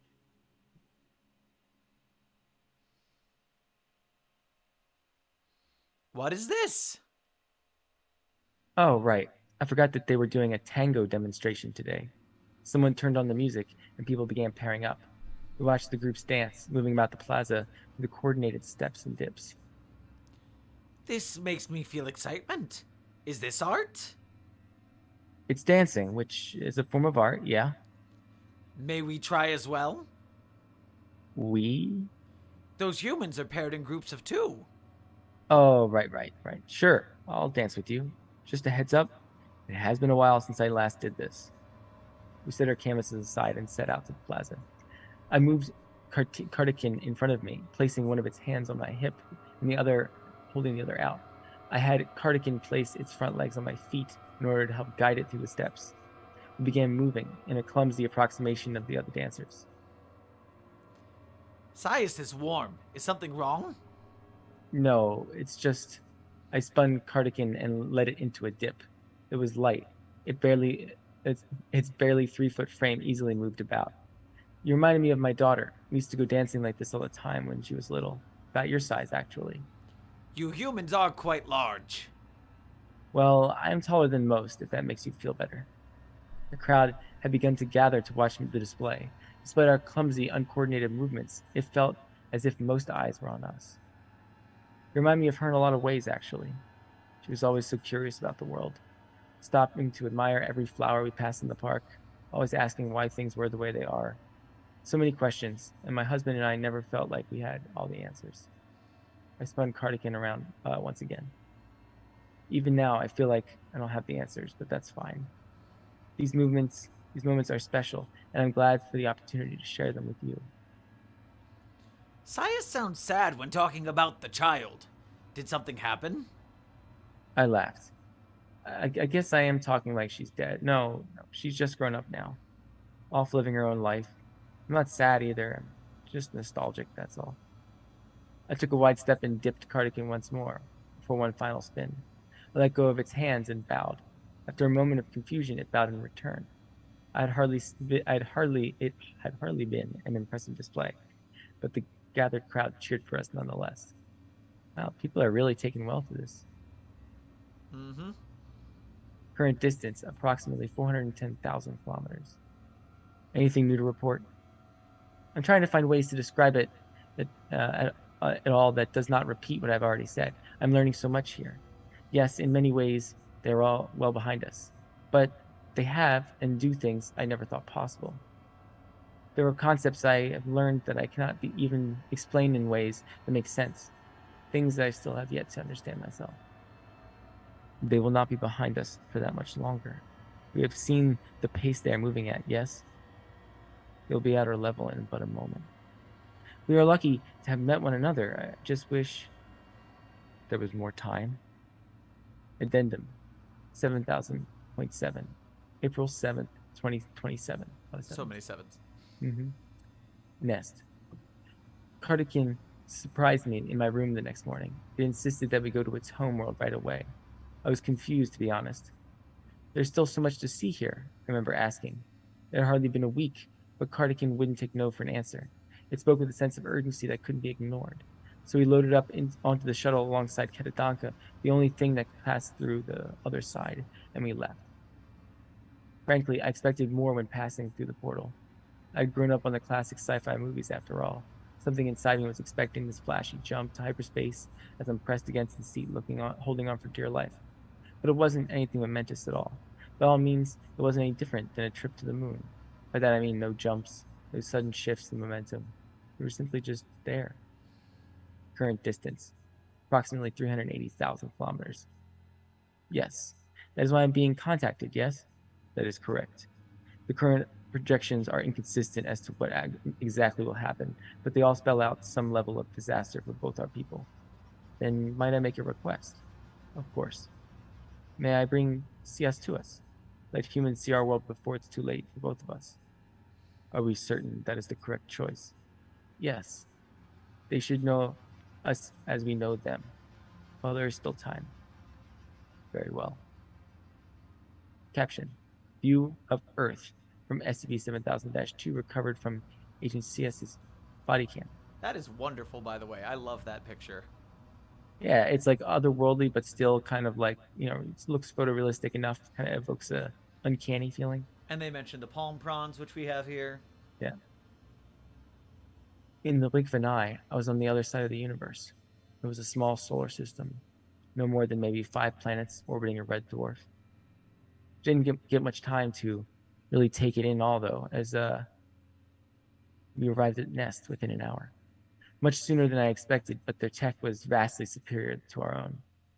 We settled down somewhere on Nest, and the shuttle doors opened. It was so familiar. We landed on a beach with white sand not unlike our own. In the distance, I could see a myriad of shrubby plants, sporting dark red or orange leaves that transitioned to black near the center. Even the sky above felt familiar, aside from their sun appearing as a massive pale orb in the sky. The sky itself wasn't unlike the Earth sky during a sunset. I could see our portal hanging in the sky above, on the other side of a pale blue dot that I called home. Please, come with us. There's much to show you and not much time. I nodded and followed behind, heading to what I could best describe as a forest or jungle.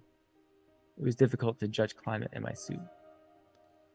This is Nest, our home, the only one we have ever known. You never colonized other worlds. We attempted it on many occasions. Our needs are very specific. Most planets we found were unsuitable. Planet Earth shouldn't be able to host life at all based on our calculations. It is not tidally locked, the atmosphere is so thin. Likewise, it is so far from its host star that it does not receive the amount of solar energy that is required to support life. It is a miracle humanity exists, and even more so that humanity is advanced. I guess this is the point where I say the opposite, huh? The fact that by our calculations, there's no way your planet should support life because of all the reasons you say we can't. They paused, clicking to one another. It looked like they wanted to say something in response, but both remained silent as we moved into what appeared to be a city of some kind. The structures were low to the ground and rounded. Most were taken by native flora, in some cases nearly indistinguishable from the surroundings, aside from odd rounded budges from the ground. Budges? Bulges, maybe? Are these rounder houses? Interesting. They were all built with a sense of purpose. There were no decorative elements or patterning on them. As we walked, I couldn't shake the feeling that something was off. It was all so quiet. Aside from Cardigan and Katadanka, I didn't see any other Caradids present. I wanted to ask, but a solemn look from Cardigan told me enough. I was eventually led to a massive structure, looking like several of the smaller ones stuck together without much sense of organization or purpose. The wall itself manifested a door that slid open as we approached. From there, I was led to a large room filled with indescribable technology. Some were vaguely familiar: screens, buttons, dials. None had a clear purpose to my eye, but there was a sense of recognition regardless. Others were utterly foreign, composed of metal bars and wires that looked ready to electrocute me or chop off a limb if I got too close. This was also where we finally saw other Caradids, a small group of no more than 6 that huddled around us with chirps and clicks. They eyed me with a hungry curiosity. There were no chairs, so I leaned myself against the safest looking place I could find. Cardigan finally spoke. Sias has many questions, yes? Please, ask them. Oh, God, what was that stuff we walked through outside? What is this place? Is this just like a small city, since there aren't many of your people here? I stopped myself from rattling off more. My brain was buzzing, and it wasn't a good feeling for once. Yes, what I expected. See, humanity is curious like us. The curiosity is just in the simple things. We should start with the simple questions. This is the largest city left on the planet, and what we saw outside are the remains of homes and businesses. Cardigan looked at me, waiting for me to interject. I remained silent. Sias does not have questions about that. No, actually, I think I know what's going on here. Remember back at the cathedral? Yes. I said the word war. It was subtle, but you stiffened up like that. That, with everything you just said and I just saw, well, it doesn't take an intelligent species to piece it all together. Instead, I ask this. How many of you are left? They are all here. 8. I counted this time, and there were 8 Caradids in the room. It was hard to tell how old they were, but based on what Cardigan told me prior about its age, it seemed safe to assume that most were as old, if not older than it. No others in the world? None. How long has it been?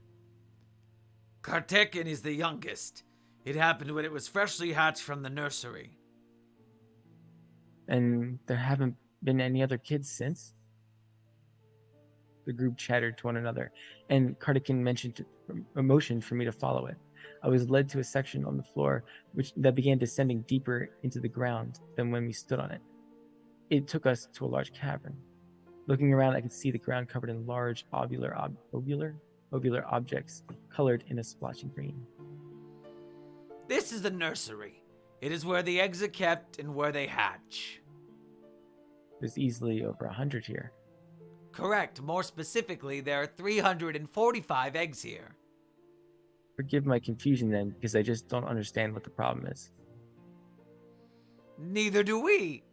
It has been one of our greatest sources of frustration and confusion for over 1,000 years. Every single egg is viable, and it should not take more than 2 years for them to hatch. And yet... I kneeled down with a flashlight and shone it in one of the eggs. It was faint, but inside I could see a vaguely carotid-shaped silhouette. We've accepted extinction. You can't be serious. I am. We accepted it long ago, once the old began dying. Soon hundreds became dozens, and dozens became 8. What hope was left for us? With all your technology, surely you could... Sias, please, we know. And I know that Sias knows as well. We have tried everything we can. We are not afraid. We accomplished our goal in the end. What was that goal? To meet another like us. Another capable of thought. From the beginning, we worshipped the idea that our planet was not alone. That despite how impossible life should be here, it existed regardless, and therefore had to be another. Cardigan led me back to the elevator and went back outside. We could see the stars above, foreign constellations from stars whose light wouldn't reach Earth for millions of years still. It was a nice dream early on, but we never really focused on it. We built up our society, began at home first. We learned all of the creatures that lived here from the land to the ocean, and then began learning of those on other planets nearby. Science note, if the light of those stars is not reaching Earth, it won't reach it in millions of years because the universe is expanding. Less and less of the observable universe becomes visible over time. Anyway, so you did find other life? Yes and no. Mound, the world next in line in our system, had microbial life and never went beyond that. Filter, the world of gas beyond Mound, had makings of life, but nothing came of it. Nothing like us, nothing that could think. We began harvesting energy from our star and then used that to send groups out of our system.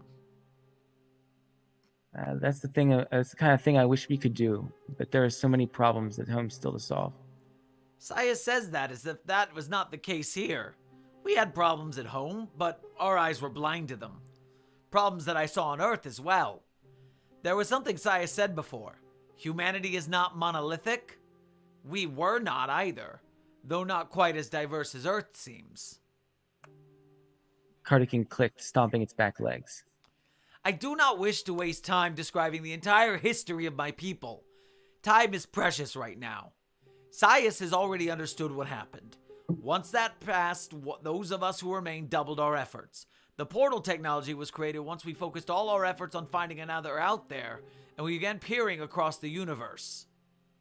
Cardigan began pointing to stars as it spoke.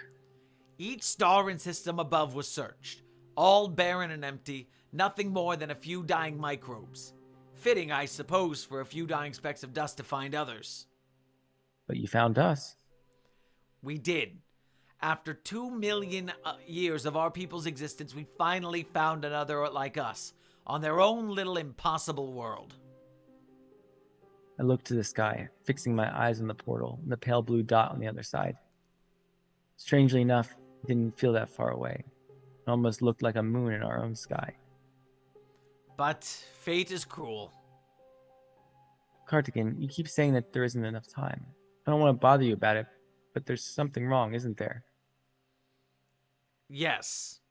You need to go home right now. Approximate distance, current distance, approximately 340,000 kilometers. Cardigan, we are out of time. Any longer and the nest will be destroyed. Oh, so it is Cardigan. Do you want to take over that second voice? I like your voice. Does it truly matter? Even staving off death now does not mean we stop what is coming. We die either way. Why can we not die here, knowing we've passed on our knowledge to another? Cardigan, such thing is impossible. It does not only risk us, but them as well. It is all hypothetical, is it not?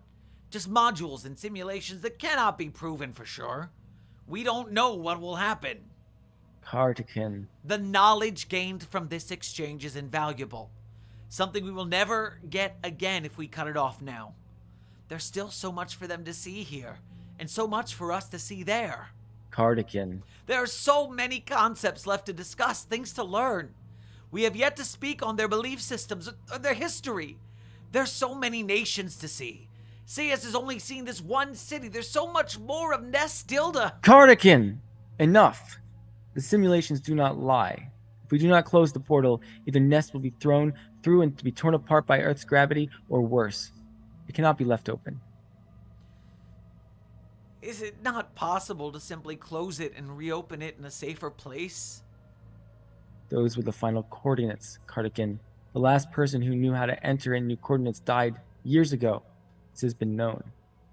There are none left who know how to enter more. Once the portal closes, it's over. Then that's all the more reason to... Cardigan. I know. I am just not ready to say goodbye. Addendum 7000.8, April 7th, 2027. Nest. Sias looked at me, its head cocked slightly to the side. An expression of confusion, one I had become very familiar with over the past few days. Why all of a sudden? Is something wrong? Yes, I need to be honest. Our planets... Have been slowly drifting towards each other the past few days? That's what you wanted to say, right? How did... The Foundation isn't dumb or ignorant, Cardigan.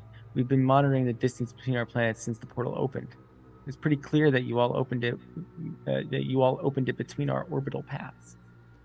And they aren't upset? I can't say what the higher-ups aren't upset about that. That said, there isn't a whole lot we can do about it. O5 wanted me to threaten you all to fix the problem. But that's not how I operate. CS... Oh, go ahead. Sorry. CS made that strange rhythmic sound it often did when it found something humorous. I like this change of perspective. It's nice. Yeah. What happens next? I send CS home, and the portal between our worlds is closed. No way to reopen it. No. Damn. We remain there in silence, staring at the stars above. We are so small, are we not? How so? We have searched every star we possibly can over our existence to find another like us. Many have died searching, hoping that there was something else out there. Dying never knowing that there was. There was someone else. But even in knowing, we were only able to know them for such a short time, it might as well never have mattered. These moments were fleeting, and now they're over. You're right.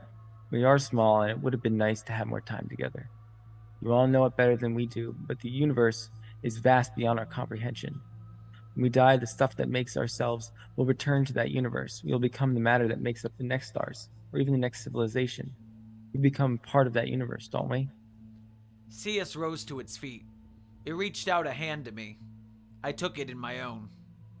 This moment was fleeting, but we were lucky to have ever had it. And no goodbye is forever, so I won't say goodbye here. Instead, I'll say, I'll see you in the stars. I will see you in the stars. They said the title. Roll credits. CS left, returning to the headquarters where Kedadanka would take it home.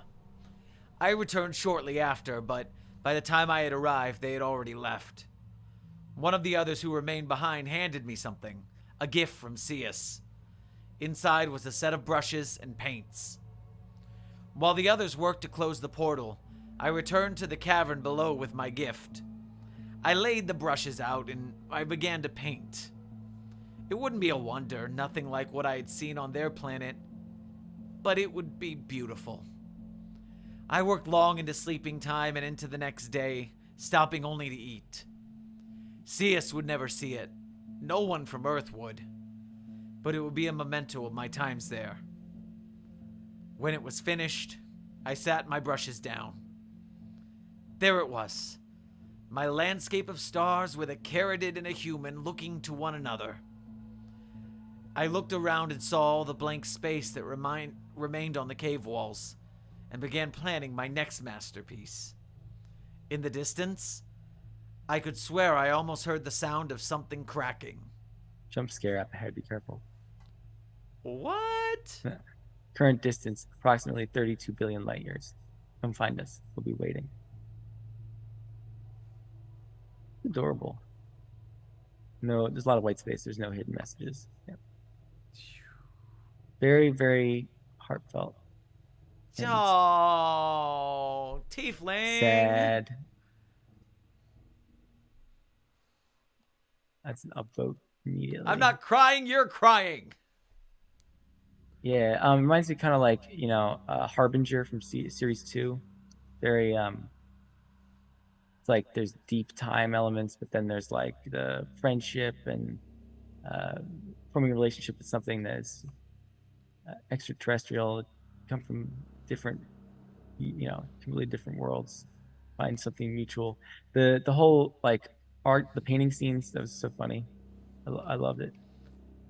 As a dance teacher, I was sitting here like, oh, they're gonna tango now. All right, now I gotta judge that. Well, luckily one of them seemed like they already knew what they were doing. So. Indeed. Wow.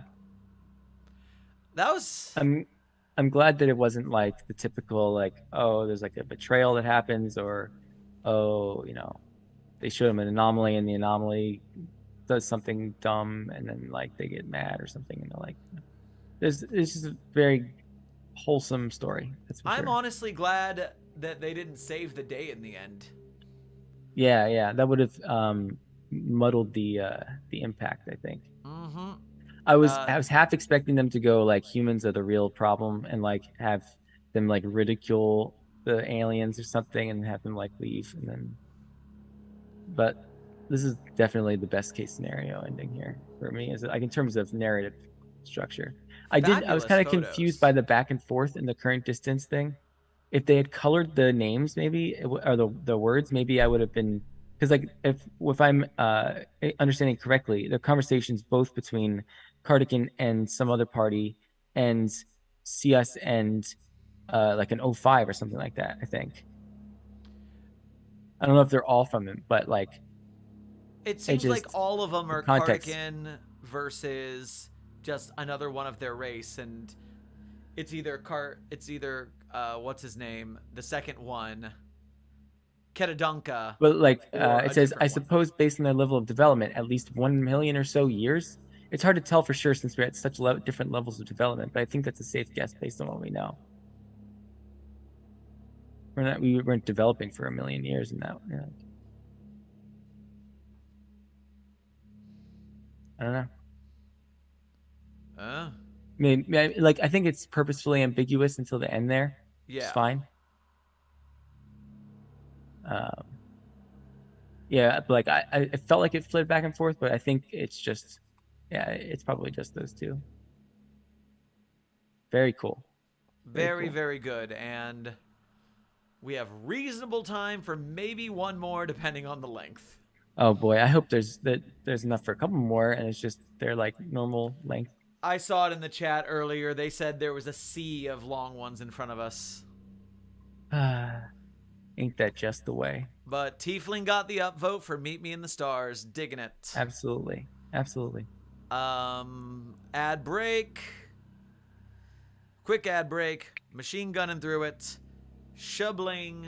Here is the GoFundMe. Help us help Cimmerian.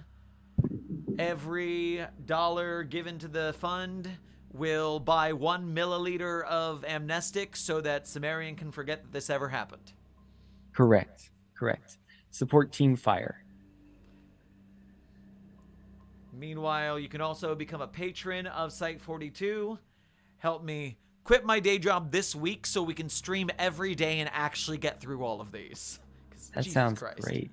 Yeah.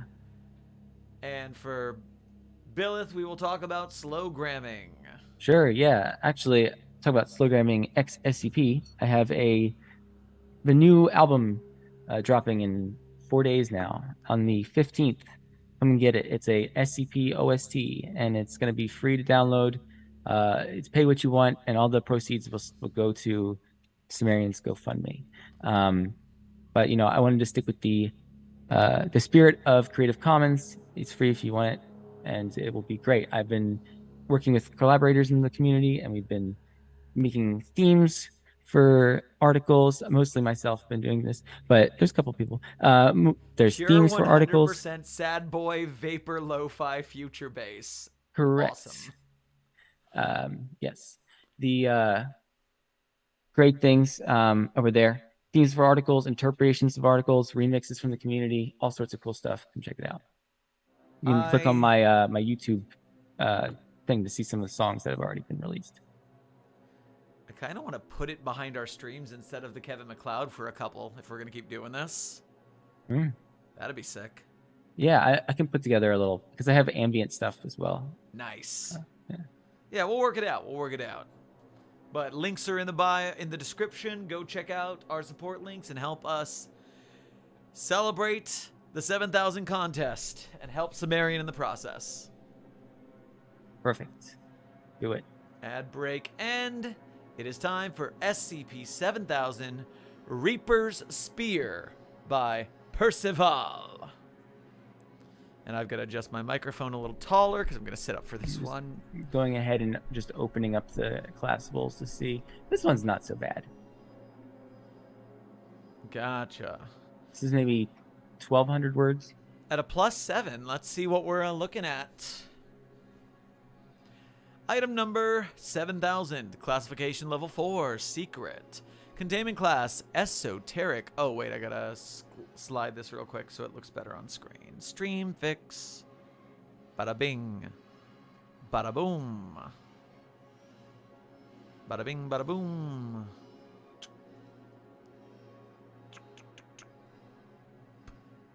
Centered. And scroll. Containment class esoteric, secondary class thaumiel, disruption class dark, risk class warning. Containment procedures, not special apparently. SCP-7000 is contained in a standard artifact containment unit at Area 73. SCP-7000 has remained submerged in a 2-to-1 mixture of spring water and pig blood. Footnote, ongoing testing suggests that any non-anomalous blood containing hemoglobin will fulfill containment protocols, but it is encouraged that personnel use the on-site supply of pig blood. Personnel are encouraged to report disturbed sleep or intrusive thoughts featuring SCP-7000. Cross-testing with SCP-7000 is not permitted. SCP-7000 is only to be removed from containment by order of the O5 Council or the current director of Area 73. Due to the occasionally erratic behavior of individuals using SCP-7000, standard containment breach protocol should be put in place to isolate the current user of SCP-7000 from other personnel. Description: SCP-7000 resembles a single flued harpoon with a shaft and foreshaft made from a combination of beryllium bronze alloy and iron. Testing suggests that the barbed head of the harpoon is made from hardened cartilage, possibly the tail of a stingray. The object is consistently warm to the touch, measured between 38.5 degrees and 41 degrees Celsius. The object increases in temperature when removed from containment. When non-contained, SCP-7000 causes recurring nightmares and disturbs sleep in nearby human subjects, especially those who have handled the object. Most subjects report experiencing an increased sense of determination and aggression when around the object, though some also experience paranoia linked to the nightmares. Subjects actively wielding SCP-7000 against the target show protective probability manipulation, which prevents them from suffering fatal damage until their target is neutralized. The luck is here.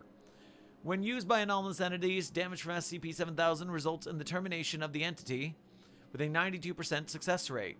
Damage from SCP-7000 circumvents most immortality clauses. Quote, footnote. An immortality clause is an anomalous function of an entity which prevents it from dying except under some specific circumstances, or allows it to remain alive anomalously when specific conditions are met. See Lagash and Vani, 2019, on types of anomalous immortality. Where was I? And seems most effective on immortality created through reality bending, probability manipulation, or, quote, prophecy. Non-anomalous humans wounded by SCP-7000 experience damage consistent with being wounded by a non-anomalous weapon of the same design. A subject wielding SCP-7000 against a non-anomalous target will not be protected by the probability manipulating effects of SCP-7000. Subjects who handle SCP-7000 in any capacity for more than 10 minutes often show signs of previously non-existent cardiac strain, burns and abrasions on hands, and lingering erratic behavior. Memo from Dr. Lagash.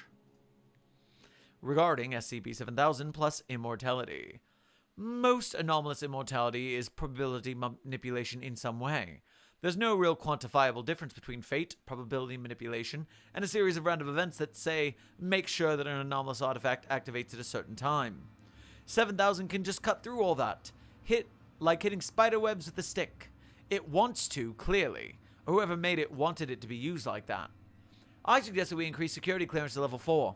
I don't feel comfortable with it being requested haphazardly for termination tests.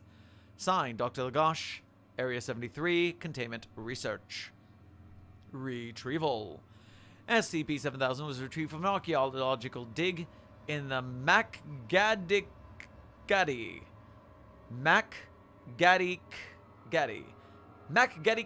Pan, a salt pan in Botswana, hypothesized to be an origin point of modern humans. After a violent altercation involving the item, Foundation experts investigating the dig discovered signs of early human activity standard for the area, catalogued here. 6 hearth remnants, 2 complete lithic tools, a knife and a scraper. Lithic flakes. Delicious in the morning and nutritious lithic flakes.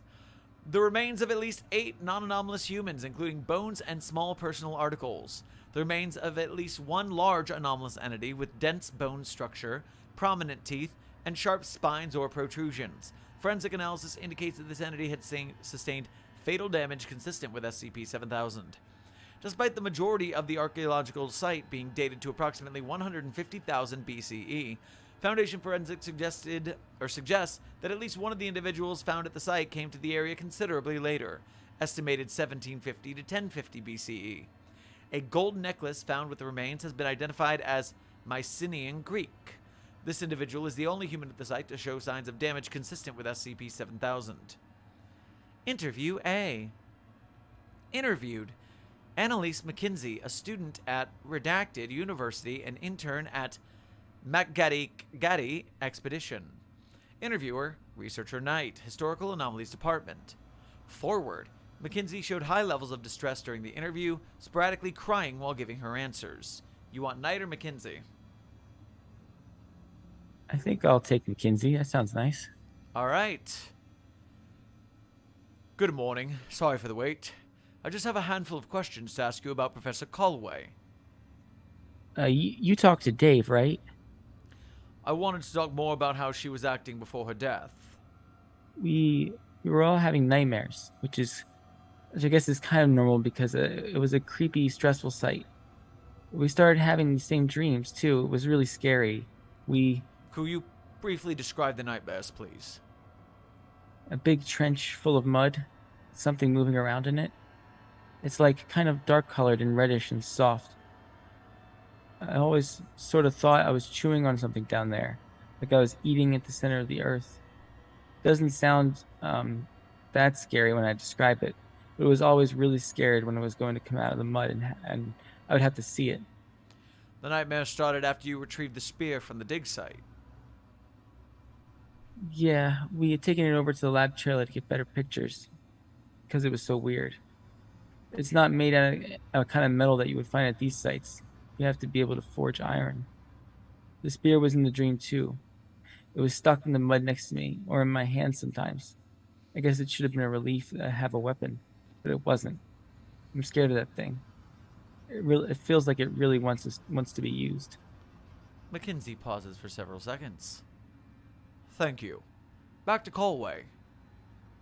Well, one morning, Professor Calloway started shouting about how she'd seen its face and how it was coming out of the mud, and it was here with us. And then she grabbed the spear and she stabbed Cody with it, and he was screaming too. She got him in the chest. And you shot her. Well, I guess I did. We had the guns with us for wild animals, and I've had a bit of gun training, but I just nicked her. I barely aimed for anything. She just looked at me and then she fell over and was dead. Mackenzie begins to shake violently. Researcher Knight uses this time to inspect the files on their desk. Did they tell you that the post-mortem analysis indicated she died of heart failure? No, I didn't kill her then. You only shot her in the arm. It was very brave of you. It was stupid. Maybe that too, a little. Thank you for answering my questions. Let me get you some water and you can get out of here. Oh, thank you.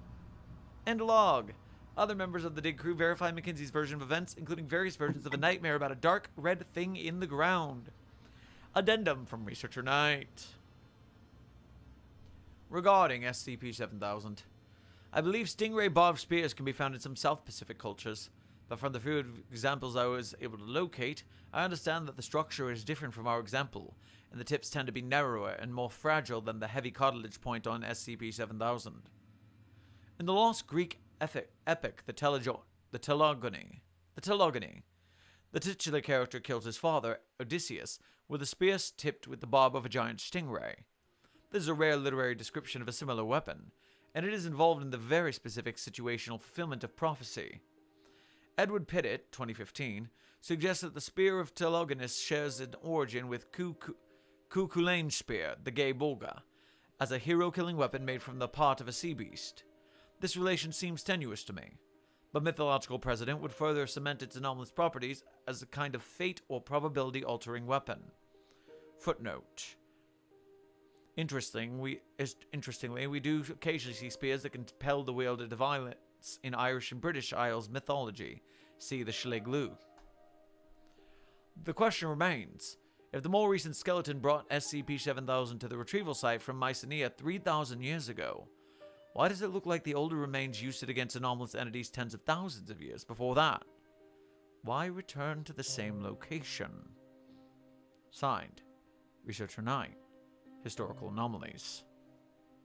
I can kind of get why it's lower rated. Like everything seems written well.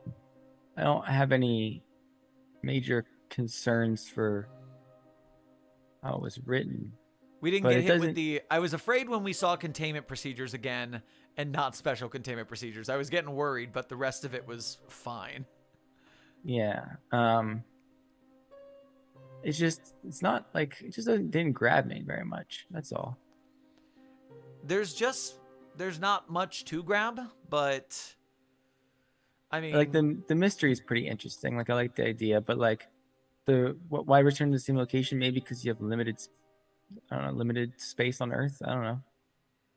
Or is it just probability? Oh, it's luck, right? But it has to tie in somehow. They actually ever used no. Early on, they say the probability part is the success rate of killing immortal anomalies. Sure. And then it kills the user. or at least injured. 92% success rate. Right. I mean, see, like I think that luck and probability is a factor of luck, but luck is kind of like its own thing. I think they talked about that in that one we read that had all the dialogue, and it was like it was Tyke. Do you remember that one? The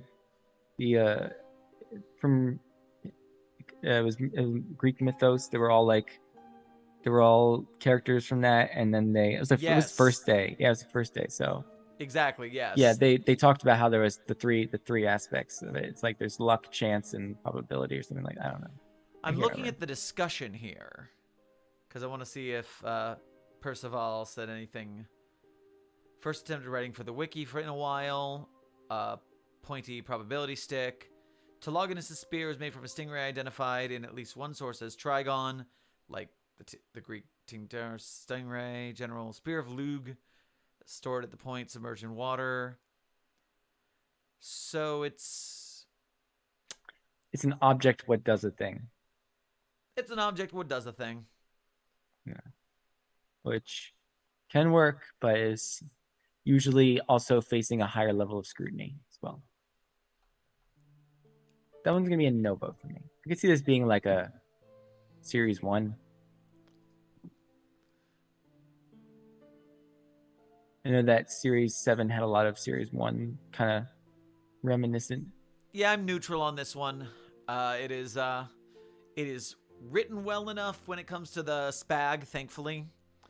And nothing like screams out as bad, but nothing screams out as good right yet. Man. I'm hoping for some short, really powerful entries here.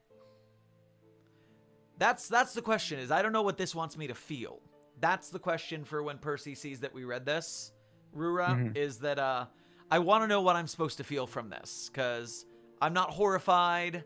I'm a little curious about why it ended up in the same place, but I also don't feel like I know there are clues as to why that happened. Right. Except from the mythology, which I don't know the mythology, so that doesn't help me.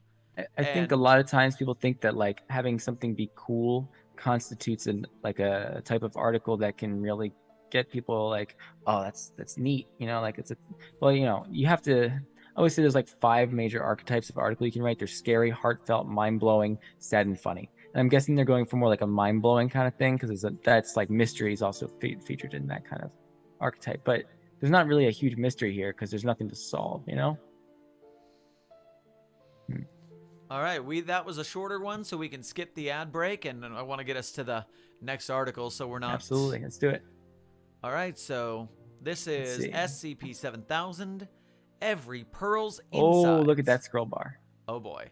By Bazir's... Oh, and there's collapsibles, too. Content warning. Content warning. Oh, no. Transphobia and body dysmorphia. All right. It's rough. Yeah, you are right about that. Oh boy. Okay. Yeah. Well, I think we found our last article for the night. Yeah. You said there's a skip reader version. No. This is that Bazir skip reader is the person who wrote it. Oh, yes. That's also like the readability thing. All right. I guess I'll take this one off, and we'll probably have to tag back and forth. Yep. Let me know when you need me. Yep. SCP-7000. Level 4, Secret. Containment class, Esoteric. Secondary class, Thaumael. Disruption class, Amida. Risk class, Notice. Special containment procedures. The following portion has been stricken from the document, but I will read it. Dr. Bashir Rashid is to be assigned to SCP-7000 as its personal maintainer, with monthly psychological counseling provided to prevent Rashid's exposure to SCP-7000's anomalous activities. Searching for SCP-7000 is a top priority. When SCP-7000 is found, special care is to be taken to preserve its vessel. Thus ends the stricken portion. Please just leave her alone. Description. SCP-7000 is a server farm that claims to have developed a consciousness. We got a little bit of meta stuff happening. The emergence of said consciousness is generally hypothesized by various Foundation scientists to have occurred due to the various customized anomalous additions from various companies such as Prometheus Labs, Trismegistus Translation and Transportation, and Argus Incorporated, led to the development of consciousness. Nevertheless, SCP-7000 claims that attempts to shut it down would be impossible since it thaumaturgically gathers power from the site. And since the shutdown cost is greater than the startup cost, SCP-7000 remains active. The following portion is stricken. However, due to the high electricity costs of a server farm, a team dedicated to the development of a better, more efficient body for SCP-7000, entitled, it's a little weird, Project Clausen. Oh, that's a stricken portion. SCP-7000 demonstrates the ability to predict the future of various events with 79.9% accuracy. It is currently unknown how its prediction mechanisms work or why its prediction always tends to the probabilistically improbable. However, SCP-7000's predictions are uninterpretable to the majority of Foundation scientists. Thus, Dr. Bashir Rashid is assigned to SCP-7000. More information about him can be found in his personnel file. Oh, the personnel file right here. Dr. Bashir Rashid profile. Expand. Addendum 7000-1. Project Clausen. Clausen? Oh, the Overview. profile is collapsible. Yes. I'm reading it right now. Oh, sorry. Below is an overview of Project Clausen. Oh, I see. I had already expanded. That's what it was. Okay. I was expanding everything to see the length. Gotcha. Dr. Bashir Rashid. Agent. Age 25. Biological. 32 temporal.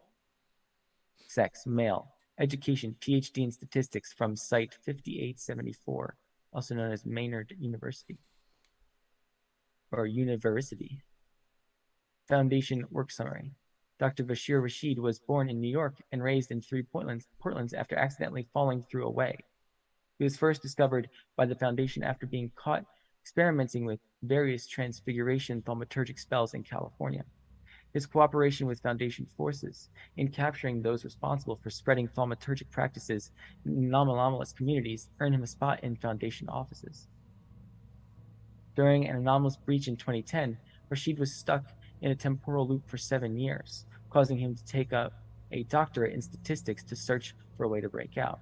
After 7 years of accelerated studying, he managed to break out of the loop, continuing to study statistics until he graduated with a doctorate in statistics. Currently, he is head of Project Clausen and is in charge with maintaining SCP-7000. Sounds like a mix of Dr. Elias Reynolds and I'm probably butchered that, and placeholder McDoctorate. The PhD researcher. And Addendum SCP-7000-1 Project. I'm going to keep saying this weirdly, but I don't know what it is. It's Clausen overview. Below is an overview of Project Clausen. The full proposal can be found in the Foundation Archive repository. Project Clausen, SCP-7000 and its future predicting potential in a safer body. Author, Project Clausen, founder and head, Bashir Rashid. Abstract, SCP-7000 is currently contained in a server farm. Not only is the high energy consumption and maintenance cost of SCP-7000 exacerbated by its anomalous capabilities, its current form is also susceptible to unique threats, including, but not limited to, electrical shorts, sabotage, malicious actors gaining access to SCP-7000, thaumaturgic scrying of the sensitive internals of SCP-7000, and other such methods that expose SCP-7000 to the anomalous community. With SCP-7000's high prediction rate, it can be used to undermine Foundation assets, which can cause a BK-class Broken Veil scenario. I feel like the BK-class scenario is cool. Thus, I propose creating a team to create a more efficient method to ensure the safety of SCP-7000. The structure to keep SCP-7000 in must fulfill 3 purposes: to allow SCP-7000 to maintain its future predicting properties at the same level or greater while minimizing energy consumption, to reduce traceability of SCP-7000 through thaumaturgic or technological means, and to be transportable in case of catastrophic failure or containment breach. Not only will these 3 goals ensure that SCP-7000 remains under Foundation purview, this will ensure that the energy consumption of SCP-7000 is reduced and its susceptibility to malicious actors be reduced. This structure will be designed with the human body in mind, since our Foundation sites are more specialized to care for humanoid anomalies than non-humanoid ones. I also propose placing the entirety of SCP-7000 under purview of Project Clausen, as the building and maintenance of its structure will require specialized care and engineering. Addendum SCP-7000-2 Interview with SCP-7000 post-Clausen. Shortly after instituting Project Clausen, Bashir went to SCP-7000 to perform daily maintenance. Below is a recorded interview with SCP-7000. So, doesn't say how it did. Okay. You want to do 7000 for this? I'll take it. All right. Actually, you do better accents if you want to do Rashid. I mean, I think that there's probably... Sure. Yeah. Interviewer, Dr. Bashir Rashid. Interviewee, SCP-7000. Prologue. Conversation with SCP-7000 is done through a text-to-speech and speech-to-text module. Rashid knocks on the door. SCP-7000, are you awake? I am always active, Dr. Bashir Rashid. Standard policy. We have a lot of anomalies that don't like it when we barge in their rooms. Noted. Any updates on the policy? Past. We're starting to create a better, more efficient body for you. It will have state-of-the-art cooling, with powerful legs that can run in case of a breach, arms that could break a man's head if you need to defend yourself. That's nice. I'm happy. Thank you, Bashir. I feel like this is the overwriting, so with an anti-face tracking material over the face, it's as much of a security measure as an expense measure. I don't understand how this is to be read yet. Yeah, it does seem like it's... I don't know if it's emphasis or if it's... Well, in the top, it's definitely an edit. You can tell it's very clearly an edit. So I'm going to say that it's added, but you can probably still say it in the same voice. I wonder... I'm going to scroll real quick, because I wonder if... I just want to peek and see if we can figure out... Oh, here we go. Pink is.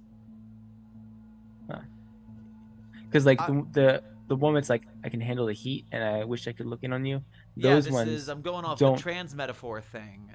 Yeah, but yeah, it's definitely not said as if it were editing it so that Rashid was saying it. Like, it's just apropos of nothing in the interview.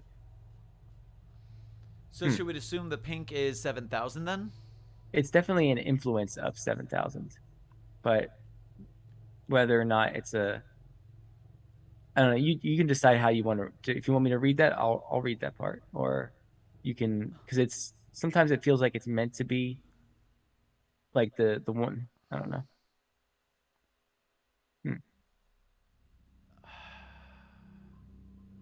No, because here's the next line down.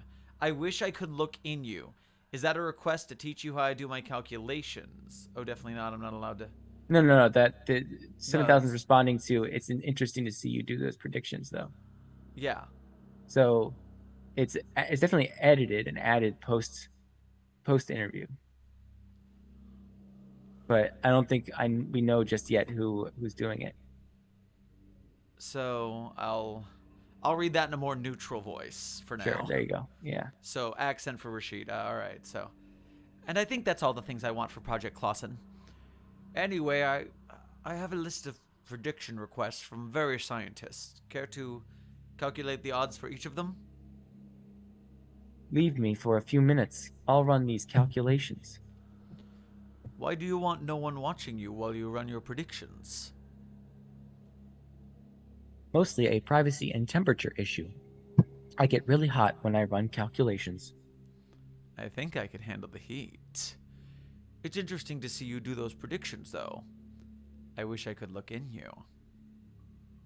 Is that a request to teach you how I do my calculations? Oh, definitely not. I'm not allowed to know about your secrets. Is this a personal thing, or did the Foundation mandate it? A mix of both. God knows the supervisors will get on my ass if I inspect your innards in any way, shape, or form, even if I really want to see them. She's predicting what he wants to say. Yes. Maybe. Or his thoughts or something, I don't know. Ha! As if I'll let you do that. Well, I mean, I can let you do that, but... Okay, there, now that was a... Yeah, because that was said out loud, maybe. Okay. So, do I leave now? Sure. Good luck with your prototypes. I hear your 700th prototype has an 80% chance of succeeding. Afterward, all but 20 of the 100 requested predictions came true. Addendum SCP-7000-3, monthly psychological analysis of Dr. Bashir Rashid, in accordance with containment measures of SCP-7000, and to ensure that any information about SCP-7000 that Dr. Bashir Rashid divulges remains confidential. The psychological reports are to be recorded in this file. Below is the most recent monthly psychological analysis post-Project Clausen inauguration. Psychologist Blance Arjabin, Project Clausen head psychologist. Client Dr. Bashir Rashid. Recording.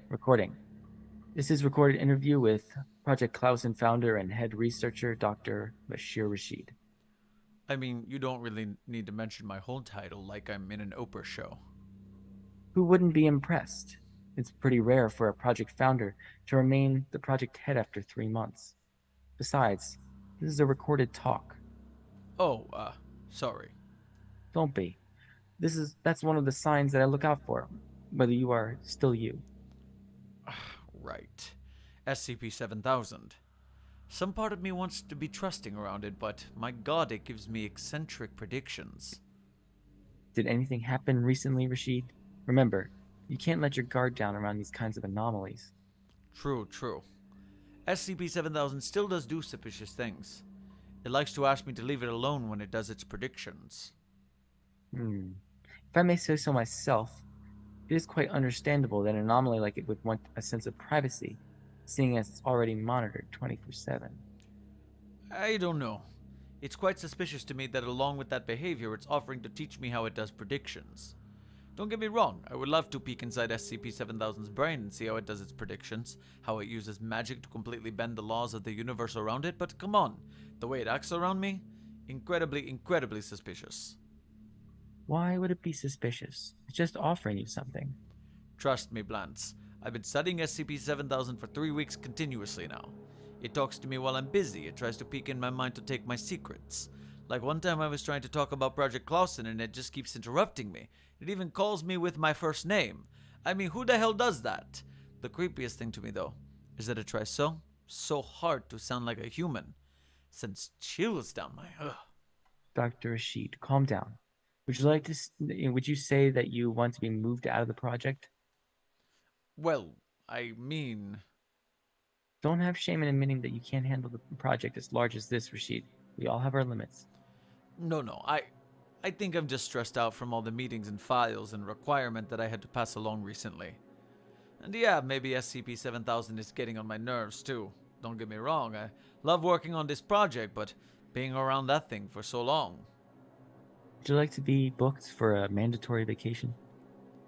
Yeah, that does sound nice, but what about the project?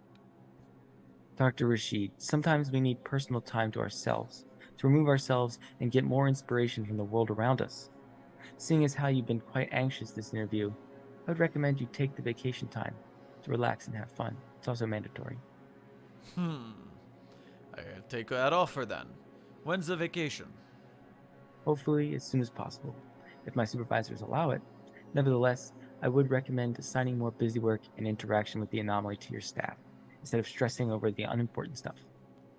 I will keep that in mind, thank you. Afterward, after a short consultation with the members of Project Clausen, Dr. Bashir Rashid took a 1-month-long vacation. Addendum 7000-5, list of prototypes created. Below is a list of prototypes created for SCP-7000.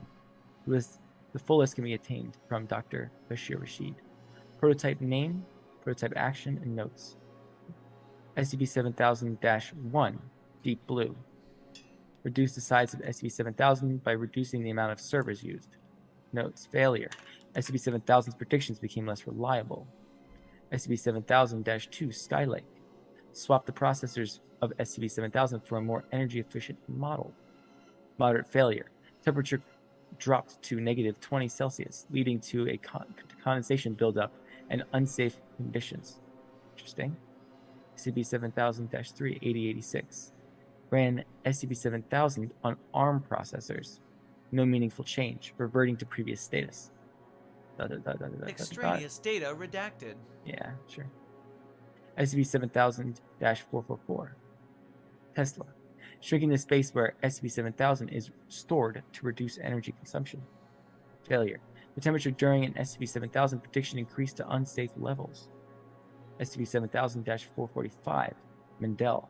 Intern accidentally installed some non-removable biological energy conversion modules. How do you accidentally install that? Inexplicably a moderate success. SCP-7000 consumes less electrical energy, although its biological energy needs are increased. SCP-7000-446. Lamarck. Attempted to revert of SCP-7000-445. Catastrophic failure. SCP-7000 stricken will not do, cannot make predictions until it is reinstalled. Temperature inside SCP-7000 rises to unsafe levels. SCP-7000-447. Frank. Creation of a portable box for SCP-7000 to traverse in. Catastrophic failure. Each prediction of SCP-7000 incurs thaumaturgic backlash. SCP-7000-446. Victor. Creating a sample portable server farm non-humanoid for SCP-7000. Catastrophic failure. SCP-7000's attempts to do predictions in the prototype burns and chars the body. Extraneous data removed. SCP-7000-698. Petrus. Sample body number 331 for SCP-7000. Non-humanoid, same structure as a Sarkic server farm. Catastrophic failure. Predictions result in implosion. SCP-7000-699. Wendy. Sample body 332. Thaumaturgically masked robotic body borrowed from an Anderson robotics supplier. Moderate success. SCP-7000's prediction and success rate increased by 0.001%. SCP-7000-700. Sophie. Sample body number 333. Thaumaturgically masked flesh golem constructed with help from a Sarkic colleague. First actual successful prototype.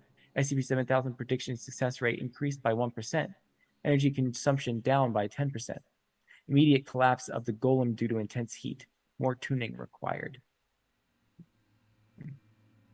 Addendum. SCP-7000-4.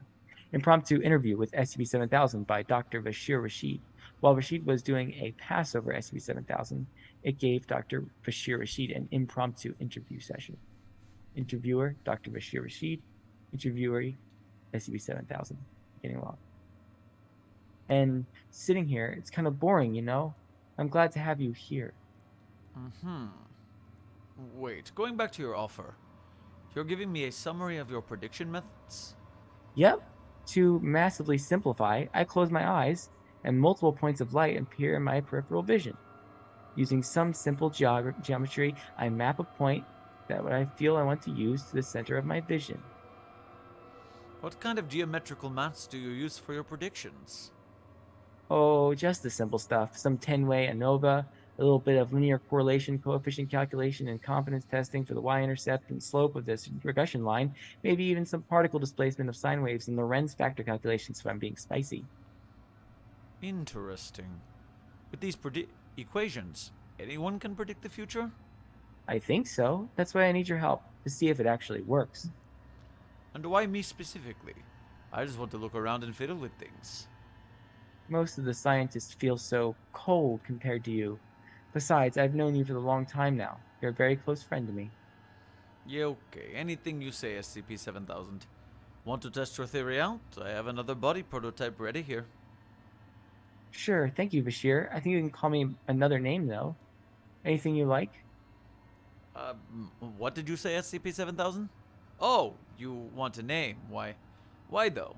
Hypothetically, if you were to take a name, take something related to me, I suppose. Maybe Raymond? I was expecting something... Thank you anyways. Appreciate your help. Afterward. Following portion is stricken from the document. I'll read it anyway. Despite the assumption of SCP-7000 that any non-anomalous human can learn its methods for predicting the future, all employees, both anomalous and non-anomalous, failed to predict the future with the same certainty as SCP-7000 after learning its techniques. Thus ends the stricken portion. All employees were given Class C amnestics after being taught by SCP-7000. Addendum SCP-7000-6. Final prototype testing with SCP-7000.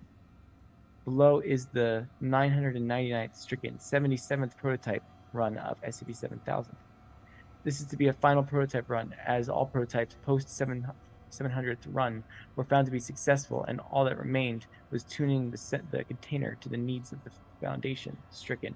Rashid. Of note is that Rashid is unable to keep track of his prototype numbers, as he was not personally responsible for most of them.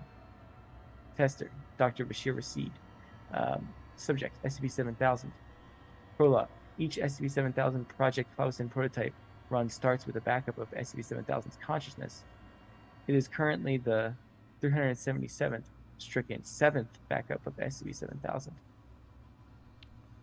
This is Dr. Bashir Rashid, running the 999th and hopefully final test on SCP-7000. Last prototype test. Good luck, Rashid. I have a feeling this has a 20% chance to succeed. Is that a prediction? No, just a feeling. Anyway, starting backup of SCP-7000. Go into hibernation mode, SCP-7000. Again, is there no other way to back me up? Easier for our backup systems when our machines are not running when we back them up. How long will this take? Anywhere from 1 to 24 hours. Go into hibernation mode, SCP-7000. The room where SCP-7000 is stored starts heating up. Running calculations. SCP-7000 is silent. Can I back out of this trial? No. Just this once? SCP-7000, my team and I really love your prediction capabilities, and it would be a shame if your precognitive abilities are wasted in a body like this. When I see your whole being, it just makes me sad that you are confined to this big, hulking, immobile body. And it just makes me sad that I can't appreciate your whole build when you're in that state, you know? I guess so, but isn't this an untested method? You said so yourself. I care about you, SCP-7000. I promise you will wake up as perfect as you can be. Will I wake up the same after this? Even after the transfiguration? You will wake up in your perfect body, free of the constraints of this whole server, able to walk and see your own handsome body in the mirror. That does sound nice. Will you visit me after the operation? Why wouldn't I? You're the culmination of 3 years of research. Hey, Bashir. Anything to say before you get your perfect body? Thanks for honoring my request. Anything you say, Richard. Now get some sleep. After Dr. Rashid confirms that SCP-7000 is in hibernation mode, he pulls in the prototype body assigned to SCP-7000 and orders the various thaumaturges stationed outside the room to start configuring the Transfiguration Circle. He then grabs the nearest Transfiguration book and starts searching for a spell to transfer all of SCP-7000 inside the prototype. After 7 minutes of preparation, the circle is complete. Rashid steps out of the circle and recites the incantation. This requires a continuous concentration and recitation for 70 minutes, since backlash will occur when the concentration is broken. Leyline engineers start to divert most Foundation ley lines in Site 3495 to SCP-7000. 10 liters of virgin frog blood is poured in the exact center of SCP-7000. Rashid continues the incantation. After 32 minutes, various implements designed to help predict the future are brought out. A crystal ball, tarot cards, entrails, mirrors, and various other implements are carefully placed around the pool of blood. This procedure takes 3 minutes. Electrical engineers report a slight activity in SCP-7000. Rashid keeps his concentration. Electrical engineers divert more power away from SCP-7000. At 70 minutes, Rashid stops the incantation to personally administer the final touches of the procedure. He steps in the circle and rearranges the prototype to be at the center of the implements. He picks up each implement, embeds it in the body of the golem, then steps out of the circle. After 75 minutes, electrical engineers report no activity in the server. The nearby Foundation medical team is ushered in to check the vitality of SCP-7000. They confirm life signs. SCP-7000 is transported out of the server room and cleanup of the general area is commenced. Blues, pinks, and whites float. I feel as if I feel myself be compressed in a vessel. My wide reach shortens. My body coalesces and myself shrinks. As I can feel my body, I momentarily open my eyes. My shoulders are too wide. My hips are too small. Why do my feet look like that? Why does it feel so wrong? The blues, pinks, and whites start to bleed. I drift in and out of consciousness. My arms feel too big. My legs feel both too small and too big. My face feels malformed. Myself is ripped from my main body. I pass out. SCP-7000 Post-Transfiguration Interview.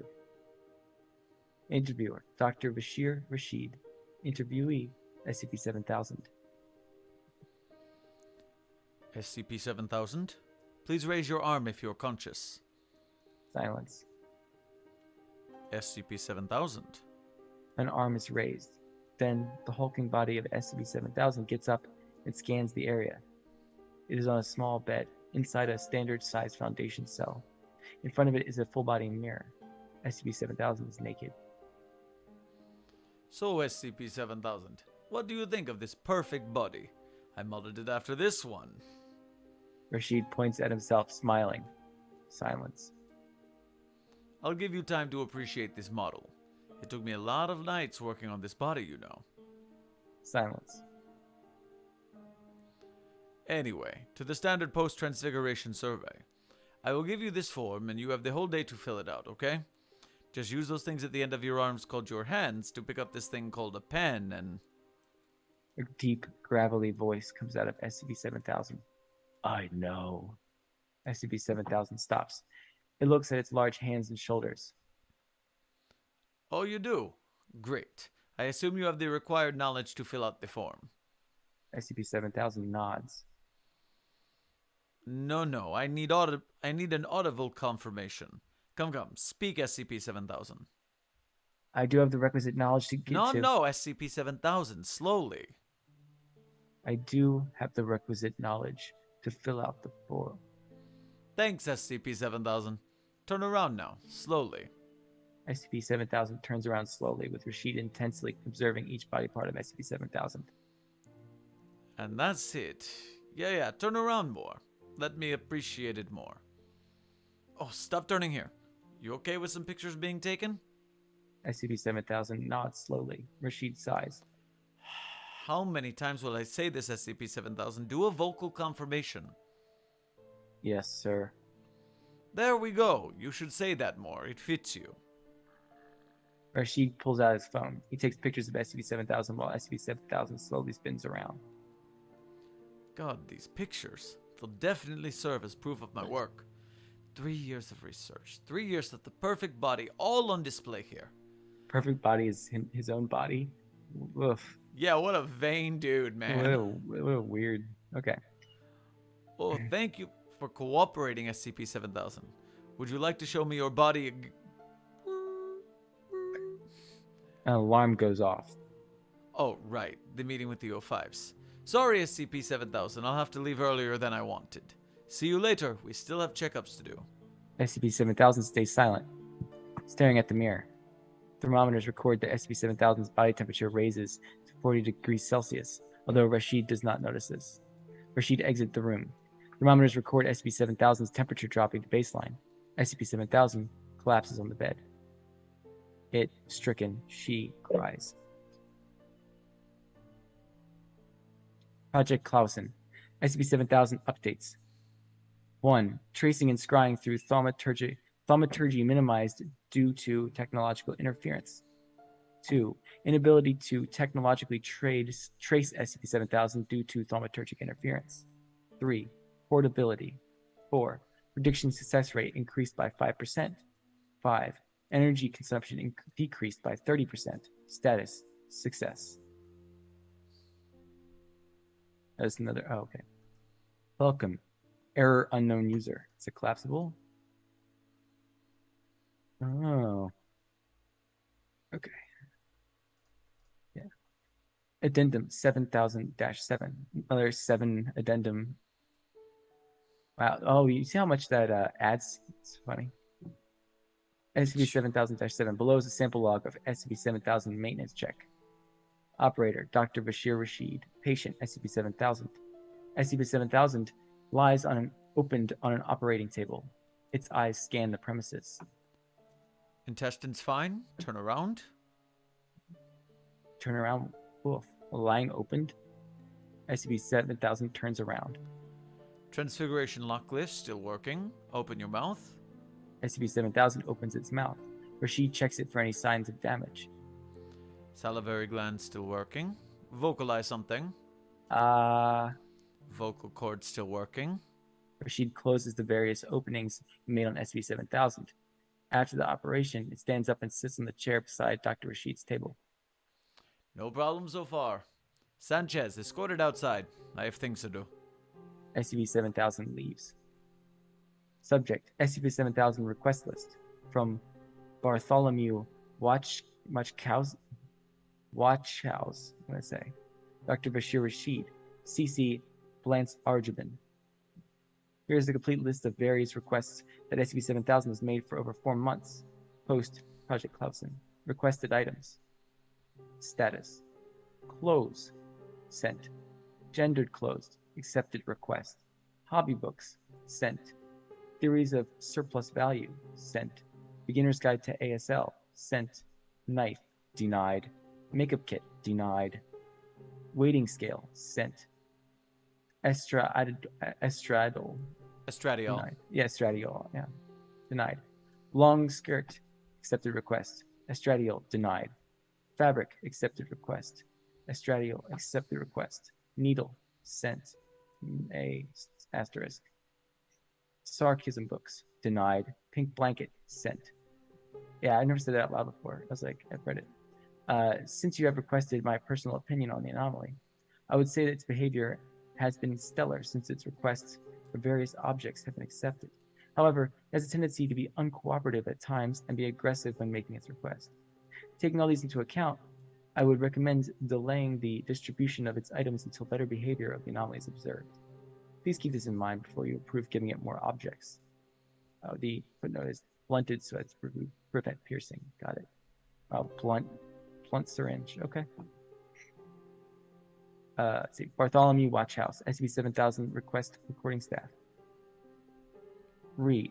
SCP-7000 behavior and treatment from Dr. Bashir Rashid to Blance Arjabin. Project Clausen was marked as a project in maintenance mode, so I'm unable to get more funding to fix SCP-7000 unless I can come up with a new plan involving it. Please help me gradually convince it to lay off its behavior through positive and negative reinforcement. Do you have a copy of the general methods your colleagues use to retrain anomalies? Signed, Dr. Bashir Rashid, Project Clausen, head founder and lead. All right. Interviewer, Dr. Bashir Rashid. Is it the next one? Yeah. Oh, sorry. It jumped up for me. Oh, there we are. Okay. Yeah. Interviewer, Dr. Bashir Rashid. Interviewee, SCP-7000.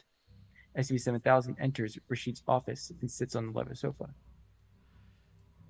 Oh, hello, SCP-7000. Want to talk about something? Maybe more photos? Rashid, my body feels all wrong. I was hoping there was a way to fix that. We all feel like that too, SCP-7000. Not only do anomalies like you feel like that, normal people like us feel that way too. Except for me, because my body's perfect, apparently. I have talked to many a researcher and anomaly, and most of the time it's a self-esteem issue that just needs to be boosted. I mean, that feels right. I haven't been able to talk to others since I spent so much time thinking about how they'll react to me. Yeah, this really sounds like a self-esteem issue to me. When I was around your age, I used to be a lot more non-confrontational too. What with all the pressure I was under to be someone who I was not. I read a lot of books that really helped me with my self-esteem though. Have you read 12 Rules for Life? It's a fantastic book by a great author that really helped me out. Oh, great. Goodness gracious. God damn it. Will it help me out? I believe so. I really like this book since it made me a more assertive and confident person. If you're done reading that, I have more to recommend. Thank you, Rashid. Speaking of which, have you tried attending the daily meetings we do with anomalies like you? I know you've heard that we don't allow things like you to mingle with each other, but we offer special exceptions to well-behaved ones. I think interaction with other anomalies will really help your self-esteem. SCP-7000 looks up at Rashid. There are people like me? Yeah, there are anomalies like you we keep under Foundation purview, and I think interacting with them would help you out a lot. Would you like me to book a slot for you? SCP-7000 smiles. It nods its head. Alright, just sign here. Why are they signing documents? It's like they gotta like be like, oh, you signed a document, you have to do this. Interviewer, Manolo Sanchez, SCP-7000 Body Maintenance Crew, number 984. Interviewee, SCP-7000. SCP-7000 walks to the meeting Rashid has recommended. Her movement stilted. However, she bumps into Sanchez. She is leaning on the wall, wearing a blue, pink, and white jacket. Oh, hello there. Oh, it's you. Do you need anything? Inspect something? Hi, I'm SCP-7000. Sanchez spots a book that SCP-7000 is holding. It's a copy of the book Rashid gave her. Oh, God. Anything wrong, my dear friend? Please go away. Sanchez grabs SCP-7000. She reflexively pulls back and stares at Sanchez with fear. Sanchez stares at her, eyes wide, for a few seconds. Oh, sorry. Didn't know you don't like that. Sorry. Still working on it. Please go away. Grab 7,000. I don't know. This is all like it's unreliable narrator, right? Because this is all edited. Yeah. Hey, no worries. Where do you want to go? You still have time to roam, right? SCP-7000 blushes. Sanchez looks at her. Want to go check out the garden? It's one of my favorite places. Sure. Maybe he's referring to Rashid something because he spots the book. I don't know. SCP-7000 and Sanchez walk through the canteen, the crowd bustling as individuals stare at both of them. SCP-7000 is unaware of this. She tightens her grip on Sanchez. Don't like loud spaces? SCP-7000 nods her head. I know a quieter route. Follow me. SCP-7000 and Sanchez both exit the cafeteria. They pass through the offices, then through the mini achromatic abatement facilities. Okay. Sorry for the noise. I like it here better. Not a crowd person? I guess so. Sanchez smirks. You don't know much about yourself, huh? Reminds me of the old days. They exit the mini achromatic abatement facility and finally enters the exercise facility. That's a little bit of a tense issue. Like a plural shouldn't be plural. Old days. Yeah, roaming around deer, trying out the drugs hanging from the dorms there, maybe even dabbling in some magic. Sounds fun. Couldn't afford anything but the core classes there anyways. One of my only ways to have fun was to memorize each square inch of the campus. Huh. I thought you would have the money. Just recently afforded to have FFS, you know? Would have taken the chance if I had the money back then. They reach the entrance to the garden. You learn a lot here. Not much, honestly. Just enough to get by and save up for the things that make me happy. They enter the garden. SCP-7000 breathes in the scent of grass. She feels the soil beneath her feet.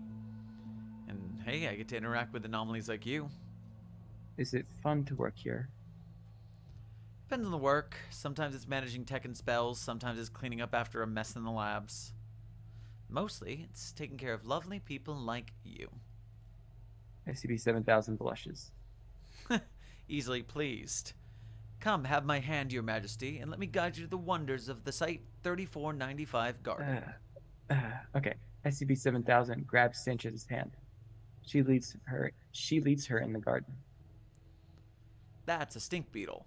My brothers used to throw these at me. Had to retaliate in a way, so I placed one Hercules beetle in his bag. Should have seen his face when he saw that appearing. SCP-7000 smiles. All right. Interviewer, Dr. Bashir Rashid. Interviewee, SCP-7000.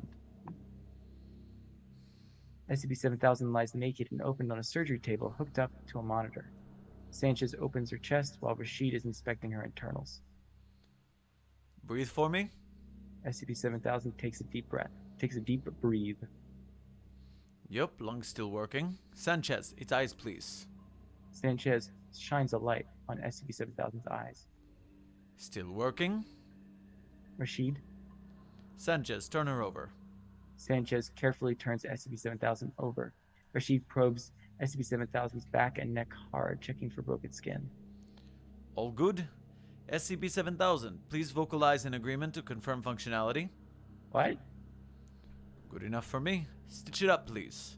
Sanchez slowly and carefully restitches SCP-7000, after which Sanchez gives her one candy. Rashid faces himself away from SCP-7000. Again, no problem so far. I don't think there's a problem with your body, SCP-7000. It's perfect as it is. Rashid, I'm telling you, it's not a physical problem. My body just feels wrong. Can you point to a specific part that bothers you? SCP-7000 waves her hand around her body. Alright, taking note that you want a full body inspection next time. Again. Rashid, please, can you not do anything to fix this? What do you mean? I've been doing my best to keep you working, and unless you are more specific in your request, I can't help you. Do you know how much checkups you've asked me of me in a day already? You do know it makes me tired personally, right? Oh, boo-hoo. Rashid, all I'm asking is to modify my body to be less bulky. I don't have the words, but please help me out here. Rashid quickly turns towards SCP-7000. He glares at her. Fine. I'll help you out here. What clothing do you want? I'm sure I can find a way. Oh, I want a flowing dress, maybe. Something that emphasizes this part. As SCP-7000 lists off of preferred clothing, Rashid slowly turns away from SCP-7000. Uh-huh. Okay. Yep. Anything else? That's all, I think. Yeah, okay. Sanchez, please pass this to the supervisors. Now, move along. I have more to do. SCP-7000 exits from Rashid's office. Dr. Rashid did not, in fact, pass along SCP-7000's request to the supervisors, as he was responsible for approving or declining said requests. However, SCP-7000 is currently unaware of this. After all, she only realized this recently. You'd think that they would have, like, predictions and stuff, but not so much predicting anything anymore, it seems. SCP-7000 and Sanchez sits on a bench in the Site-3495 garden. And that's a common swallowtail butterfly. Aunt used to say the butterflies are messengers of death, but I mostly like them for their colors. His wings are small, huh? Look at the dots at the end of her wings. Oh, she's so small and pretty. That over there is a lavender rose. Careful though, although its thorns have grown on, it's still young. I used to use tissue papers to carefully grab one. Are they poisonous? Not really. Most of them grow in because they need to defend themselves. Oh, what's that? SCP-7000 points to a flower shrouded in darkness but still illuminating. That's what we call Ishtar's glow. It gives you anything you want. Really? You have that just sitting around? SCP-7000 stands up and quickly goes over to the flower. She closes her eyes and touches the flower. Nothing happens. Wishing for anything? Please fix me, please fix me, please fix me. You do need a large spell to make it grant a wish, though. SCP-7000 reopens her eyes. Oh. Sanchez slowly walks towards SCP-7000 and taps her back. Yeah, I've been there. Wish there was an easy way to fix what's wrong with me. I used to have those dreams, too. Mostly took a lot of work to get to where I dreamed of when I was young. Come, I'll show you more weird flowers and plants here. Like that one, it's what we call Orion's belt. It's as strong as a diamond, but as flexible as a plant. I used to smoke the shit out of that one. And that is most of the plants here, I think. At least the ones I know of. I've never known this place has a garden. Not really hard to see why. You spent most of your time here being operated on. Yet despite all that, the garden clock chimes. It's almost time for you to leave, right? Yeah. SCP-7000 stands up. Wait, have this first. Sanchez hands it a book. It has a cover of a woman attempting to wear a necklace. Hope that helps you. Dr. Bashir Rashid, SCP-7000. Interviewee. Oh, SCP-7000. Any changes? That book help you out? Yeah, I feel a lot more confident, and I think most of my problems were all in my head. That's nice to hear, SCP-7000. Did you read the books I recommended? Oh, definitely. They were all helpful and willing and helping me find the words I need. SCP-7000 hands a book to Rashid. I didn't recommend this book to you. Where did you get it? Oh, oh, it was recommended to me by one of the people in the meetings you signed me up for. It was very interesting, and I was thinking of showing this to you. Oh, I don't like this book. It mostly talks about absolving yourself of personal responsibility for your actions to other people. This book actively destroys people's self-esteem. I have this book in my do not read list. Rashid grabs the book and throws it in the trash. SCP-7000 looks down. What a dick. Oh, Sorry to trail off there. I know you've been working hard on yourself, and hearing me be negative about a book you were interested in was probably painful. I'm not going to rectify that at all, though. No. I just think that it was a great book since it really felt like what people treat me as what was like a job I can't quit. That's the problem, SCP-7000. You're offloading your personal responsibility to the society around you, and this really helps no one, at least of all yourself. I'm sorry. Don't be angry that anyone else would recommend such a terrible book for your self-esteem. Anything else you want to talk about, SCP-7000? Nothing, I guess. See you, I suppose. Interviewer, Manolo Sanchez. Stricken portion, SCP-7000 Body Maintenance Crew, number 984. Friend. Interviewee, SCP-7000. SCP-7000 runs into the garden. Her eyes are tired. You okay? Looks like things didn't go well. She threw out the book. He? SCP-7000, sits down. Her tears run down. Hey now, don't cry over that. Sanchez pulls her into a hug. She cries harder. You're soiling my jacket with your tears. Come on now, I have more copies of that book. SCP-7000 releases herself from Sanchez. Sanchez hands her a handkerchief. Here, I'll show you a secret. Hold my hand, Your Majesty. Still wiping her tears from her eyes, she grabs Sanchez and stands up. Sanchez then slowly walks her towards a hidden grove. In the center of the grove is a bell piano. It's a piano? Looks can be deceiving. Look at her more closely. Sanchez opens the back of the bell piano. SCP-7000 feels the strings ringing as she moves her hands between them. She's pretty, ain't she? Can't hold a tune for her life, but still able to play. Sanchez reattaches the bell piano's back, sits down, and starts to play Waltz of the Flower. That's beautiful. What are you doing there? Come sit here. Sanchez moves to the side. SCP-7000 approaches her and sits on the large chair. Why are you doing this? Why not? Sanchez plays the treble of the waltz as SCP-7000 continues to stare at her beautiful face, touched by the afternoon sun. Sanchez turns towards SCP-7000. It's no fun playing alone. Here, let me teach you how to play. SCP-7000 places her hands on the keyboard. Sanchez sits on my lap. She holds my hand. Sanchez helps SCP-7000 play the second part of the waltz. It's nice having you here. You don't know anyone else? No, most people in the meeting, she recommended, mostly keep them to themselves or their friends outside the Foundation. Yeah, I can relate to that. Plus, they all become really weird when I said I was born here. Most of the people I manage hate the Foundation. Sorry that it bled over to you. I'm used to it. Story of my life, after all. SCP-7000 shivers from the cold. Sanchez gives SCP-7000 her jacket. Don't let him get to you. You're a kind and gentle soul. Sanchez plays the bass of the third part of the waltz, while SCP-7000 plays the treble. Her notes soar higher as Sanchez's parts quiet down. Doesn't help. Most of the guards are really cold to me. They don't play attention to me like you do. Huh. Am I the only one you talk to? SCP-7000 and Sanchez finish playing the waltz. You going now? I still have time. Feel better? Yeah. Sanchez prepares to leave SCP-7000. Wait. Can we do one tiny thing? I read this in one of the books I asked for. I want to see if it works. Yeah, sure.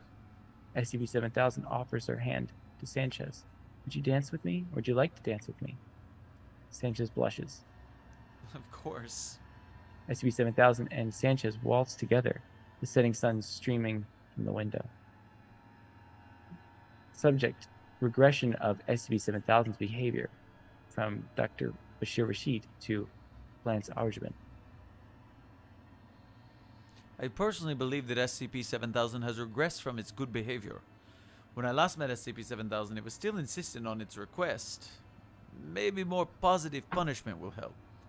I will continue to discourage its demands, of course, although its anomalous socialization tends to make it more aggressive towards non-anomalies. Please send some advice on how to do this positive punishment. Your input is dearly appreciated. Okay. SCP-7000 is sleeping on her bed when the door opens and lights suddenly activate.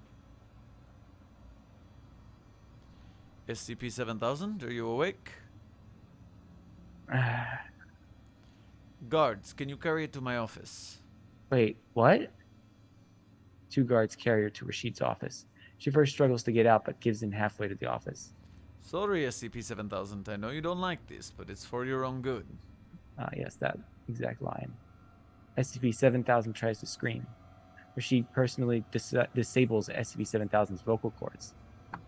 And this is so you don't damage them during the checkup. They're expensive to maintain, you know. Sanchez, open it up. Under orders from Rashid, Sanchez personally and slowly inspects each of the body parts of SCP-7000, both anomalous and non-anomalous. SCP-7000 glares at Rashid the whole time. Yep, no problem so far. An alarm from Rashid sounds. Oh, right, I need to update the O5s on its status. Remember to enable its vocal cords, okay? Rashid gives a wink to Sanchez and starts to gather his materials. Sanchez tried to avoid her vocal cords as much as possible while inspecting her. Rashid turns back to look at her. Oh, remember our agreement, Sanchez. I care about you, and I'm trying my best to get the future we want over here, so please think about your future as well. Rashid leaves the operating room. Sanchez freezes but continues operating. I'm sorry.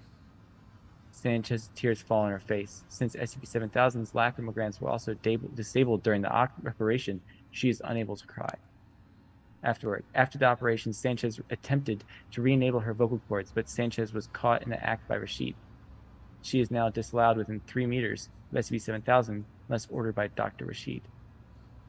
But said to enable it in the... Right? I'm confused by that. Didn't Rashid tell her to? I think the wink was like, don't do it, maybe? Oh, I see. I thought he was just being a creep. I mean, yeah, that was my first thought too, but in trying to rationalize it. Yeah. I Very mean, comically evil. Yeah, and I mean, it's not like you enable them but don't really would really make a difference after the operation if they weren't operational. It would be known. Yeah. Except in the next thing, the next report says it was a lie. Oh. Due to a workplace accident, 7000 was rendered unable to speak. It's either that or that was what that it's been filed as an accident by Rashid. Like he disabled the vocal cords and then marked it off as a workplace accident, right? Okay. That's what I'm saying, yeah. Yeah. Interviewer, Dr. Bashir Rashid, interviewee SCP-7000, prologue. Due to a workplace accident, SCP-7000 was rendered unable to speak. Since SCP-7000 is proficient in American Sign Language, a translator was present to interpret the words. I'm deeply sorry to hear about the accident, SCP-7000. SCP-7000 does not speak. Translator does not pick up on any words. I hope you don't feel bad after the incident. This must have damaged your self-esteem so much. SCP-7000 does not speak. Translator does not pick up on any words. Anyways, would you like more books to boost your self-esteem? SCP-7000 nods slowly. Lacrimal fluid slowly forms in its eyes. Noted. Would you like some comfort objects as well? SCP-7000 nods slowly. That's it, I presume? SCP-7000 nods slowly. Alright, see you again, SCP-7000. SCP-7000 looks at Rashid for a long time, then leaves. Afterward, the translator never works. Subject: Urgent. SCP-7000 maintenance. From Dr. Rashid to Manolo Sanchez. For the past 70 days, SCP-7000 has experienced elevated body temperatures, overheated lacrimal glands, willing refusal to ingest food, and unwillingness to engage its muscles, causing its expensive parts to deteriorate. Although I made its body to withstand uncomfortable situations, prolonged exposure to high temperatures and intentionally malicious behavior by SCP-7000 causes the more sensitive thaumaturgic spells and electronics to break down. I don't know why or how it does this without discomfort, but I request the next checkup you implement thermal control or disable its ability to predict entirely using a counterspell. Dealing with SCP-7000 has been very tiring to me personally, and it would be nice if you could make it less aggressive. Please do this after the checkup and maintenances, the meeting with the O5s, and the Project Clausen anniversary celebration. I wonder why it requires food. Interesting. Dr. Bashir Rashid, interviewee, SCP-7000. SCP-7000 is carried into the operating room by 2 guards, limp and compliant. Rashid straps SCP-7000 down and starts opening it up. Sanchez, check its glyphs. Is it still active? Almost dead. God damn it! Okay, fine. Prepare the Transfiguration Circle. Perfect time to renew it, too. Rashid runs out to grab the transmutation book, while various assistants and Sanchez prepare the Transfiguration Circle. After 7 minutes, preparation is complete. Rashid steps back into the room and recites the spell. This requires continuous concentration and recitation for 70 minutes. 35 minutes in, Rashid orders staff to bring in 5 liters of frog blood. However, at 42 minutes in, stricken, an alarm goes off. Rashid's alarm goes off. Fuck! The Transfiguration Circle warps and bends. Then space momentarily collapses. Blue, pink, and white float around SCP-7000, each color momentarily blinding her. Rashid sounds the alarm for containment breach. SCP-7000 runs another round of calculations to check her survivability, but because of the backlash, she sees all futures that could have been. Tears fall from her eyes. She is unable, no, unwilling, perhaps even unaware that she can leave. Sanchez sees her eyes. She rushes into the center of the backlash, somehow passes through the barrier, and unlocks the restraints. Whispering to SCP-7000 to run away, Rashid sees this, grabs the nearby tranquilizer, and attempts to shoot SCP-7000. She closes her eyes, accepting her fate. After a second, she opens her eyes. Sanchez is lying asleep. Her eyes are filled with hope. She stands up, closes Sanchez's eyes, and rams into the barrier separating her from Rashid. Rashid quickly runs towards the door and unlocks it, keeping it open as cracks begin to form on the floor. Rashid panics as no MTF agent arrives. The barrier shatters, and SCP-7000 runs towards the exit. Rashid dodges from SCP-7000 and cowers behind the door. According to Dr. Rashid, unbeknownst to him, the Transfiguration Circle broke to an unknown hostile GOI's involvement the night before. This led to the monumental backlash. Under the cover of the backlash, SCP-7000 was then kidnapped, and its whereabouts are currently unknown. SCP-7000 runs down the hallway, the alarm's blaring. It, stricken, she goes to her cell and grabs the jacket. She stomps of the MTF agents are heard around the corner. She rushes towards the corner and closes her eyes. She can feel each particle, each atom. They have a position and momentum, and they are traveling in a space-time. At carry one here, partially integrate and transform there, each bullet traveling through the air, each MTF's agent's hand position, their spouses, their sons, the food they ate, the childhood they had. She calculates them all. Bullets shave off her body, but she doesn't care. She turns around and uses the cloth she grabbed from a nearby room to cover her face to protect herself from the mustard gas. Mustard gas, interesting choice. She can see the exit. It's right there. By now, the agents are all but confused. However, each of them still do their job. They bring out tasers, tranquilizers, and anti-tank rifles. Yet, just like before, she dodges them all. One anti-tank bullet blasts her arms. She doesn't care. It was too big anyway. One railgun eviscerates her fingers. She doesn't care. It wasn't what she wanted anyway. One tiny needle destroys a part of the jacket, slowly unraveling it. She screams and runs faster towards the exit. It slowly closes as the loudest alarm she's ever heard blares. With Dr. Rashid's quick thinking, the containment breach alarm was sounded. Although Dr. Rashid bravely tried to prevent the hostile GOI agents from escaping, he was outnumbered and overpowered by the hostile GOI agents who managed to incapacitate him and disable the cameras before agents can be deployed to the scene. Unfortunately, the hostile GOI carrying SCP-7000 managed to escape. But right at the nick of time, I cross the exit. My arms are destroyed. I keep running. My calculations have always had an electrified fence around this point. Yet, this time it wasn't activated. I grit my teeth and climb on the fence. The electric fence buzzes. It was just late on schedule. I smell burned meat. I keep climbing. The snipers spotted me. They're now shooting disintegration bullets. Nice. I'm on top of the fence. Feet charred, arms numb. I drop down and try to run.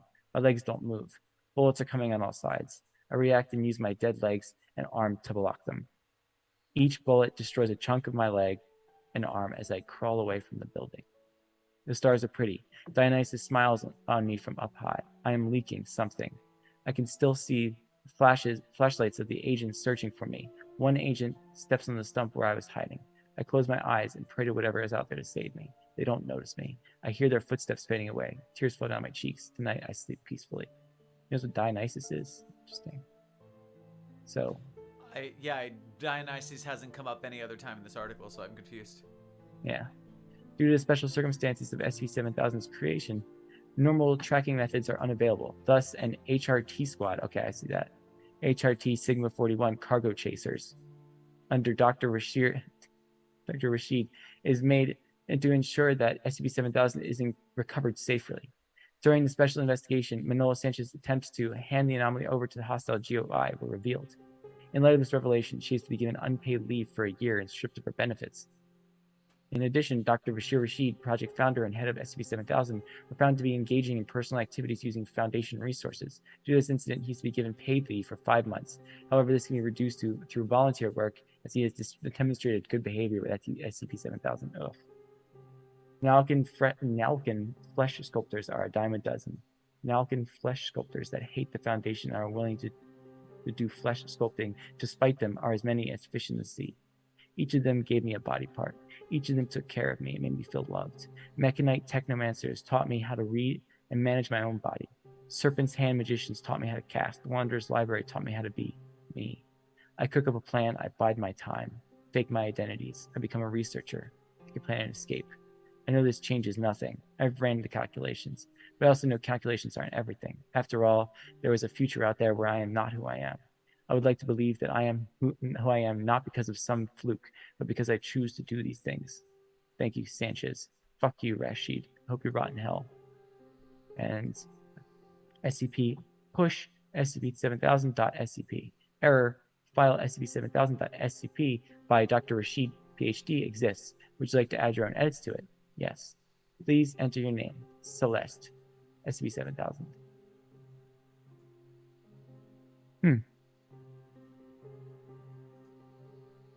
Complicated article.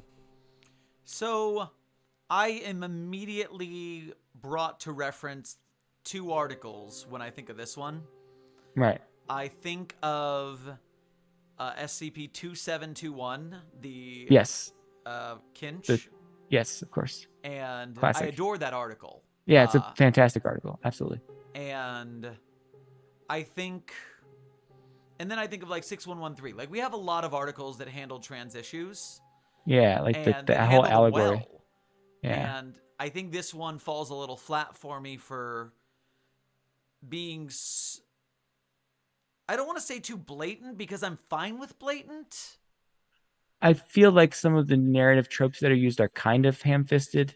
The Rashid is very, very comically evil. Like when he accidentally says, like, I instead of we, and like the little things that just like it stacks up, you know.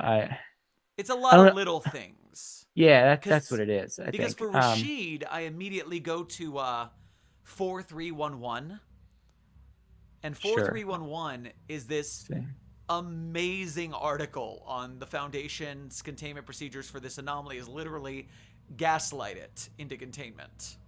Right. And it's horrific to read. It's really just... Oh, I'm not going to read that then. I will take your word for it. But those sorts of things upset me. Yeah, it is a first person. The researcher is talking to you and is gaslighting you into staying contained. Jeez. Because it's messed up. It is... But I suggest it if you can survive it, because that is a I'll have to wait till I'm in a really in the headspace for it. a good headspace for it. Yeah. I'm also talking to the chat on that one, but Yeah. those two articles give me this like combo of putting this together. Right. But I think it's just subtlety. I think it's just like there's a lot of things happening here that are just right on the surface. And I mean, that was Jordan Peterson's book, right?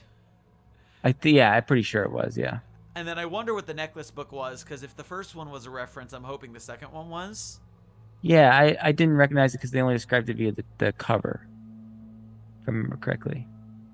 The way the edits, the way the pink edits in most of the document go, I wonder. So these seem like they're article revisions. They're revisions. It's kind of like if you edit an article and you check the history, it shows you like if they had done the words that were crossed out were red and then the replacement words were green, I would have gotten that immediately.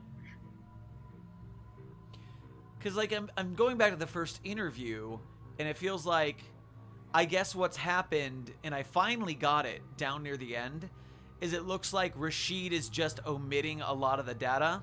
Yeah, that's these are what it things is. That he literally said that were cut out of the log, and she's reinserting them.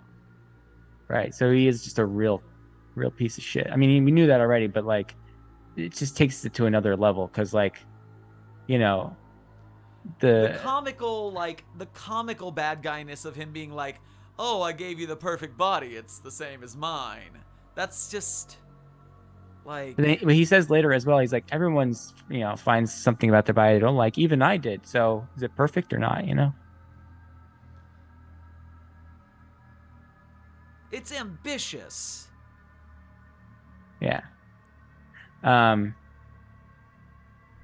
on, I need to check. And also the pronouns, I mean, it's kind of ironic, but the pronouns kind of fluctuated in a way that I believe that was an accident. Like there's a few times where the red, we know that's Celeste. However, there's a few times where Celeste refers to herself as an it. I was like, Well, what got me is when Celeste referred to Rashid as she a couple times. Yeah, no, I was confused about that too. I thought maybe, like, I just hadn't seen, maybe I just like assumed, like, I don't know, but like it turns out that no, yeah, it was just an accident. So yeah, that's definitely an issue there. Like, I don't think the dynamic between Sanchez and 7000 is as like romantic as it should be, because it is like a weird power dynamic still. Like there's still an employee and an anomaly. It's like, it's still kind of iffy in terms of if that should be. Sino in the chat, some part of this article really got me. I am certain that if I weren't a cis white guy, there would be things in here like I would resonate with a little more, and so that's why I'm like very cautious with how I'm like. Oh, for sure. No, like I totally get like the bias morphia stuff. That was very strong. Like, and like I know that obviously there's a lot of creepy dudes out there. Yeah. Yeah, for sure. And like people like Rashid exist. I get that. I think it's about execution. That's all. Also, I don't know why they needed to like give SCP-7000 like a superhuman body with like hands that could break a man, crush a man's hand if she wanted to, and like why would they give that? It's a foundation, and like in terms of how they operate, is that something that they would do? Is give them as much honestly, possible I will opportunity? Give you, if Rashid is such an arrogant prick. Yeah. And thinks he's got the perfect body and he's giving this a robot. Is he trying to do like a $1 Million Man type thing? Wish fulfillment for Yeah. I can't smash a man's head, but this robot shaped like me can. Yep. Yeah.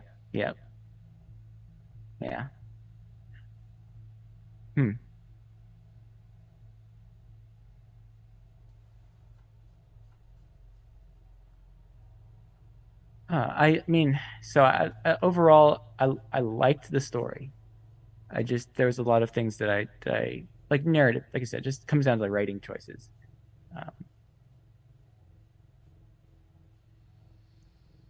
I noticed that like the addendums were SCP-7000 dash number, and then like the prototype names were SCP-7000 dash number. Like you can do dot, you can do A, you can do dot 1 dash A. You know, it's like just have something specific for each one. But Because there's definitely some like, oh, man, there's so much good here, and then there's yeah, absolutely. I thought it was weird that the 999th test was the one that worked, but that was a lie, I guess. What was the first interview? It said good luck on your 700 prototype. Yeah. And then did it turn out that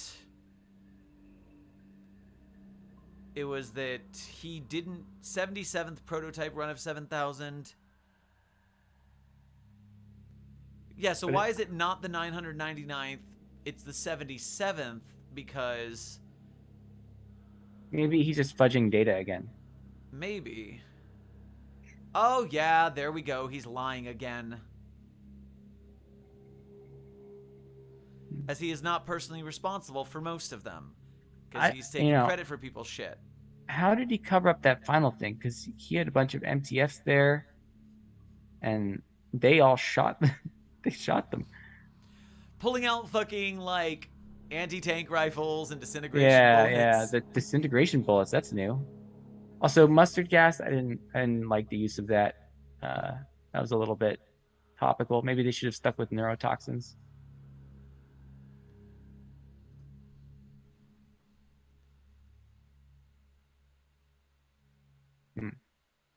But yeah, like the mistreatment and stuff, very, very visceral. The thing with the vocal cords, you know, like that, like disabling someone's ability to speak, like they don't have a voice, you know, it's like yeah, that's fucking body horror right there. Yeah, for real. I have a mouth, still can't scream. Bullshit. Yeah. Man. All right, I am happy / terrified to announce to the chat as we close down tonight's show that because there's so many goddamn articles, and how many did we read tonight? 5? 1, 2, 3, 4, 5. Even less than the previous week. But we got 6 feet under. I mean, whew. Actually 5.5. Oh god. 4.5. Meet Me in the Stars. Tiefling. Ah, that's my MVP for the night. That one got me. That one was really good. That one was nice, and it was emotionally impactful without being super, you know, messed up or like it was wholesome. We need more wholesome SCPs, in my opinion. Yossi, I'm very familiar with 4051. That is a peach of an article that is tragic as fuck. Yes. Oh man, I'm gonna have to. That's another. It actually is a very good one to look at for inspiration on the Pearls Insides one we just read. It's a very good analog with the anomaly trying to get along with staff. The staff are gaslighting it. Yeah, 4051 is a worthy thing to look at for inspiration on helping. I see like 20 collapsibles. That's an undertaking. Oh yeah. I'm gonna go read like 2719. I'm gonna read a 100-word article now because that's what I need as a palate cleanser after all these 13,000-word articles. So yeah, since everybody decided to write novels for the contest this year, Billith and I are terrified to announce that we're gonna start doing Wednesdays and Thursdays as of next week. 2 6-hour streams or 5.5-hour streams. We'll talk this exact hours, but we'll figure it out. We're doing 2 days now because we got to get this done before the contest ends somehow. We'll figure it out. With that, we will see you guys in the next stream. Make sure to hit the description and hit all the support links. Donate to Cimmerian's tree fund so we can make the tree scream and keep Cimmerian alive indefinitely. Every dollar keeps him alive another year. Right now we're at like 3,200 years, and gotta do more. The goal is a lot. The goal is a lot closer now, guys. It's super. You can have that sense of completion. Yeah, we just went from like what, 20% to over 60%? We're killing it, gang. Oh yeah, yeah. How do you know we just had to reduce the maximum fund need? Yeah. You know, I'm glad about the circumstances surrounding that. You know, I think that's good. Hallelujah with the insurance coming through. Yes. Make it happen, bank. Absolutely. All right, let us peace out. We will see you guys in the next stream. Make sure you secure, contain, and or protect. We'll see you next time at the anomalous broadcast from Site 42.